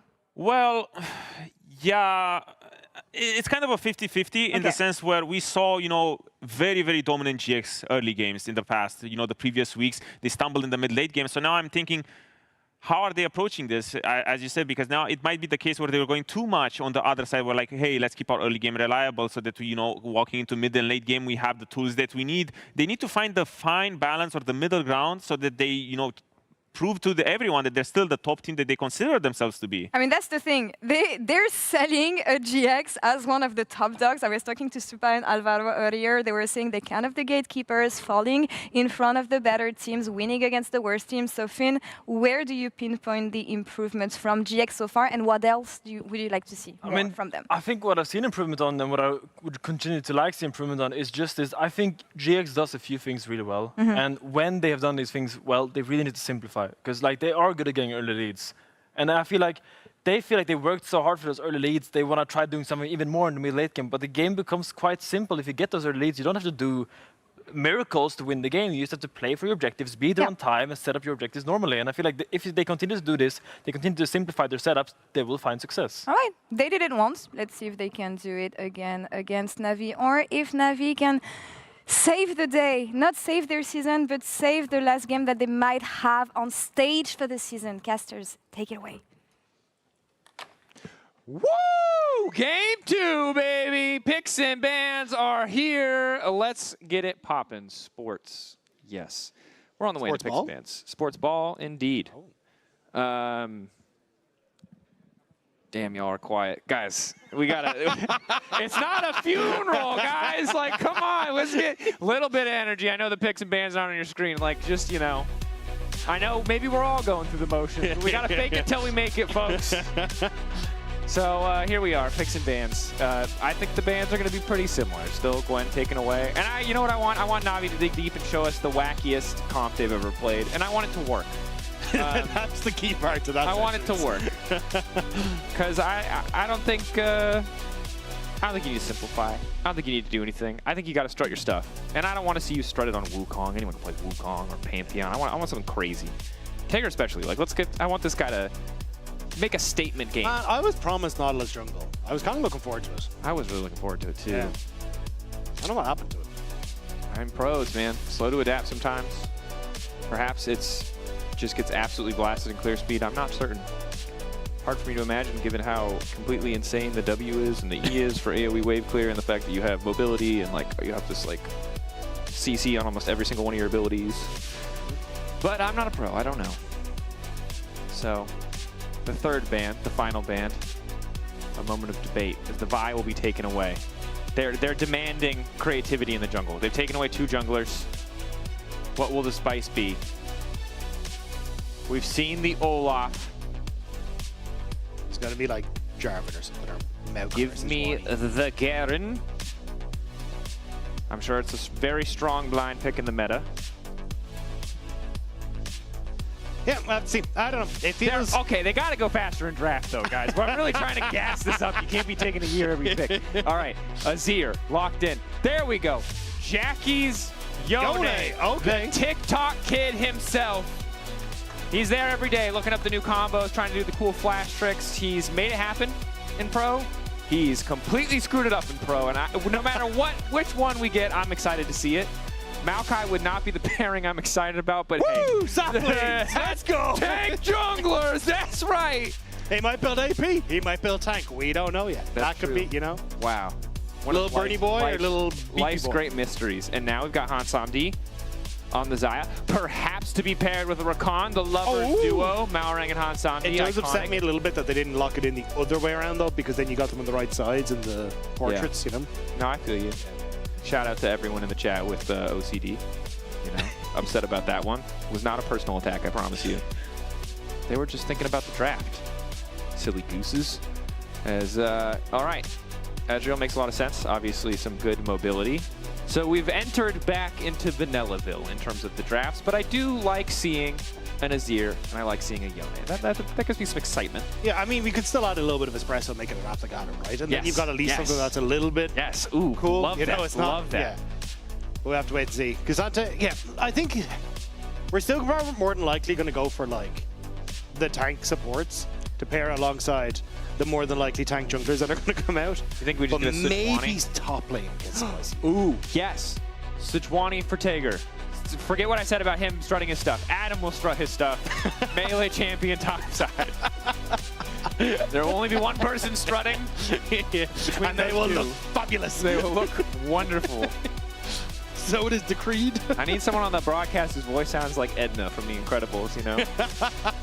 Come up and break down plays. I'm going to freak out if someone just scuttles in like she does. Yeah. Got enough people from the Nordics. We need someone from wherever that accent is from. Yeah, I don't know. Yeah, I don't know either. All right. Jarvan banned, Cassante banned, so looking to take away, I think, some of the easy, safe picks. Leave room for that red side counter pick to be a little bit more impactful.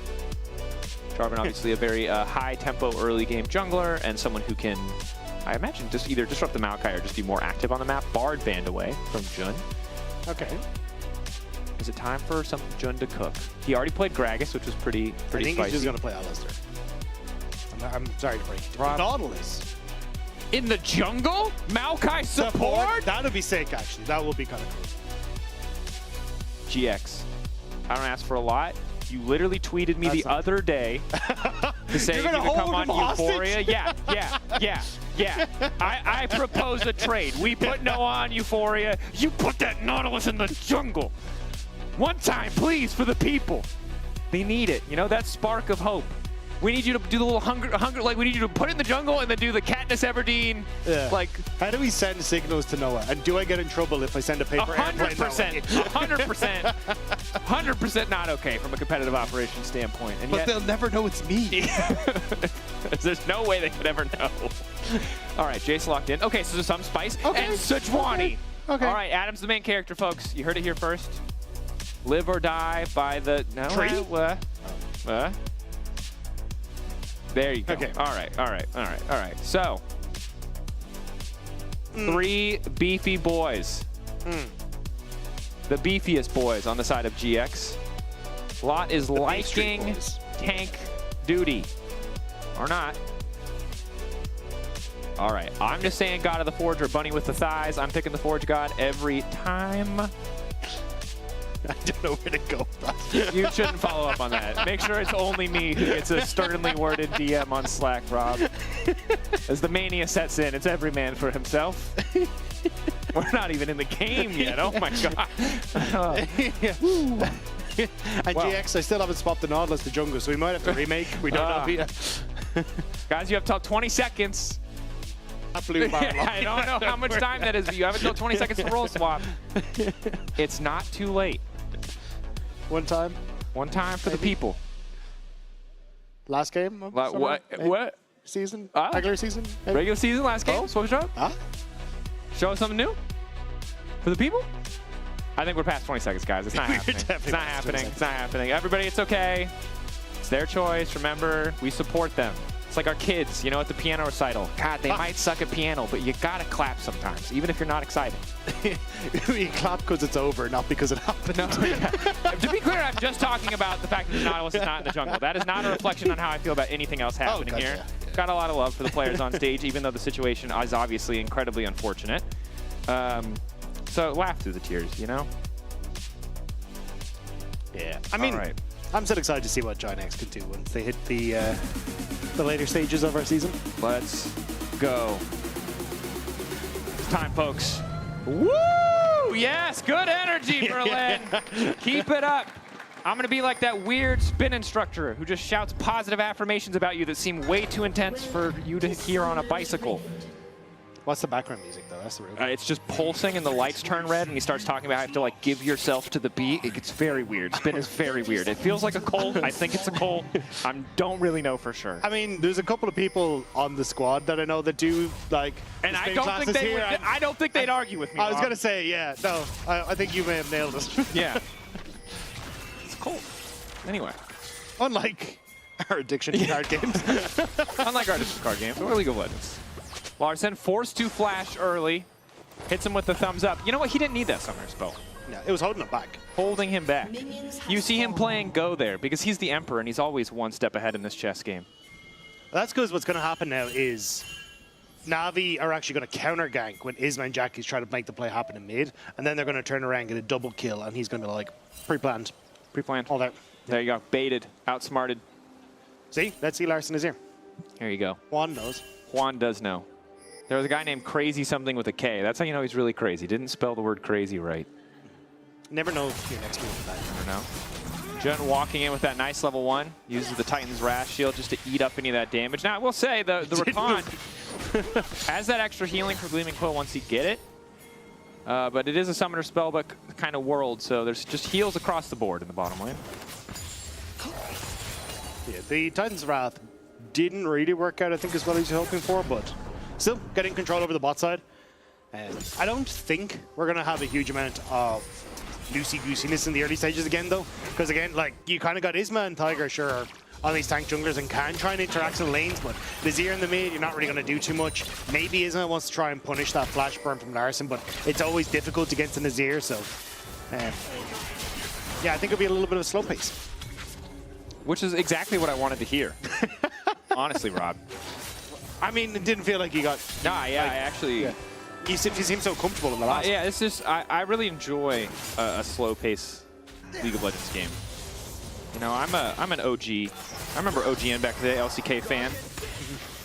Paying money on Twitch to watch the VODs. That was very annoying. Didn't like that part. But otherwise, you know, 80-minute games where you just talk about side waves and flame horizons and stuff. We could do that.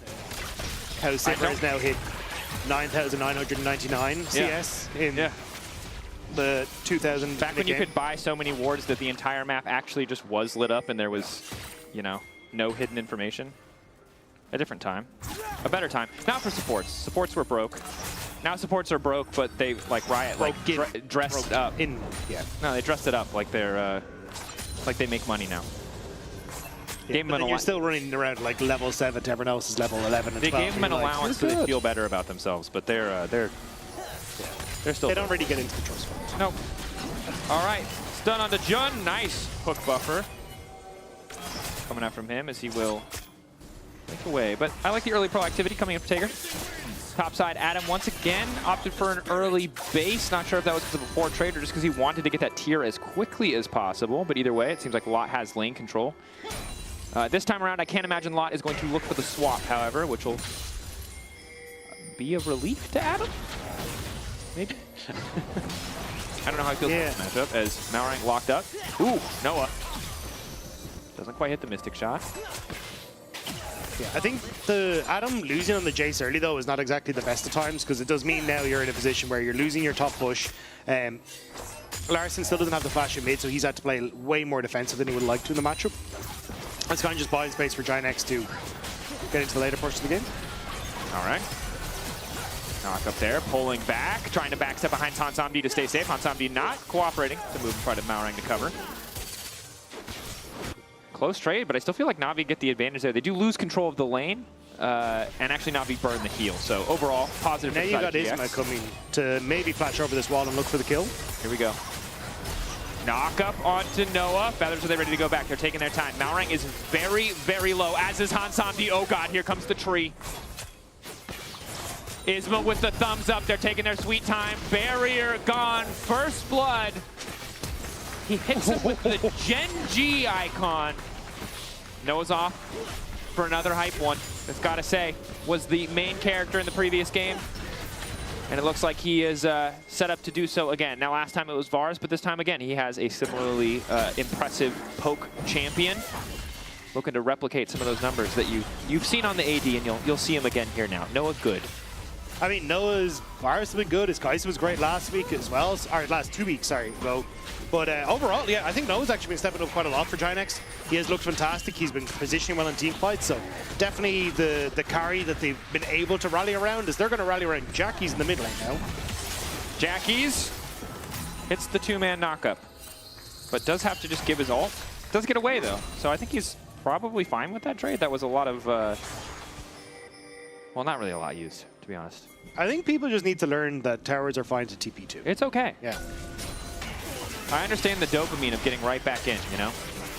This is the problem with the new generation, Rob. I'm going to go my old man, you know? These TikToks that ruin attention spans. It's that they can't handle that 2 seconds of walking back into lane. Is this what you meant when you said the TikTok Yone guy? Is this? No, he just does the Q flash combo where you like redirect with the ulti and the thingy. I don't even remember what it was. It's like last year. There's probably like 5 new combos since then. I can't keep up, man. That is fair. The trends do go quickly. I called the Yasuo thing a Keyblade, and it wasn't a Keyblade once, and a guy wrote like a death threat. I'm not ready to talk to Yone and Yasuo players. They live in a different world. This is like, this is it. I don't feel like know? Yones are as bad as the Yasuo guys.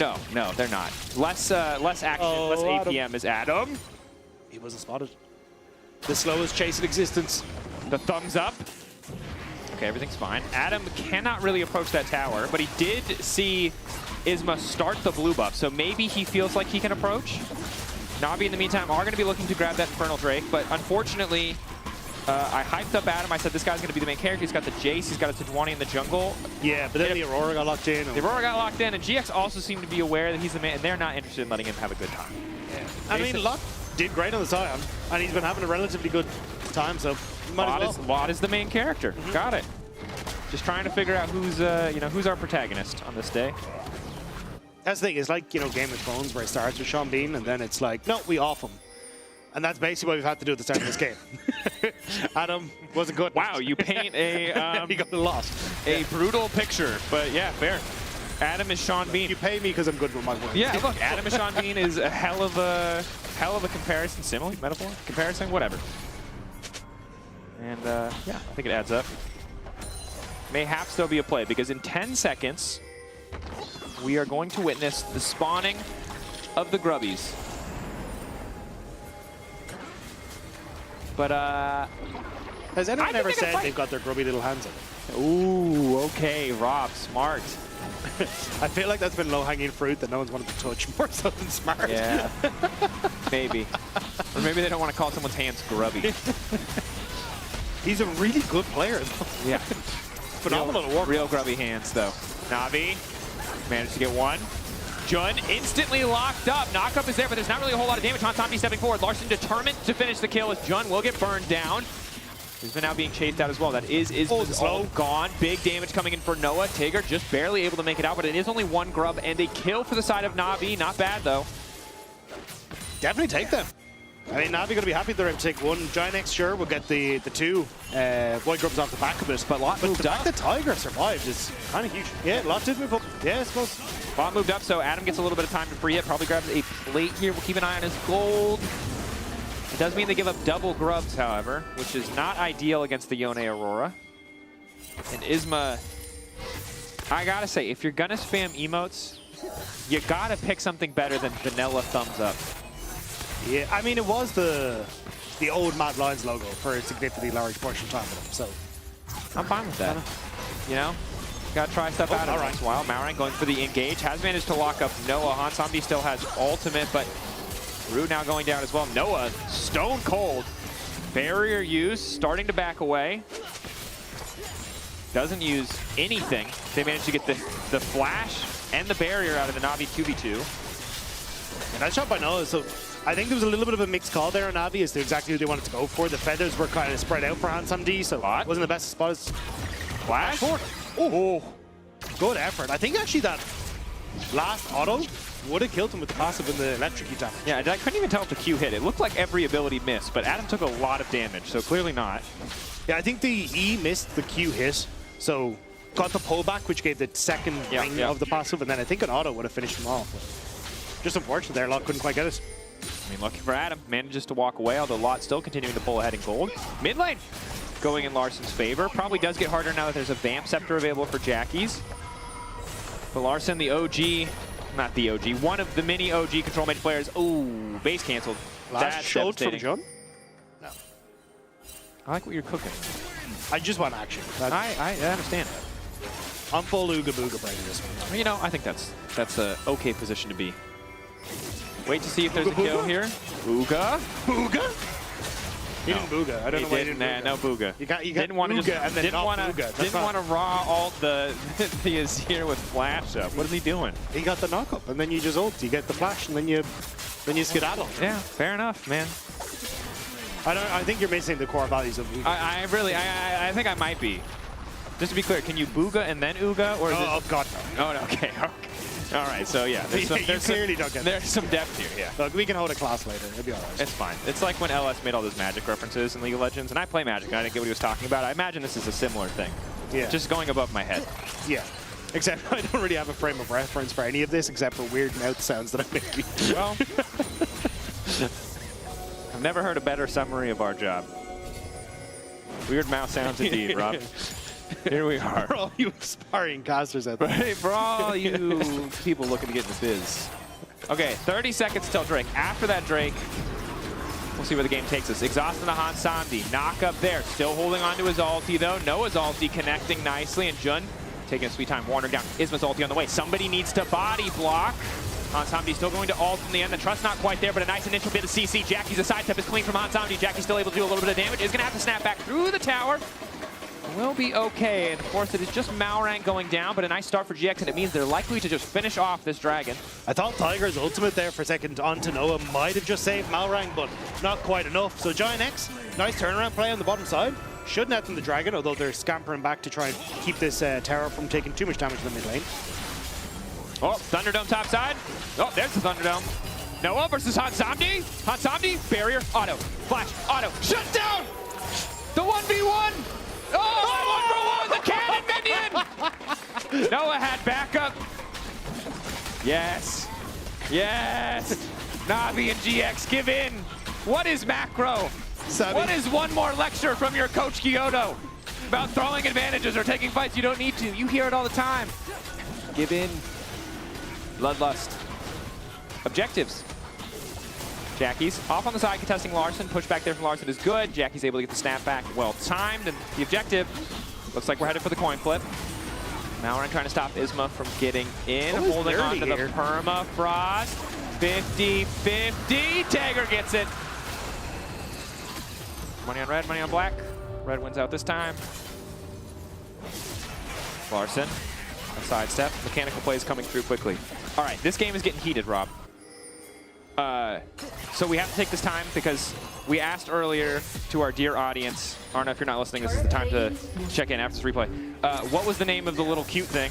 And we got answers, and we need to decide once and for all what is the name of the little cute thing. Oh, okay. But we'll have to hold that thought because people are murdering each other. Han Samdi does a good job. Barrier manages to just sidestep here, just on the Q as well. Really nicely played. Flashes forward, gets the auto.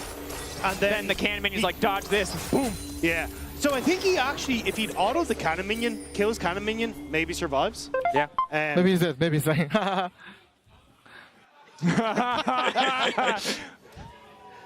Hey, good vibes, laughs all around. That's what you want to hear. Sammy D brought the finger guns, but forgot there was a cannon on his back. Yeah, fair.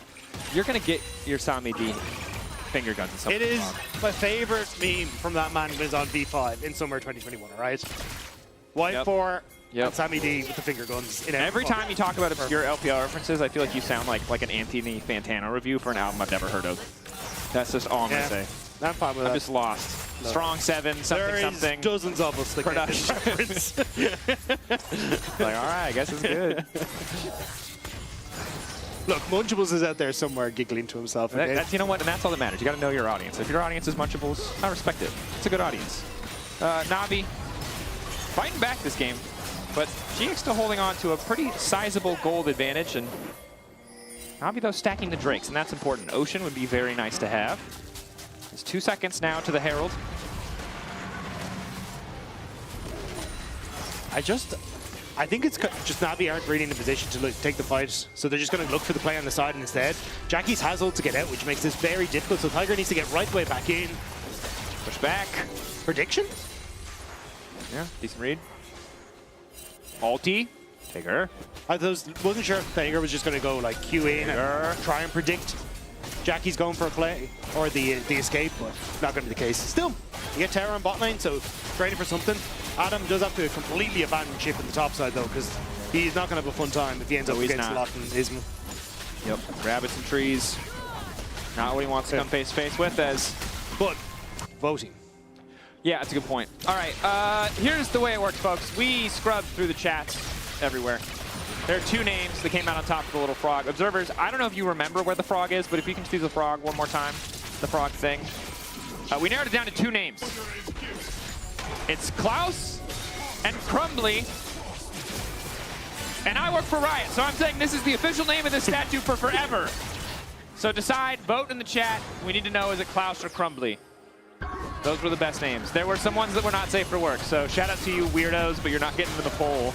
As Jun just killed yeah. Never mind! Look, Jackie's did the most of the work, and then Jun got to press O in Q, so yeah. just... And don't let that distract you from the fact that you need to be typing Klaus or Crumbly into your respective chats across whatever platform you're watching on. Okay, well, I thought I was going to out-weird the game, but the game is out-weirding me as Adam has Ghost Bladed and then immediately been hooked by Jun.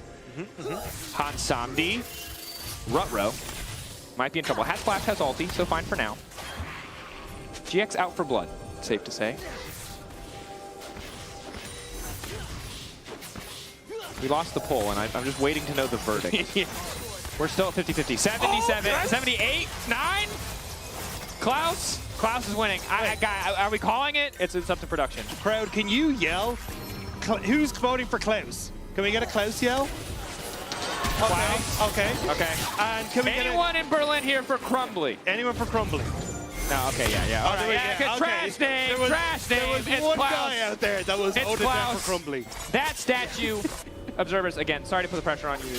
Where is the statue? You zoomed in a lot. No, that's the second part of the minigame. No, I need to know where the statue is. No. You have to go on a hunt. This is like when they give you 1 square foot of land so you can call yourself a What everyone ward. watching needs to do is go and find Klaus. Where is Klaus? And then tag Dracos on Twitter I don't want to be tagged. First person that does it get Someone a Valorant explain where Klaus is. There's That's a tower how it dying. works. The observers are so professional right now. Jackie's, the GX, not extending the gold lead. It's still even. There's really no big differences between the teams. The biggest difference is in item spikes, where Noah has the 2 fully completed. He is a powerhouse right now in terms of potential damage output, but the gold's still close.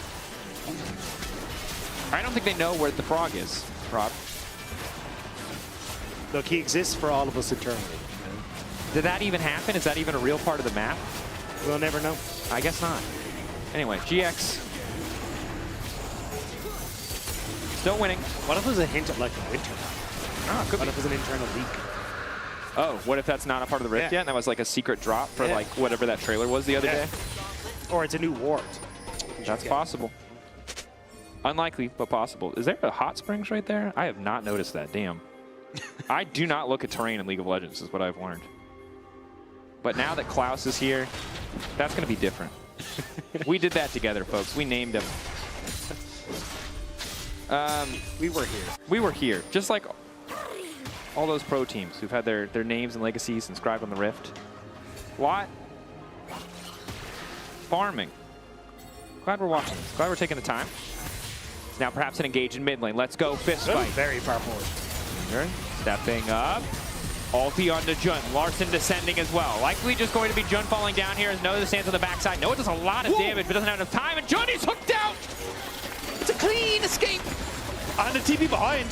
This is not it for nothing. Raggy, here comes the rabbit. Hansamdi manages to get out. Malrang with the defensive itemization. They'll only lose Larson in the process.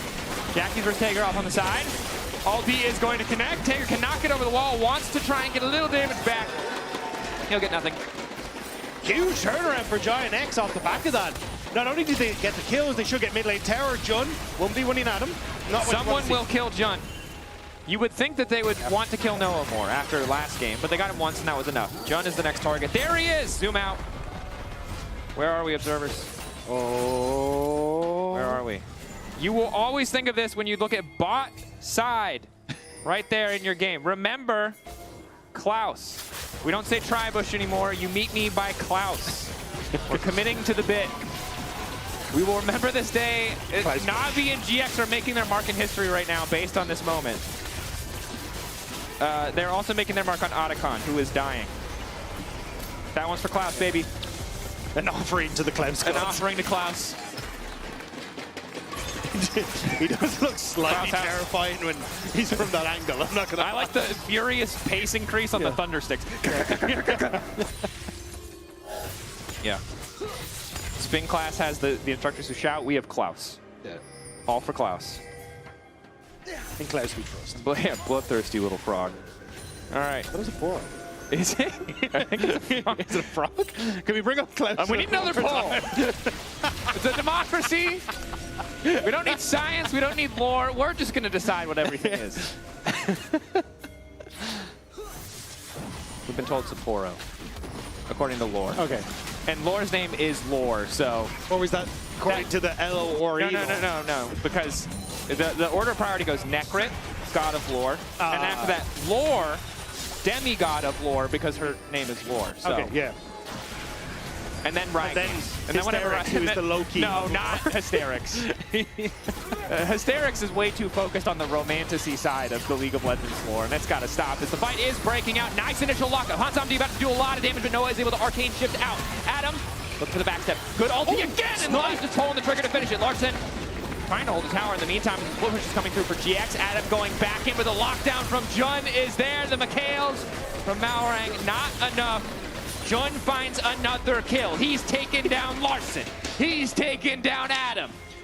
He's looking for 3 more. He's got his death note ready to go. If he doesn't buy Dark Seal in the next reset, he needs to buy Dark Seal. Dark Seal Nautilus. You didn't give us Jungle Nautilus, but you can give us... We didn't see that, Jun. No, it's hot. Happy, be walking off. God, just lost so much aura. You're trying to build a narrative! Anyway, yeah, this fight initially looks so good. Hansamdi's position is excellent, but... I mean, Lot's been playing really well in this Aurora again. Good slide, coming in invisible, catching him off. And this is unfortunately where he goes a little bit too far forward. Didn't expect Adam to actually hide up by the top lane tower. I thought everyone was escaping down towards the bottom side. But yeah, 1 for 1. And then I'm glad the replay's going to cut now and we get to see nothing else. See, the thing is they're already back on the bottom side of the map. And some people would say it's for the Drake, Rob. But they yearn to be close to the Poro Frog. They miss him dearly. Klaus's warmth is what keeps us going. Klaus's warmth. Yeah. All for you, Klaus. Is this real? Are we actually Jackie's here? a heretic? Is that what's happened? No. He's just off on the top side. It's like... No, he plays for GX, bro. Oh, of course, sorry. You gotta think about these things, bro. Come on. You're professional. Anyway, Jackie's, continues to split. He's in exile now. Oh, it's because he's on... Yeah, he's on a pilgrimage. Yes. Yeah, to the top side of the map. To spread the love. Klaus has... Na'Vi has started the objective. This is sole point. GX very fine to just trade this maybe split push. Isma not going to win the 50-50. Nice ulti to stop anything else from happening. Tager needs to get over the wall, but now the body block there. Jackie's is just winning, though. Jackie's off on the side. Just kills Adam. Sorry, guys. I ignored the picture. I was focused on the Drake. Yeah, Jackie's gets him with the solo bolo. The Zoomer mechanics. So Jackie's ends up getting top tower. You don't quite get the dragon, but getting full control again. Say what you want about the new generation. He might have a 10-second attention span, but if you kill someone in 7, what does it matter? That is true. I think we're going to get to see the replay, so I'm going to need a timer on this because, yeah, back just in, really clips nice him. played. And then he gets to the solo bound, missing the Q, but you're already there. Yeah. That's the nice thing about Yone when you're ahead is you can kind of... I like the ulti out, though, to get out of tower range. Clips him, too, to set up for the rest. It's also just good playing around the shield bow. Like, shield bow is so good on Yone for that. Just, he gets out, like, a massive shield. Keep yourself alive. No one needs to do the Noah, dashing, living for far too long. Knockup stops him from getting pushed back. Oh, it's a catastrophe! Noah still walking away. Larson going golden. The rest of Na'Vi there to protect him. But here comes the buddy. Leap in. The ulti. Larson deleted. My God! Where has this Aurora been all season? Live. Oh, knocking him out. Sending him to the Spirit Realm. A bunny and a Poro getting all the blood on the map. And Giant X going for the Baron. You love to see it. It's just... It's like Happy Tree Friends. We all remember Happy Tree Friends. Yeah. Probably not an appropriate broadcast. Or Red Wall. Red Wall. Yeah. That's a better, more appropriate reference. Happy Tree Friends. Very gory. Yeah, Jackie's looking for another solo bolo. Doesn't quite hit Han Samdi, so we'll lose half his life. But that's just to make it an even fight. I mean, the thing is, you've got so much damage that even that bit of lifesteal you get from later Rune King, which isn't an insane amount, is, yeah, 73 per Q, 58 for an auto. Some damn good healing. Isma going in to take the camp, asserting dominance. Another offering to Klaus. And he called it out in the fight. The knock-up so well. Just keeps Noah alive, denies any sort of answer. And then Giant X was able to turn the fight, rally around, as Navi used so much to try and make that fight happen. But back in the picture-in-picture, you're going to see a dive onto the mid lane, looks like. At least a tier 2 falling down. Lot completely cleaning up.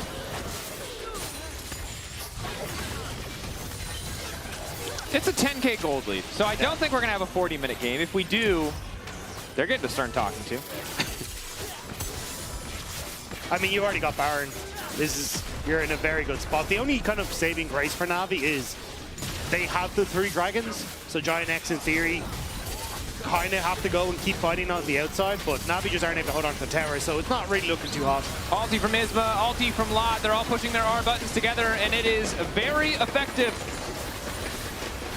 Like a Gen 1 dragon type, there is just no counterplay.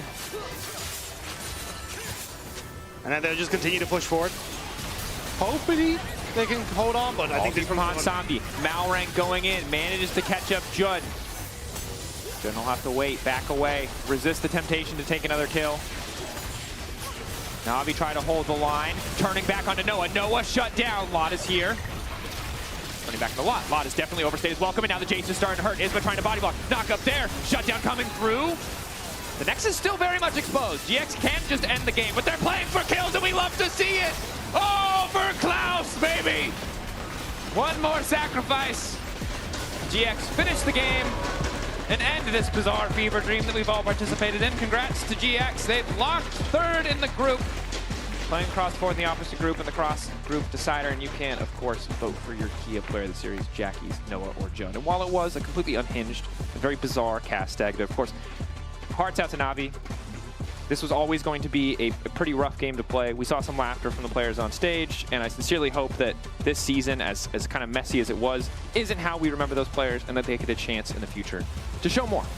And I think they did start to show a lot of what they have, especially over the last couple of series, but unfortunately there was just no match for Giant X, and you can vote for your player of the series at LEC on X for Jackie's, Noah, or Jun, because, yeah, they kind of just popped off in this, especially this game too. Yeah, game 2, super dominant. Game 1, slow, steady, controlled. Maybe slower than anticipated, but you can see why with the solo laners finding the leads that they did on Navi. Game 2, a bit more of a stomp. Here we are. Rough season, again. But I do want to see more from that man on your screen. I think Tiger has a lot to show and a lot that he has improved on over the course of the last couple of series. So I'm very much looking forward to seeing what his future is going to be like in the LEC. I think he deserves a good shot. Yeah, he does. And if you're with us and you're wondering why there's so much tonal whiplash, it's always just tricky to be in these kind of situations. You want to give respect to the players, but they know it is the reality of it. So if you're a fan of Navi, you're a fan of those players, or like something that they did, be sure to give them some love on social media.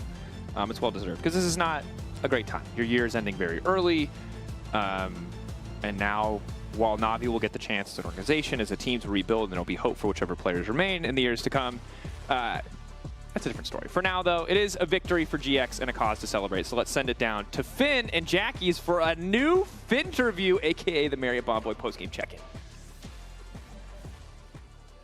Thank you very much, Dracos. I'm Finn, standing with Jackie's in the Marriott Bonvoy pre-game check-in, post-game check-in. I'm sorry about that. So Jackie's, usually before these games, usually I see you tweeting, your little Twitter, x.com as it's called now. You didn't tweet today. What about that? Huh? I just forgot, honestly. Like, there's no other reason. What?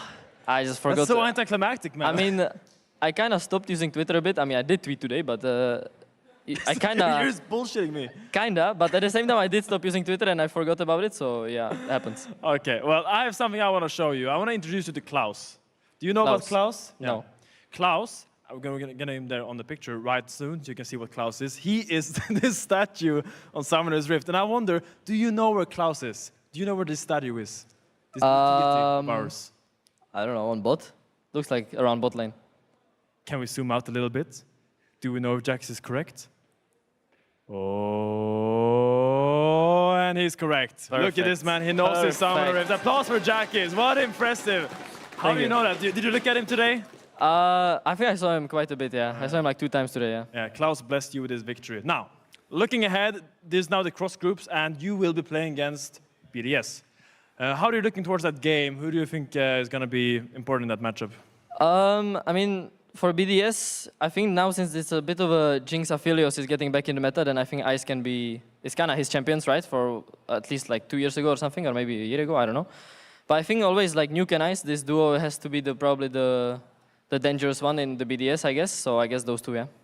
Well, thank you very much, Jackis. We're now actually going to toss it to PGL, where Laura's going to be together with Isma and Nico. And I wonder, do you have a question to your coach, Nico, that you'd like to No.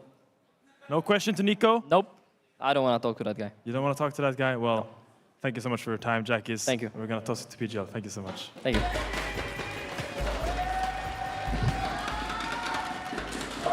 Yeah, I'm standing in PGL right now. I don't have my guests yet. I'm going to be very honest with you guys. I am waiting for Nicolas Perez in the coaching staff of GX and Isma, their jungler. But as we see right now, the bracket is locked. MKOI and Fnatic are going to be facing off for a spot at Worlds. And so will G2 and KC. So we'll see how this one goes. GX will face off against PDS and Team Heretics versus Vitality. And the time for me to say all this, my guests have finally arrived. Bonjour, messieurs. Bonjour, bonjour. Hi, how are you doing? I'm pretty good. Good. Yeah? Good, yeah. So Isma, you're used to doing PGL. Nico, I think it's the first time we have an interview together, actually. You did not hear that, but at the end, Finn was asking, do you have anything you want to tell your coach? And he was like, no, I don't want to talk to him. I don't like talking to him. So any words that you want to share about the relationship that you have with Jackie's, maybe? I mean, with Jack is now I'm with him since summer of last year. Yeah.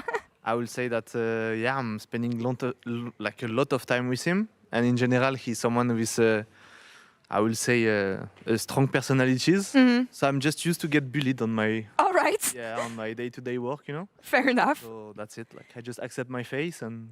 This is what makes him good. The life of a coach. Yeah. Here to complain when things go wrong, but you never get the credit. Is that true, Isma? It's kind of true. It's kind of true, honestly. It's a bad job, you know. You don't get the light. Like you just, I guess, coach people if they play well, it's not because of you, and if they play bad, it's because of you. So. All right. Any words that you want to share about your mid laner's performance, maybe today? Back to Yone. We know him. I mean, his Yone is really clean. Yeah. Though the Annie was a bit sus, I would say. But I think it's not only his fault. Like I think the game was hard, and I think on side versus like if you play Annie versus their champ Akali and Wukong was really tough. Yeah. So it's a really good game to review though. I expected this series to be a bit more one-sided. You guys won 2-0, but still, I expected you guys to dominate a bit more. Was that the expectation you had from your side as well, Nico? I mean, yeah, we were expecting to be stronger, honestly, especially like in terms of confidence. I think that. The first draft didn't help didn't help so much. Sorry about that. Yeah. Because we had champions that couldn't really match in 1v1s against the enemy champions. I feel like in the second game it was complete opposite. Like I think we just outdraft like from A to Z, you know. So it was way easier for us to just press button and go. And so yeah, I would have expected the game 2 to be. Like the standards for this best of 3. Looking at the first game and the first draft, following up on this, Isma, do you feel like it's you trying to play more complicated draft, or was it champions that just didn't work so well together here? I think our comp makes a lot of sense, but in today's, I think it's not that easy. I think, for example, the Olaf pick, I think can literally 1v2 Sion and Xinzao without problem, you know. And they can. That I think they also they stomp every 2v2, having even 3v3. So that was hard because I mean we are not used to play versus Olaf. I think I didn't meet that chance since maybe last 3 months. Or it's an Adam thing. Yeah. Yeah. So that was a bit. And Xinzao into Wukong as well is not the best, especially in 1v1. So Okay, yeah. you did the best with what you had. And Noah was the Kia player of the series today. Any words about your AD carry, Nico? Smurfs, no? He smurfed a bit, He played really, really well, honestly. He played really well. Yeah? What? I really liked about him, especially today. It was Alright. his confidence in communication. Like he was on midwave saying, guys, walk up. On his various on team fights, he was just like saying like, fucking the... Oh, sorry. It's fine. Just using Qs and dealing a lot of damage on that. So like he was really confident. So it's easy to play when he's like this. I mean, also, I think Noah is like, he is a lot like criticized. Like there is a lot of flame to Noah, but to be honest, I think he performed really well. Like because when you think, I mean, people are always saying about the best AD in the league is like upset, like Kali's, super, blah blah. But I think Noah, I mean, I think he's playing really well this split. Like even the last best of, he did 19-1 with Kai'Sa, like complete 1v9. So I don't think he has the credit he should have, honestly. You know what? On one side, I'm really happy that you're giving him the praise he deserves, but I'm really sad that you gave praise with what I'm about to show you, because my favorite thing about Noah today was actually a tweet that I saw online answering to G2, because today is International Dog Day and your AD carry tagged you. I think he became a bit too confident, at the start he was shy with me. I think now he's a bit too confident, so maybe I need to show him with the... Yeah. Don't gank bot lane anymore. Yeah, exactly. Yeah. And honestly, the relationship is going on both sides. Like in day-to-day, they are just like bantering each other on cooldown. So like this is just like expected, I would say. Yeah. I'm not surprised anymore. What do you think of the group you have, actually, Nico? I mean, what is fun is bunch of that, players. Yeah, at the start, we have players that are really introverts. Yeah. I would say beside maybe Jackies and Isma that are a bit higher than the rest. But since now we are like together for so long, like a really like trust, like get linked everyone, together, and it's like everyone is like memeing each other, doing jokes to each other, bantering each other. So I mean, this is like really cool vibe, honestly. Le collectif vit bien. Everything is well at GX. Actually, something that Guilotto told me at the beginning of summer was that you are growing into this leader, Isma, being more vocal for the team, especially in the early stages. How do you rate your evolution and the fact that maybe you changed as a player since you joined GX? Honestly, I'm really happy about the evolution I had. Like I think last year in SK I didn't improve that much, but I think if you count the last 4 months, my improvement has been, I would say, really good. I'm really happy about that, and I think I've become. I mean, I still need to improve a lot on that, but I think I I try to give a lot of confidence to my teammate, like take responsibility of the calls that are happening and stuff. So honestly, I'm really happy with the improvement, but still, I think in LEC there is like 4 or 5 junglers that are really good, and it's like for me a big step to overcome. For example, like Elioyas Qmon is like really solid player, so you can't just. I mean, I say those two, but there is like 4 or 5 junglers that are really good. Like that is to overcome. Like I think it's actually hard. I'm doing my best. I think my improvement has been really good, but I think I have still a lot to improve to be.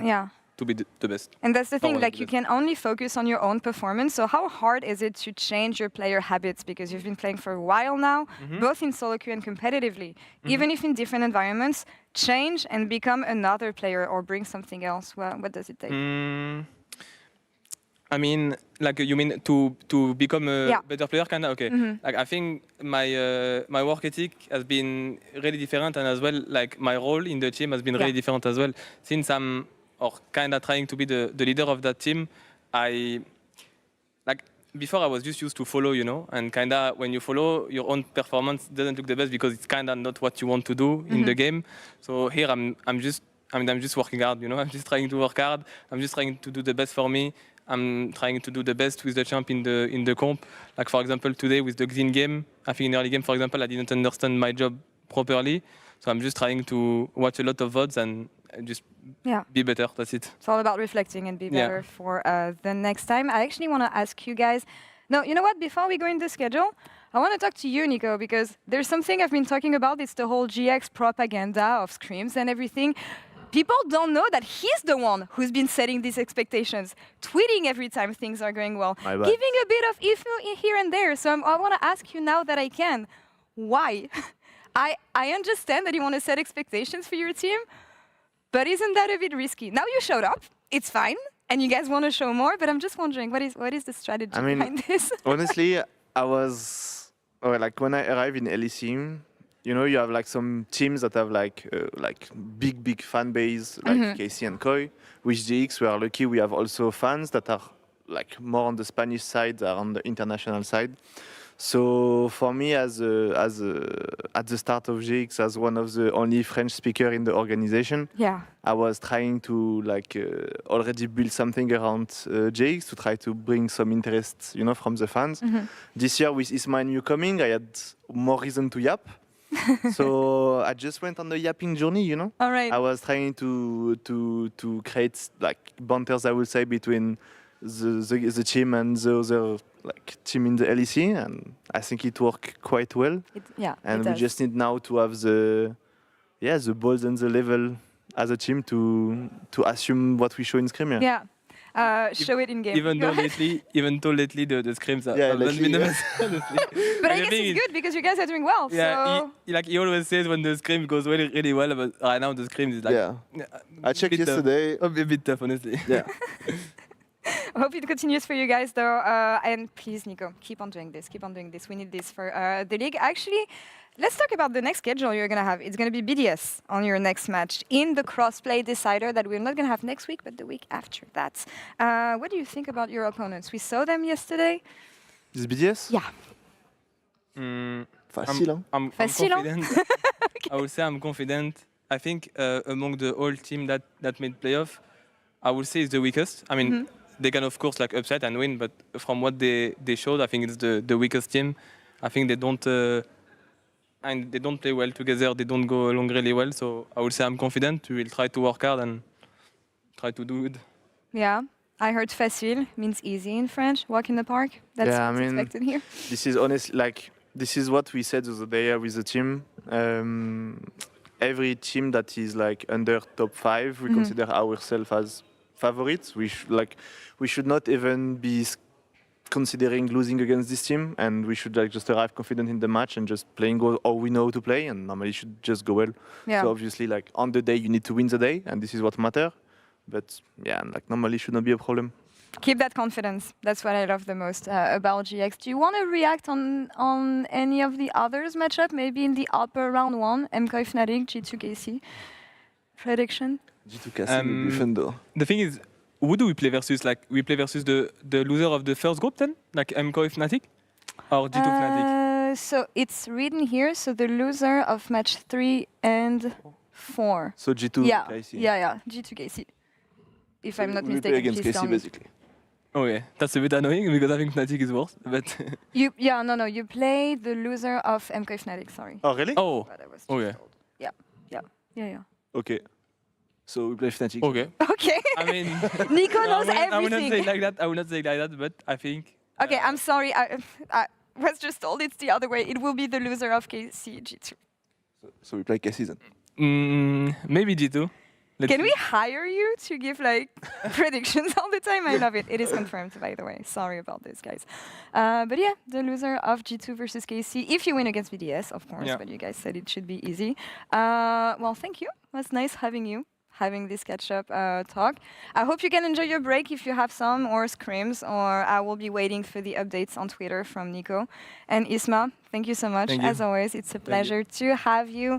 And we will be taking a short break the week before we come back. Voila. Sorry, I'm going to start that again. We're going to take a week off for a break, and we'll be back with a banger 4-day in the LEC weekend, starting with the crossplay decider, and then the first games of playoffs on Sunday and Monday, starting with Friday, the 5th of September, for the first match of the crossplay decider with these guys. Until then, take care, bye-bye, have a good night, passez une bonne nuit, and à bientôt.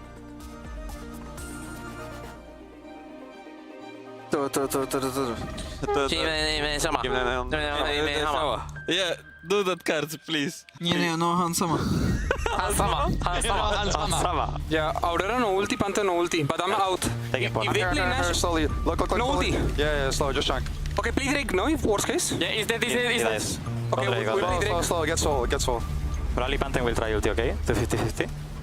Finish. Nice, Javi. We can go now. Guys love to put me in exam, eh, Super? It was a surprise exam. I'm coming to Lino. Save your Q3, save your Q3. Okay, that guy is dead. Nice. Immediately pause. Yeah, give us for killing. Go. Yeah? I'm going to the mid lane. No. Okay. Super just holding on, nicely done. Kazi getting exhausted, Alvaro's in as well. Now that we get the Destiny out, Kazi's feathers go to one more. Super sniped! I mean, I'm gonna go. They're on the flank, the other two, so we can go forward. Zaino flash, I ult. Guys, peel. I can come Super. They're all the Super. I auto. No! Only Yasuo, okay? It could have been my pants. Guys can be top or? No, okay. Power to mid. Yeah.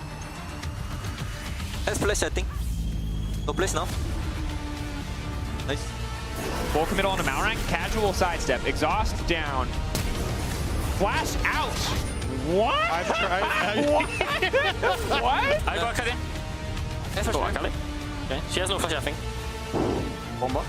Nice. Go on, Nisha. Gun them. Go. I stand up. Oh my god. Shit. I'm tipping top, we can fight this. He's dead. No tip safe. No place Rakan. No Arachira. We just win. Yeah, good job now. Oh. Look at this. I will look. Yeah, nice. We What can the fuck? Commit.